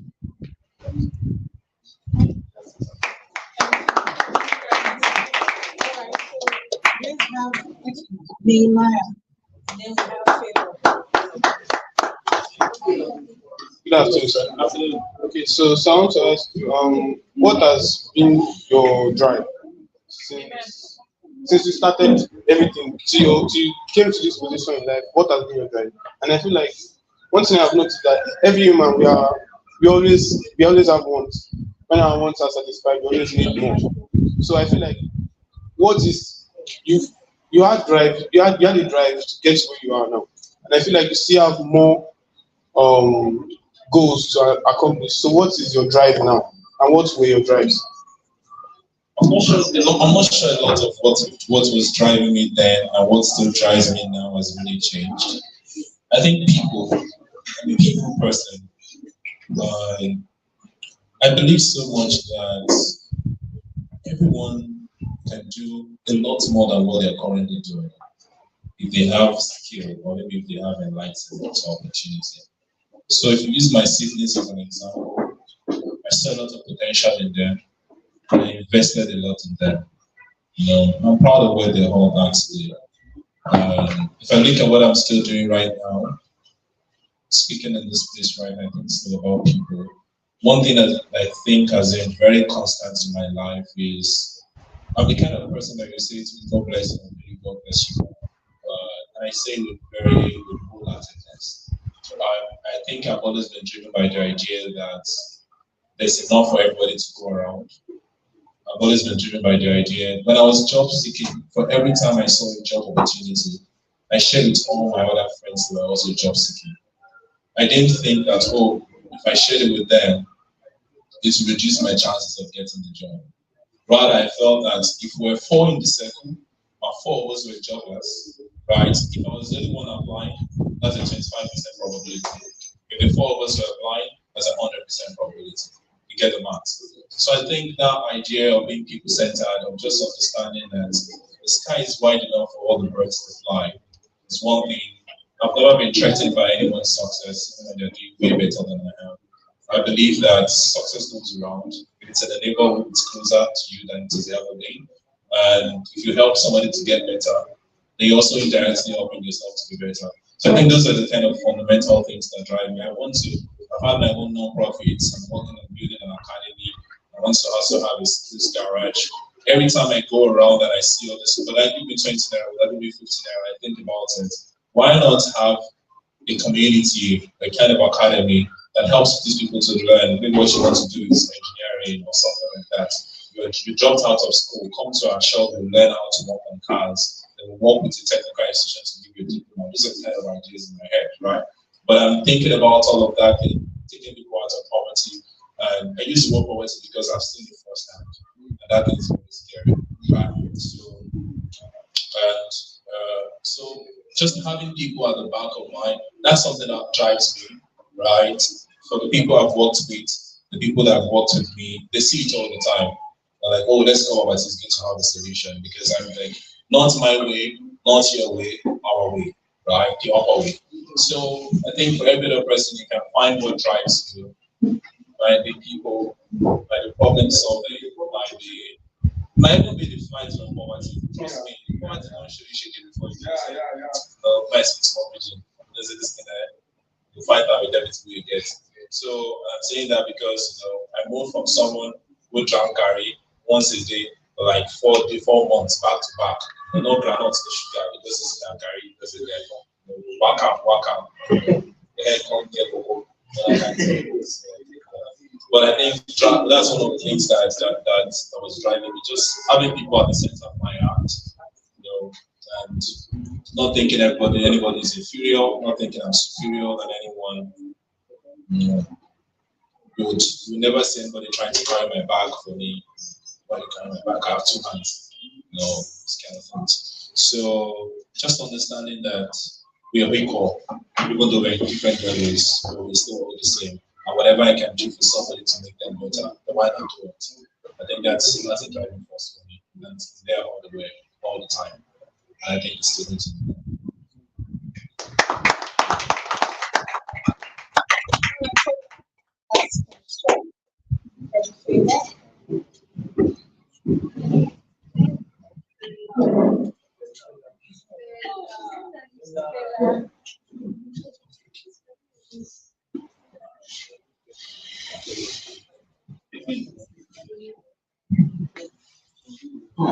Alisa,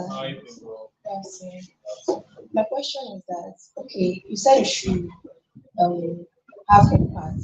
What about if you want to help someone and you don't have the resources needed for it? How do you do it?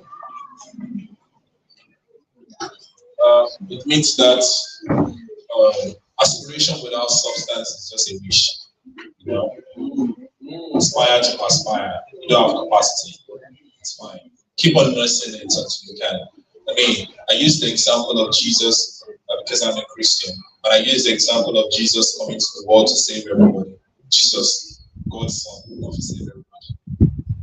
Listen up. Check out. Get the idea. Yeah?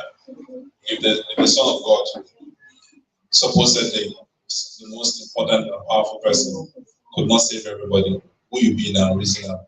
So the way I think about it is, you're not Jesus. You have to start with, which means that even if you have capacity, you can't help everybody. That's number one. Secondly, you're trying to do something for people, but you don't have ability to do it. But communicating it makes a lot of sense. I'll give you an example. I'm so sorry, Shadi, I see you're struggling with this thing. I would really love to help with your assignment, but I'm so swamped right now. I just want you to know at the bottom part of your heart that if I had extra time, I would help you to do it.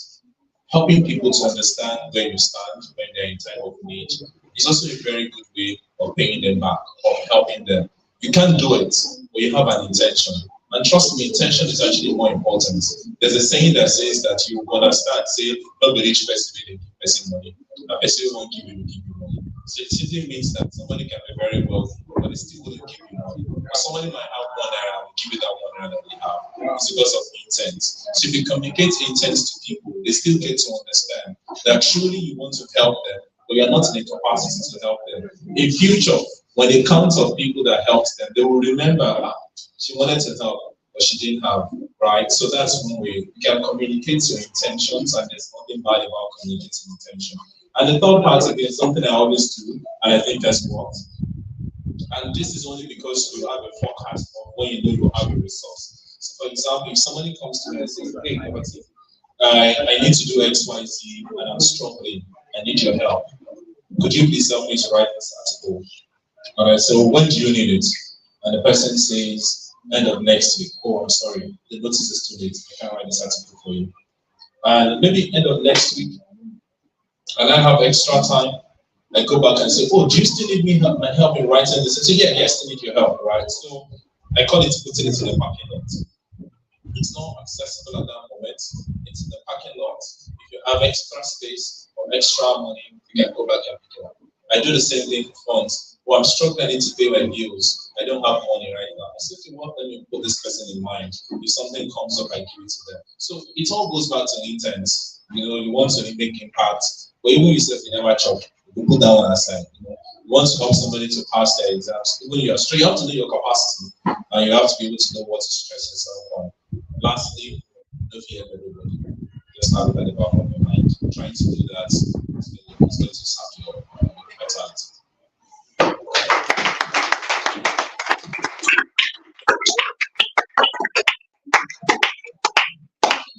So now we are moving on to the next session, and our speakers are still present here. So we are moving to the pitching session. We have a few of our natives and interns going to pitch their projects, their solutions. We call it that. So we're not calling pitching, we call it solutions. So please, if you are not pitching, then you should be saying. Alright, please, I'm about to welcome here the woman of honor. She must not come with London. a woman of honor. You know, when you see people that have honor, they're always dripping something. When you see, aside from wisdom that she's dripping something else. Who can guess what she's dripping? I have gifts for anybody that can guess. What else do you think this woman of honor? Beauty, no. Love, no. You are close. Money, no. You are close. Wisdom, you are close. You won. That's dripping data science. Ladies and gentlemen, welcome with me, Miss Boomy.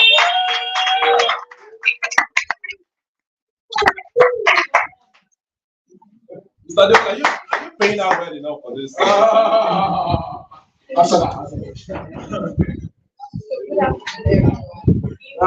Good afternoon, everyone.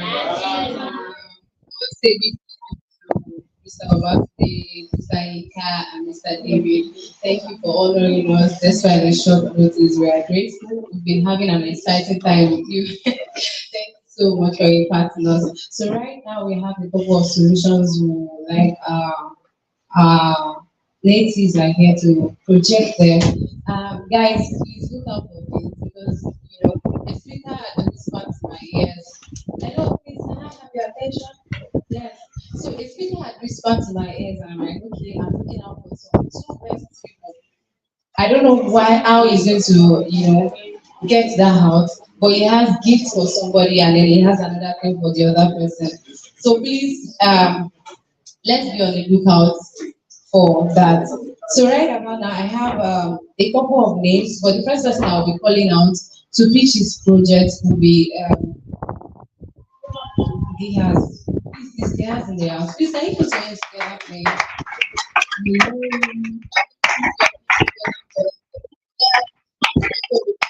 What solution are you building? And this guy has decided to do something. Where's Diaz? I've not seen him.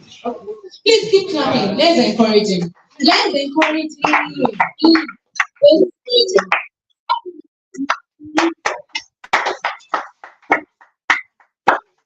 Okay, so I just hope the people in CIH are with us and then they can still hear us. We apologize for the network issue that you guys have been experiencing. I hope you guys have learned a couple of things too. Okay, so can I get a yes from the site? Somebody should check the group for me. Let me know if they are hearing us and if they are still on point with us. Can I get someone to check the group, please?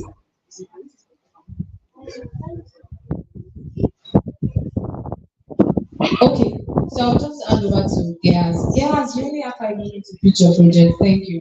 You tell us the problem, how you came up with that problem, and then what the solution is about, and then to be of that solution. Can I get someone to check the group, please? All right, so good day, everyone. My name is Gears, and I'm a Excel developer, more like a software developer. So yeah, my my solution is that when let's say most people they don't know about global goals, sustainable development. So later on, I got to get familiar with the SDGs. I got to learn about it. I got to do my research. Then later on, I came up with the solution, educate people about the SDGs in a gamified way, in a more immersive experience. Because most people globally, the South communities, Nigeria, and these rural areas, most people don't know about these goals. And it's very vital to know them so that we can take the next step, the next action, the next step that we can use to make our world a better place. So I developed an app that teaches users about the SDGs, educates users about the SDGs, the targets, the indicators, using augmented reality, using virtual reality, augmented reality, with the aim of quizzes, gamification, infographics. Yeah, so that's basically like the project. So I have a competitor. I noticed that Samsung they have a similar project, but they do this for the Samsung ecosystem. So any Samsung user they can come up with their phone, they can download the Samsung app. But only for Samsung. So I'm coming up with a solution for all Android users, iPhone users, virtual reality, on Oculus, just virtual reality, all those, on all gadgets, on all devices, they will not be available on all devices, regardless of what you're using. So yeah, that's the demo of the project. I created the trailer. I submitted my project in United Nations for a competition. So I have to come up with this video.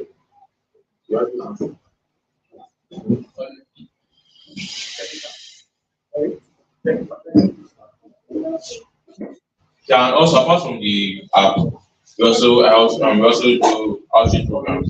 We go to schools, understand community, go to communities, educate people, and let people know more about the SDGs with use of technology. So I have a prototype here. This is my first of this. Also, I also have integration of AI chatbots in it.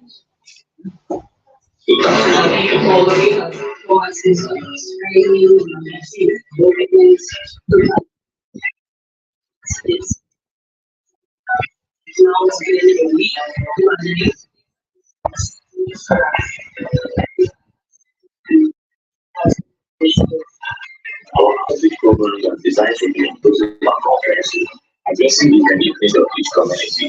We aim to spark curiosity, inspire action, and foster a sense of global citizenship on young time. Many young minds are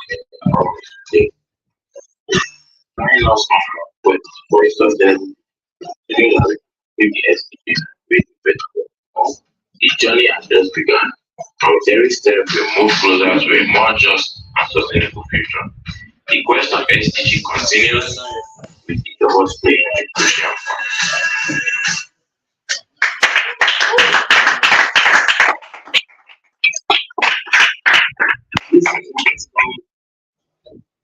SDG.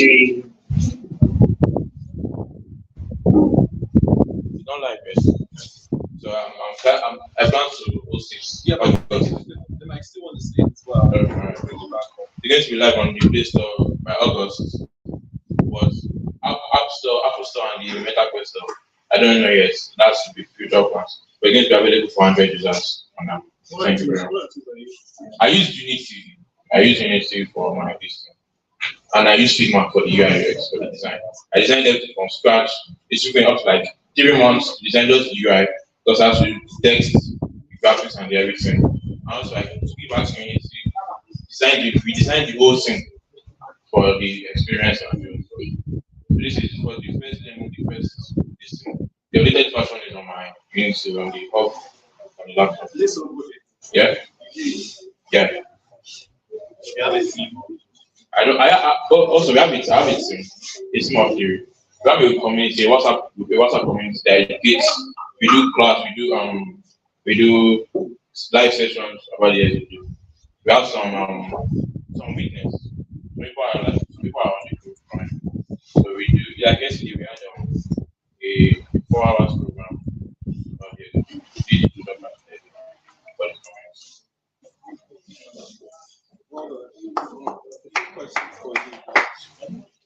At the end of the day, what's your target market? So my target market is on the underserved communities, for the outreach programs for the underserved communities. Why for the app? It's on a global scale for everyone using a mobile device, whether Android or iPhone. Okay, what's going to be the selling point again? So the selling points. Yeah. Why should I want to learn about the SDGs? All right. So yeah, like the SDGs, I noticed that most people people are using local ways to get people about the SDGs. So with my solution, get learning about it, gamified. It has quizzes. It has the whole information you need about it. There's augmented reality, and we also have virtual reality. So you don't, for example, for the virtual reality, you haven't get to explore these environments poverty environment, you get to go to this place and explore, see what is actually going in the slums. Then you have to be inspired and be like, okay, you know what, I'm going to do this for this community. I'm going to do this. I'm going to do that. That's basically what Can we give feedback now or that's later? Oh, okay. So I think it's a good idea. I'm asking you some of the questions not because I don't have answers, but I'm just trying to use the Socratic approach to push you. So yeah, the idea is good, and I think I'm able to say the idea is good because I have an understanding of what the SDGs are. So you have to also look at it from the standpoint of some people not even realizing what that existing goals exist here. So what's going to be the motivation for them? So let me give you a good example. A lot of people do not even know that, oh, there is probably iPhone 15. Yeah. But at the back of their mind, they want a phone that can take a very beautiful camera and give them prestige. So by the time they go on the internet, they are not searching for latest iPhone. They're probably searching for the 3 best phones with the best camera, or 3 phones with the best camera. And then it shows them maybe a Samsung S23 Ultra, maybe an iPhone 15, and maybe a Google Pixel Edge or something. And it gives them options. And then then the hook comes in. Buy iPhone because of this. Buy Google because of better quality, better AI, and better this, right? So you want to think about what is going to be the attracting that idea behind the storytelling. In that case, it can help you to get into an already saturated market. Yeah, so I think you need to look into that. Also look into the storytelling. Then in some of the graphics that I know this is something you're still working on, so but that's for future purposes. Make sure it's not Eurocentric. There are a lot of foreign pictures, foreign images there. If people begin to see it in a visual standpoint, they begin to, oh, this is not built for Africans, it's built for Americans, it's built for Europeans. So you must be able to add a mix of that to it as well. So think on the global scale. And I think the last thing I think you should also look at is what's your MVP. You can't go into, you have a lot of beautiful ideas that you want to throw into right now, but try to look at what's that one thing that if I plant this thing down, everybody will say, so I think you have to also be able to identify what the MVP is. And then this, the way in software development and all of now you have version 1, version 2, version 3, you begin to have alpha, beta, you have a lot of things. And they come in incrementally, right? So you have to do milestoning those things and look into your MVP. So when you push with your MVP, you're able to get into the already saturated space and you can now start adding the rest to it. Nobody will download the GTBank application if at the end of the day they open the app and you can see 1 million things at the same time. But you open there, you can see recharge card, send money, check balance. Those things are very important. They're MVPs, right? So think about it from that perspective as well. Thanks, sir. Well, Okay, so I'm just going to follow Mr. Wale. Mr. Wale, because we have special people in our midst, right? So right about now, if we're talking about the businesses that this together for them. Okay, this one's not very short. And okay, so Babati, we're not here early in the morning when I made the announcement. So I'm just going to run you very quickly through this. The 2 people that are representing that I want to speak on behalf of, they're special people. The first person is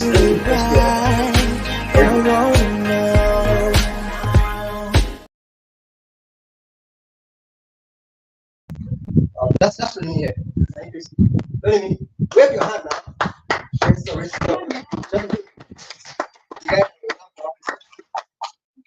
So yeah, that's Lonely. Lonely is very passionate about chips. In fact, Lonely can go on playing chips without eating all day. He's very passionate about it. It's one thing he does to take his mind off some of the things that would naturally, bug him. So what Lonely decided to do, despite his condition, was he said, okay, so today I would like people to some of the things I've been doing. Perhaps I've not been working at the same place as every one of you, but at least I've been able to do something, and I'd like to showcase it. So he told me that the video we're about to watch, which is about 30 seconds, it's about 30 seconds, is inspired. It was inspired to create the video like that. It was a video of 2 people playing chess. Because first he's passionate about chess, and then he enjoys watching people play games like that. So if you have just replicated something like that, as you watch this and you critique, bear in mind that this was done by someone who does not even have control of both his hands. All right.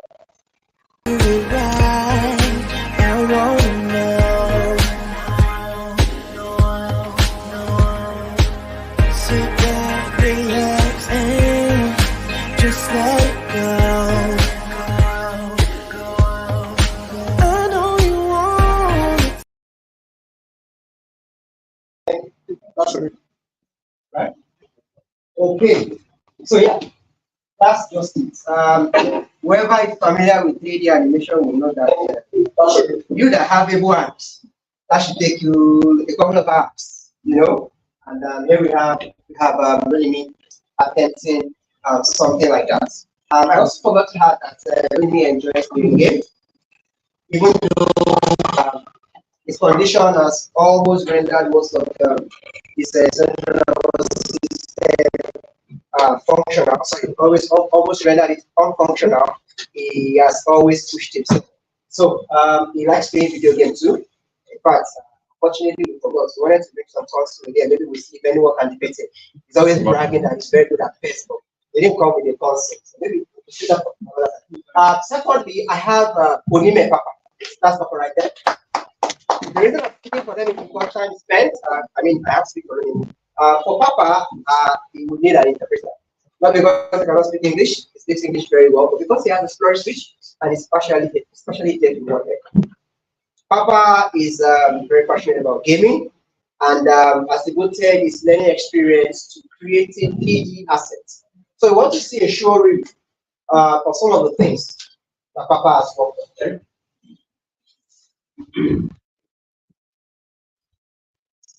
So that's that's a coffee shop. That's a shop.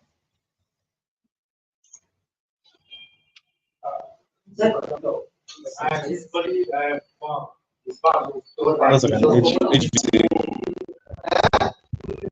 That's like an heating and ventilation system. Yeah. Yeah, then we have PS. Yes, right now.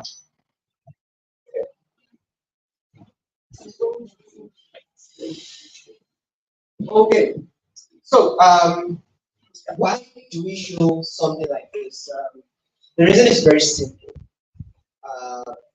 Papa had Papa before Papa joined us, he was in the US. He had 17 years so that better. It was very good getting traction. They were very good getting work. And then he came back. In fact, he was supposed to come home and just spend the holiday and then send him back. Instead of having him just stay home and not doing anything, you know, just stay for 2 months. It's been almost 2 years now. Sometimes Papa says, I'm going to do as next month. I feel like the parents are already getting value for the money and they're already thinking, maybe I should pay this. Thank you very much, Mike.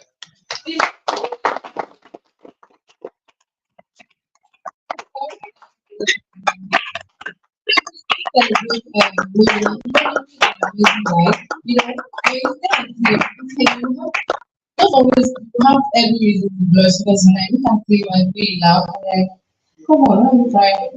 So it inspires me to smile. Thank you so much, Papa. Papa too is doing great. Please let's celebrate him. So only on two I'm working on two of our activities. They work on this project together and they share insight around it. So please put your hands together for Oluwa Pelumi and Open. Please can you say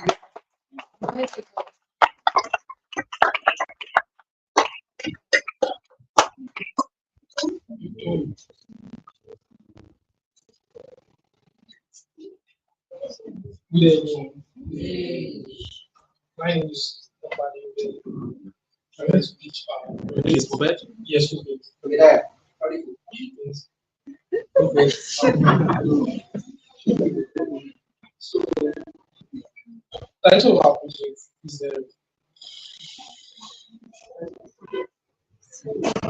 ignore us and just look at them. They'll ignore us. The other day was I think we built an app Yeah. that was manage our expenses. Okay. I might need that. So I'm the UI right designer.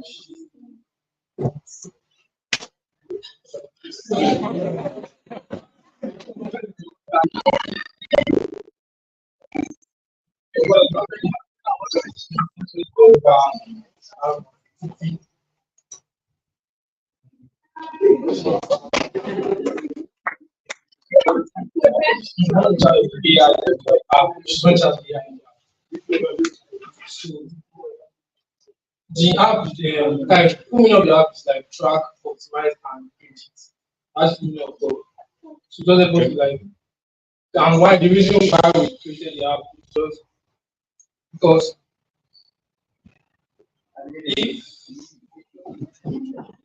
if we are normally the app is just like friendly app, for us. So the if I was to like use bank like bank transaction like bank statements like track our spend like using our stuff. And if I was to be like, okay, this week I'm going to use this week to settle stuff, this thing, to like use of with use of this app to like help us like have more like see everything we're doing with our money.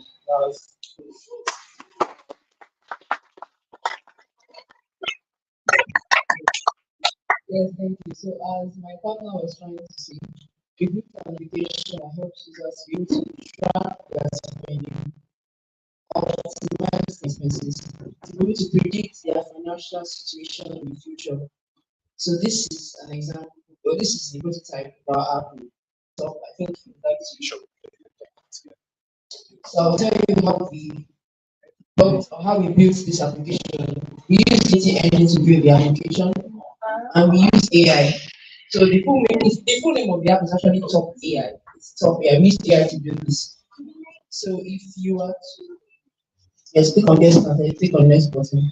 It's also login, but it's just login. Yes, so you see a character on your screen. That is your financial advisor. It's an artificial intelligence character. Does this have a Yes, it's part of your work. I don't know, maybe it might not be loud at this point. Yeah. So you can talk to the AI. You can converse it like a human. We all know AI, like ChatGPT and all the Gemini and stuff. But this is to like, let's say like a person in your front, someone you can talk to, someone that can break down confusing concepts. So that as a young person, for example, or for I as an example, I don't know much about money. Any money that enters my pockets, those are the same ways. So I have to like use an app like this to be able to control myself. Like my app reminds me that maybe you're already spending too much. Don't you want to have money to buy that thing next week? Something like that. Yes, so as my partner said, the three people that worked on this was Obadiah and Titi Lion. And in the future, we would like to actually find a way to like make this relative to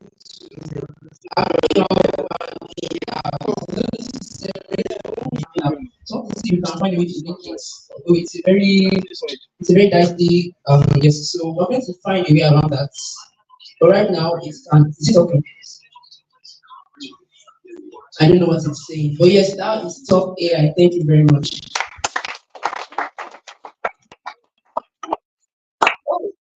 I'll tell you, like I said, young people like you and I, people in the corporate world, people that work with money every day, sometimes they might need, maybe their mind is always on the money, maybe the work is getting a little too much, just something to talk to. Oh, how to buy new next week, just something like that. And basically anyone that puts money in their hands, basically anyone. Thank you very much.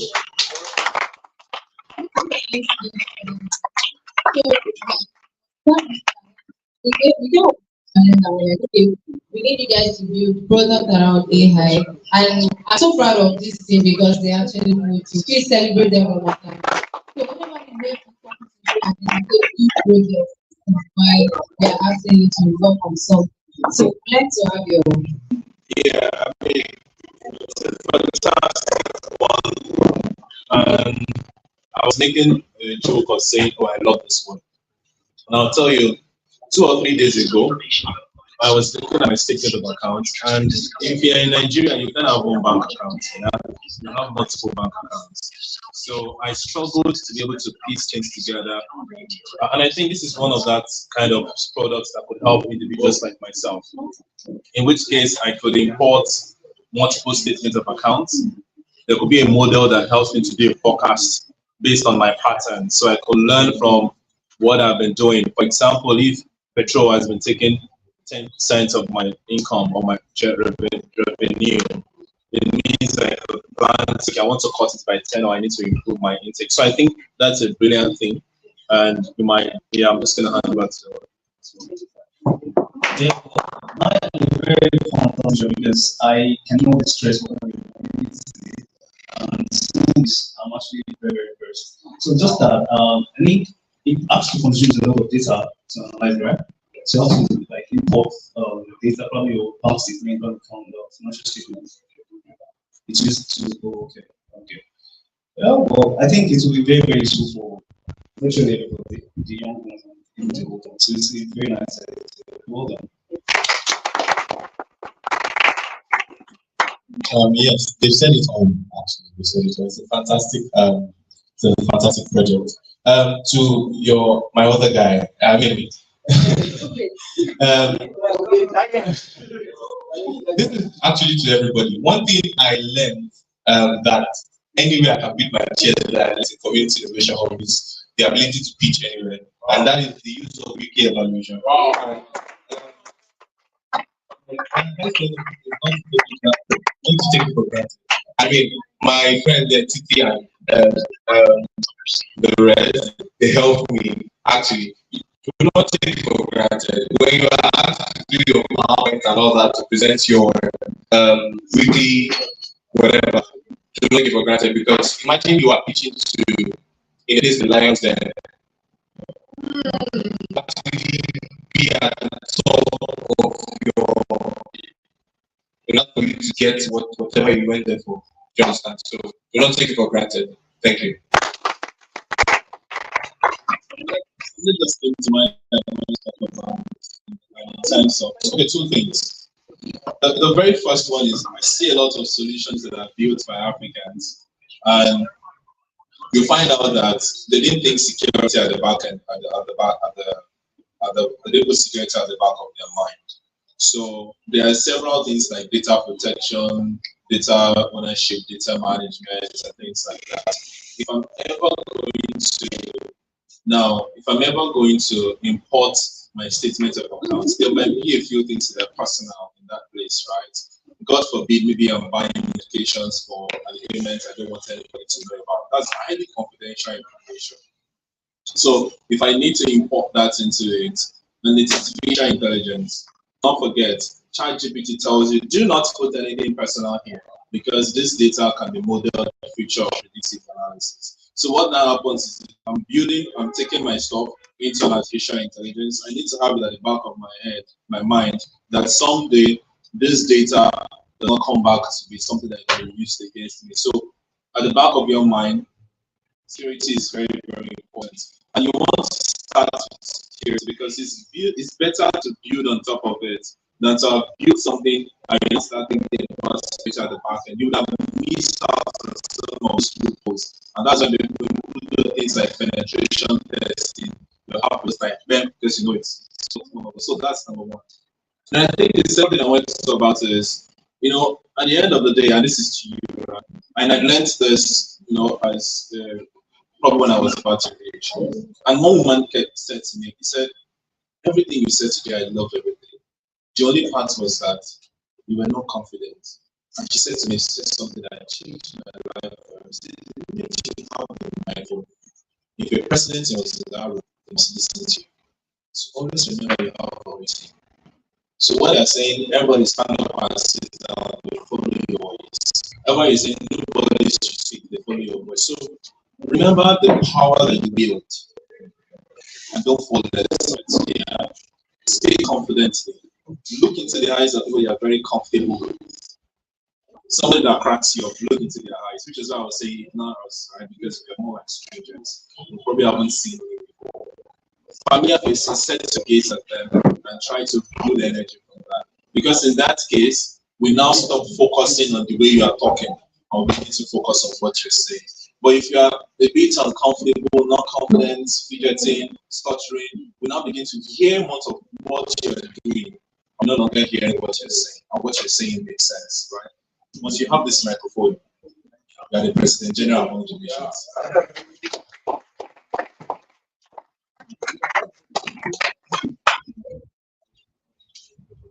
Yeah, I think some of these are probably listed that on GDPR and all of that. If they are doing anything on data, please also make sure they're exposed to it. We do. Almost every month, we always go back again talk about some of the data breaches that are happening. So I just want something you feedback on loading me and spam process. They would like you to like. So the only feedback I have, and I think I'm vocal, the only thing I think needs to happen is the feedback is to CIH, right? Now, a lot of people probably have situations that are not even as unique as theirs, and they're just wallowing in self-pity every day, right? So I think you need to get more of the word out on the streets by every means that you need to do that. Maybe it is having weekly sessions to push their content out there, or having a schedule and a campaign on Twitter that talks about, you have to put a storytelling to it. That's number one. And the second part is, Mr. Adewale talked about this, but for a moment, let us imagine it was not there. So maybe for the first 2 seconds or 2 or 3 seconds before that video, there could be a short story that says, this was built by XYZ person with such special abilities and we're able to do this. So for somebody looking at it, it's already passing the message across to them. By the time they begin to see it, they are inspired, because part of what you want to do is to inspire people. And by that inspiration, you can even get more support from them, right? And with that, you can do more things. So I think it's important. And on the other side, again, it helps people to know that CIH can be a home for people like that.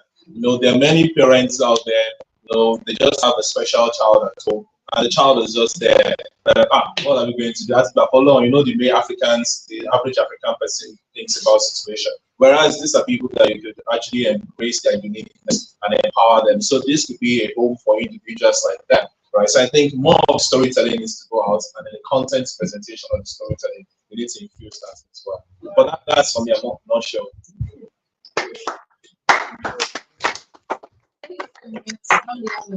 The management side. I will do more on that, right? And I'm sure that you guys will hear from also. Okay, so right now, how many of you are tired? You're not tired now, right? So right now we'll be having like a day of session. Before that, I'd like to ask our speaker, Ika, is there anyone you want to give out the gift now?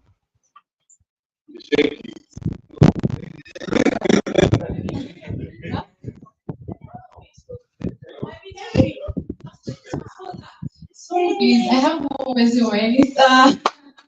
Please put your hands together for Anita.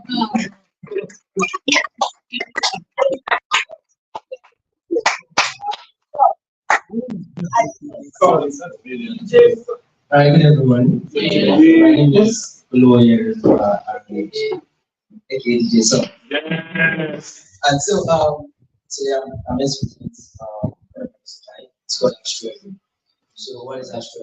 Astro is a PR solution that helps students when they did not see anything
So, is this built on any area? Yeah, I didn't get into Okay, the question is, what area. Okay, the question is how accurate are the information provided? Like I said, I got my permission for which videos? No, no, very nice. It's actually so the schools can make use of things and for their daily. I believe those are the audience, right? Yes, me. I don't think I was this is what so for schools, right? FPS, secondary schools or even parent schools, they can very nice. Well I like to start with the things I like. I love the UI, very simple. And I get into an application, and it seems like a local market. So okay, let's go. Yeah. So the UI is smooth, it's very fluid, which is very well. Your storytelling was also on point. I'm sure you must have groomed you and drilled you very well. You need to improve on your stats, by the way. So I like that. The AI part is, I think, why my part here was talking about what was infused or AI into it. I think it might be about the self-learning part of it, right? So there's a bit of conversational AI that's in there at the end of the day. But I think it's very important to be able to, in a way that the information is self-checking, right? So you have a continuous fact checking. So that's one. Then again, you might also want to look into how do you make it very attractive. We already have the kind of niche markets with us because it's education under the industry. You probably have the K to 12 vertical that you want to focus on, which is primary and secondary education. So you probably want to think about it in this way for the quiz perspective. How did Kahoot become something that people love to want to do? Yeah.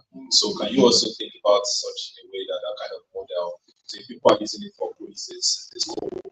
So remember, now I'll give you this software based on the experience in education. Mr. Adewale on himself, more can tell you, teaching is a very, very hard job. Right? Working with students is very hard.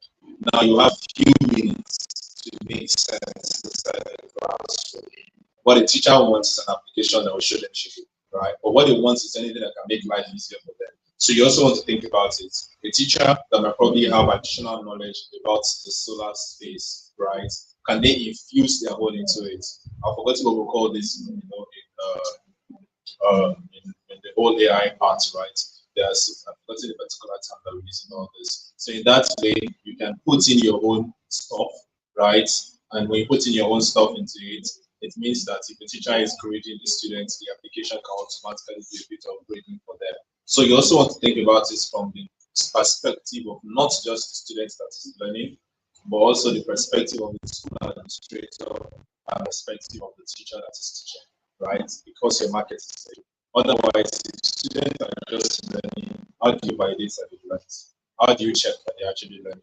What's going to be the end goal, right? So you want to think about those metrics, and when you build it into that place, you can find out that you might have built an application that, a school might even say, okay, give us ownership of this, or build a particular model for us. You never can tell what will happen, but focus on your MVP and those additional ones. But well done, I like it.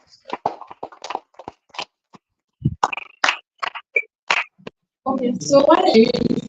Okay, so you know, later, so I can give you more, right?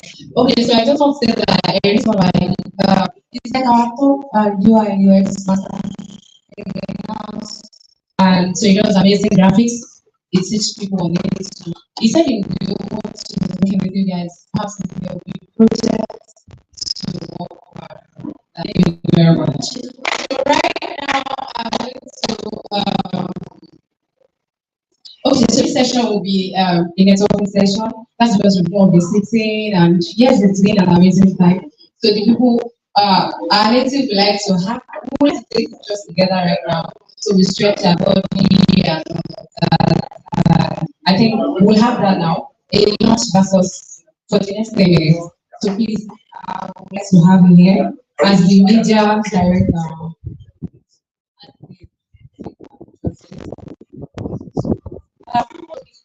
I have you? Thank you. So okay, Nika, so now from the list of the okay, you guys will start with it, yes.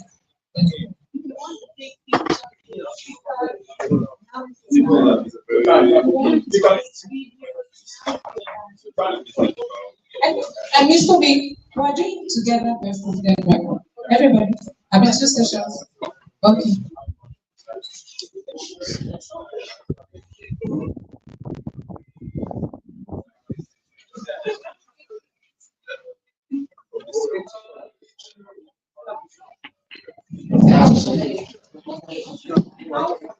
Okay. I'll just so the people say so please would like you to have your picture session right now.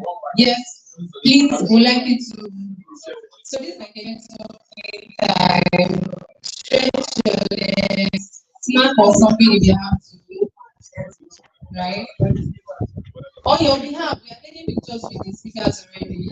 Yes, we're sorry they can't be there. But yes, we shall take nice pictures on your behalf. So right now, please, it's like a long time. So it's like let's talk with those people that are around you. We have Benita in the house. She's an amazing STEM educator. You know, let's talk never can tell you guys can be that amazing together. Because, okay, truth is in the house. Yes, truth is in search. I can't see them. I wish I can see them. Oh, so sorry, man. Yes. Honey? Oh, I was just like that to you. So please, I'm not sure of this place. Yes, you can. So, the first two rows, please, can we join there? The first two, let's see if we can have the first two. I'm already very tall. Just stay in the middle. Okay, so first two row. Some of you we have to, you know. Okay, okay, sorry. Can we have the speaker first? Yes. This one of our speakers. Ma.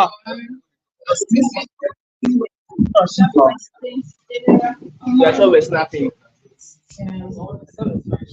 Yes. How many of you want to be testing? Oh, you're not feeling their vibe, right? Oh, okay. Okay. Praise, I didn't motivate you.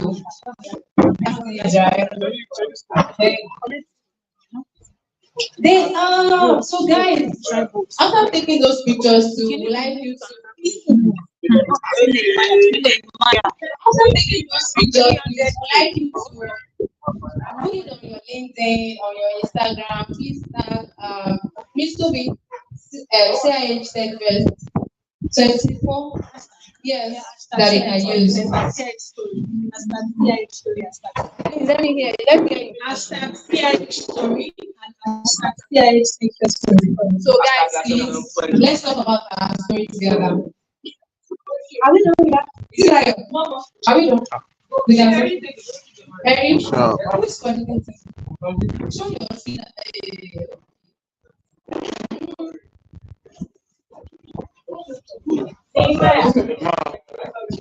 Are we done? Can we have other people join? Okay, so let me have the mentors too. Can I have the mentors join them now? Mentors. Yes, I'm trying. Don't worry, I'm trying by my phone. Mr. B, please put up here. Yes. Then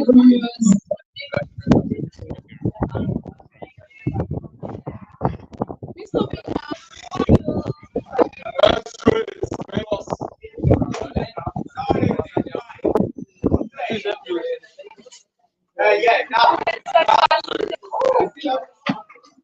Yeah, stage one, sorry.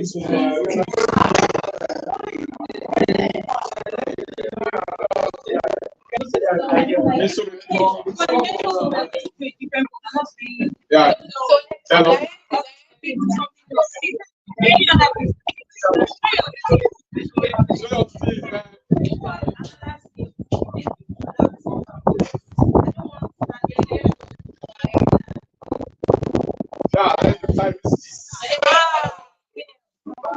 Yeah,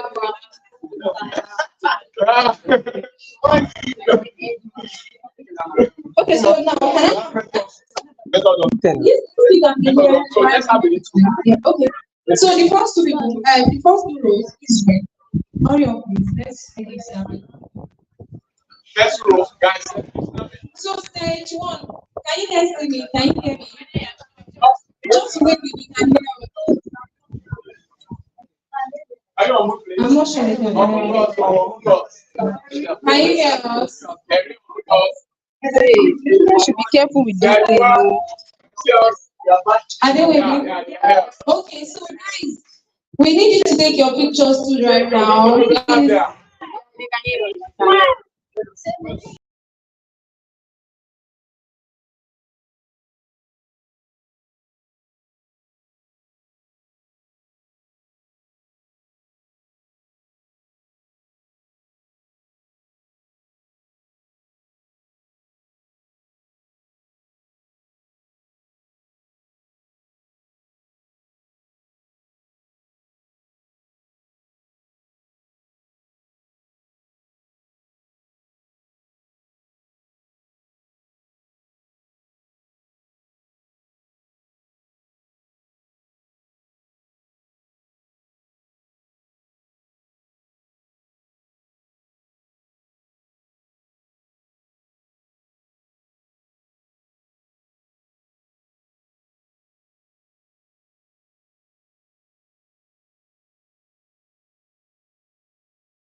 Okay.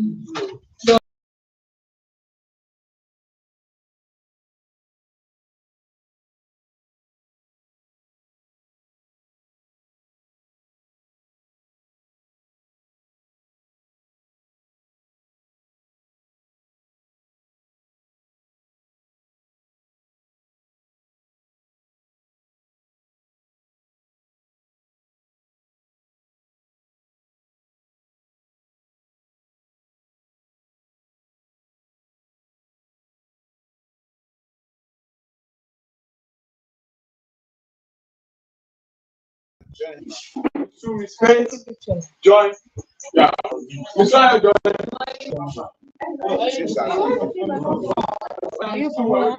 To take me out Make of some the picture of my taking. Yeah.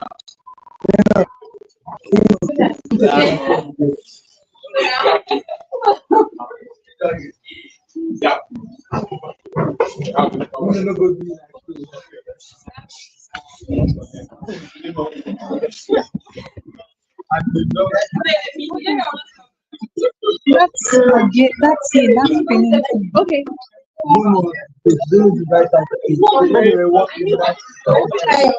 I'm beginning those 2 seconds. Thank you.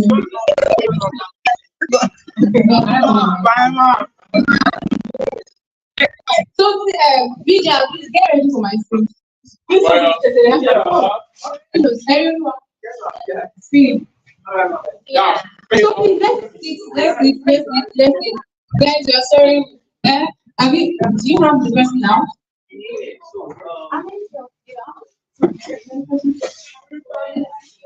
Everybody says no.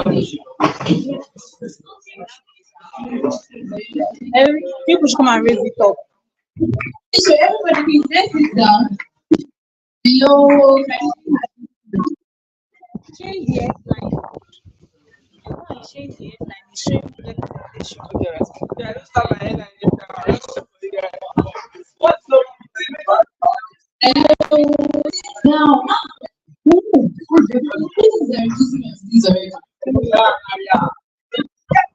is already. Every, we are not. Oh, thank you. So right now, our speaker wants to give out of gift, and that's going to be the beginning of gift what? Awarding of gift that it's about to, plenty gifts. I promise you guys gifts, right? Don't worry, let's start from here.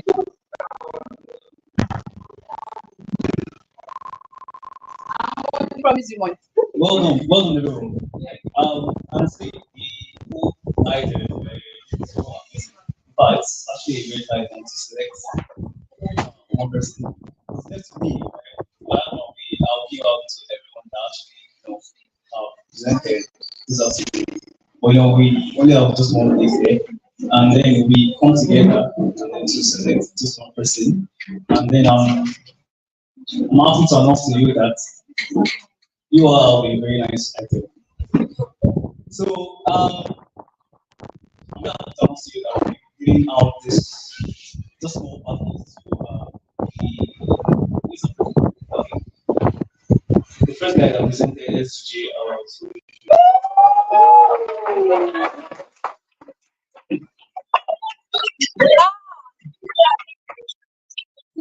Okay, it's fine. You said that. Yeah, get me here. Let them come out. Who is taking the picture?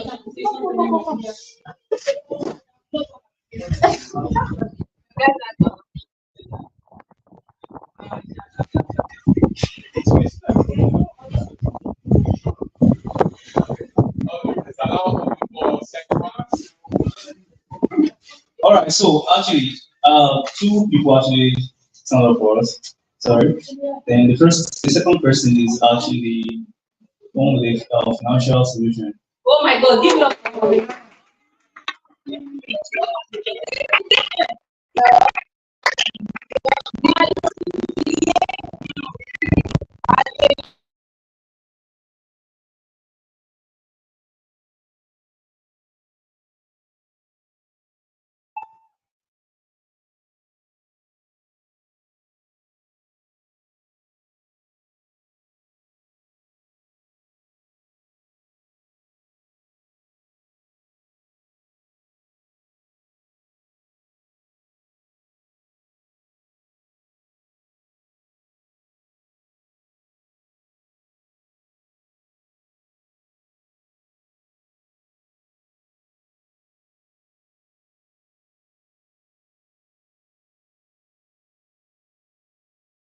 So,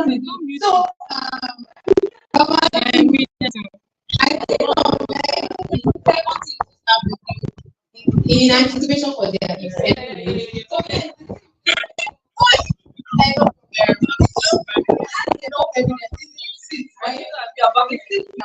Yes, yes, yes. So yes, Titi, go on.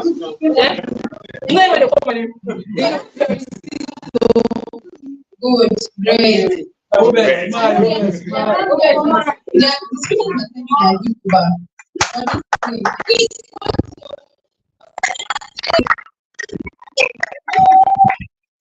Okay, so thank you. There is this game, and I'm just going to call this thing maybe like for supporting people, because one of the things that I told them to do while we're trying to reach out to the audience outside there, as much as we've been hearing about your story, one of the things we think we should do for this program is to open it up to outsiders so that they can even stream. Yes, we're practicing that we know what happened with the stream. We know that you guys are still going to share with your friends and your family. So while they did that, we decided to pull up a prize. Okay, so we told them that anybody who can share with register 10 people and above, they will stand a chance to win something amazing. So right now we're about to do that.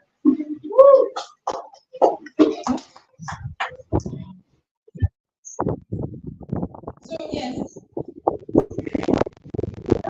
Okay, so on this please let me read out the names because we already did that from. Hello, please pay attention. You have been judged. So on my list, this is my list. Only 5 people registered more than 10 from 10 upward, right? 5 people, and I'm going to mention their name. Please put your hands together for Aburi Shadi Grace. Yes, very supportive. Okay, so David. I think David is in the 7th center.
I have 3, we have 1. The third one, please.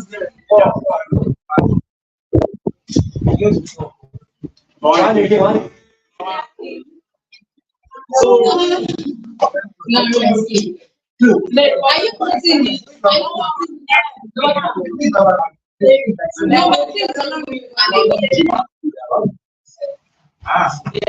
Let's go. The fourth round, right? Let's begin. So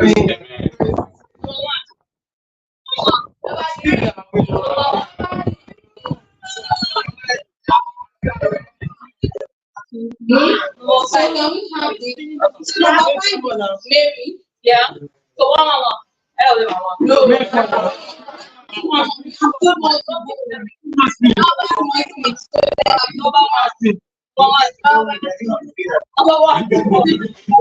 There you go.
Please would like it to help us give praise. No, maybe from the line.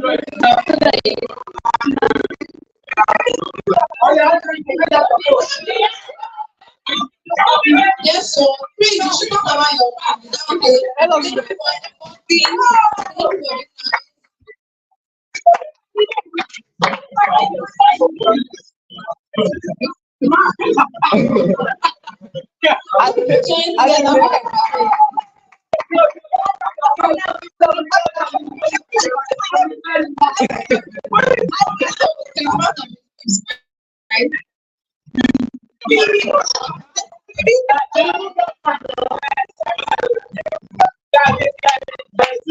Thank you so much.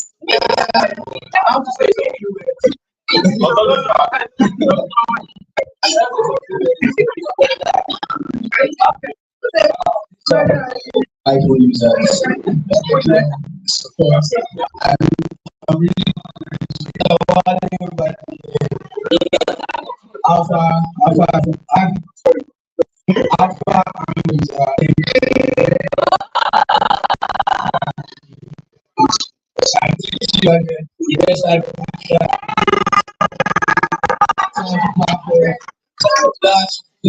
I will use that. Send it to Isaiah.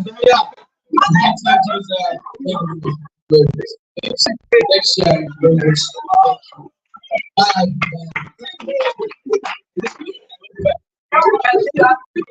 So, I'm giving to please pay attention.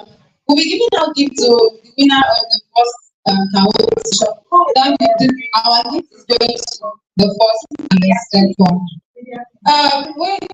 For the winner of the first session was Area. Yeah. So, yes, like I said, only giving out gift to group. However, the number one, I think anyone that round or myself. Okay, so see, the second person on that team said, you know what? I'm proud of my bro, eh? The third, that's theirs. I want to give the gift out to theirs. So we'll only be giving out our gifts to Erulua and theirs. So now we have to solve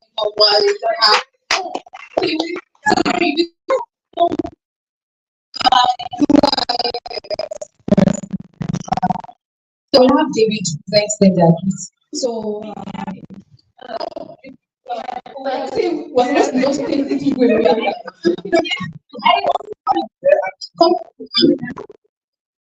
yes, that's Eric. Don't worry, let me help you with this. So I need to be presenting Eric first. Eric. So we appreciate you. Thank you for all you've done. Thank you for being amazing as well. To whom must you thank you very much.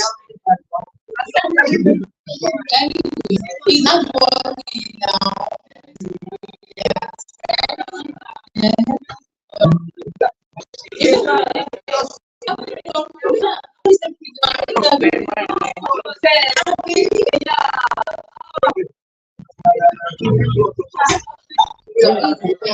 Let's so I just want to send a long message to the first for being so selfless, right? Thank you. Based on your request,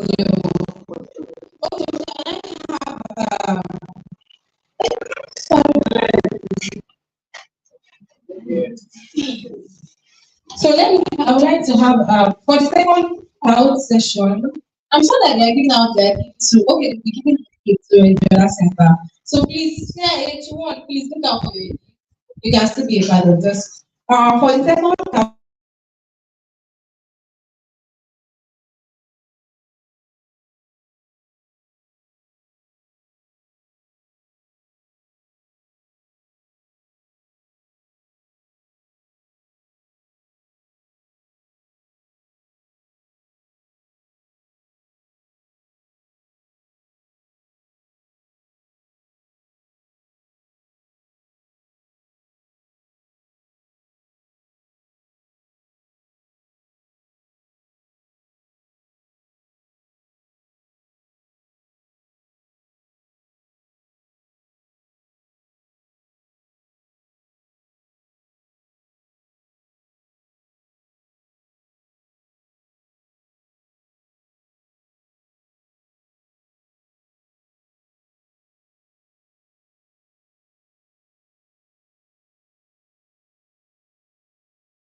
also talked about that aspiration without substance is a wish, meaning that how would I say, you want to make the impact, but you don't have substance. That is just a wish. And also, what's it called? Mr. Ogebe said, you have to design a impact, like you must have a design for an impact. So, so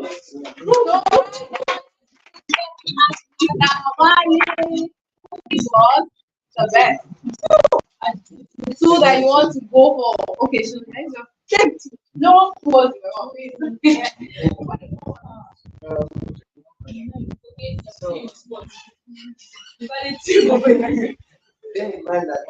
and she's even the one holding your mic. Thankfully, the system allows for us to yeah. So we can do gender bias. I think it has to guys.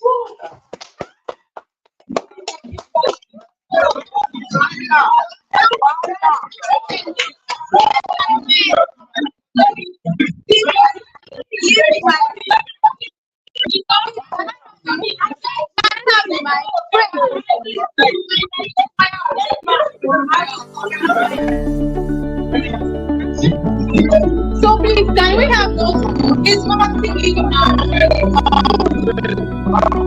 Alright, I'm sure it's going to confuse. What did I say?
Jesus baby. Number one, Janet. Number two, and then number three. She said, That's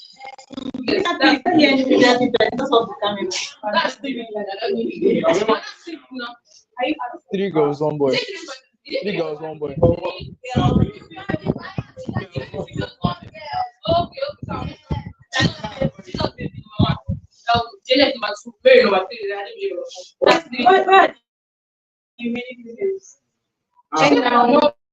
Now, she said that's three. That's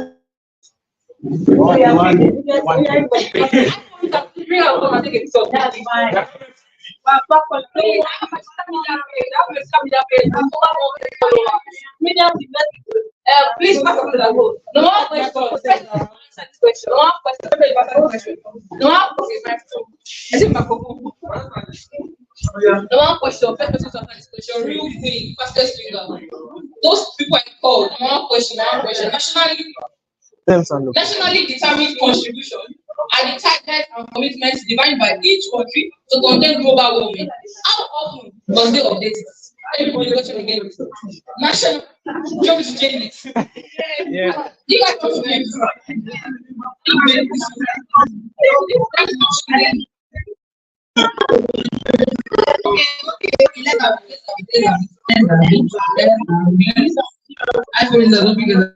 yes, let's go. This question is pretty simple. And you know what's easy. People about Savinci, dead Mokomi. Now, next question. How many people in the world depend on forest? Come down. I'm not going. Hello. How many people in the world depend on forest for substance and income? A, 1 in 5. B,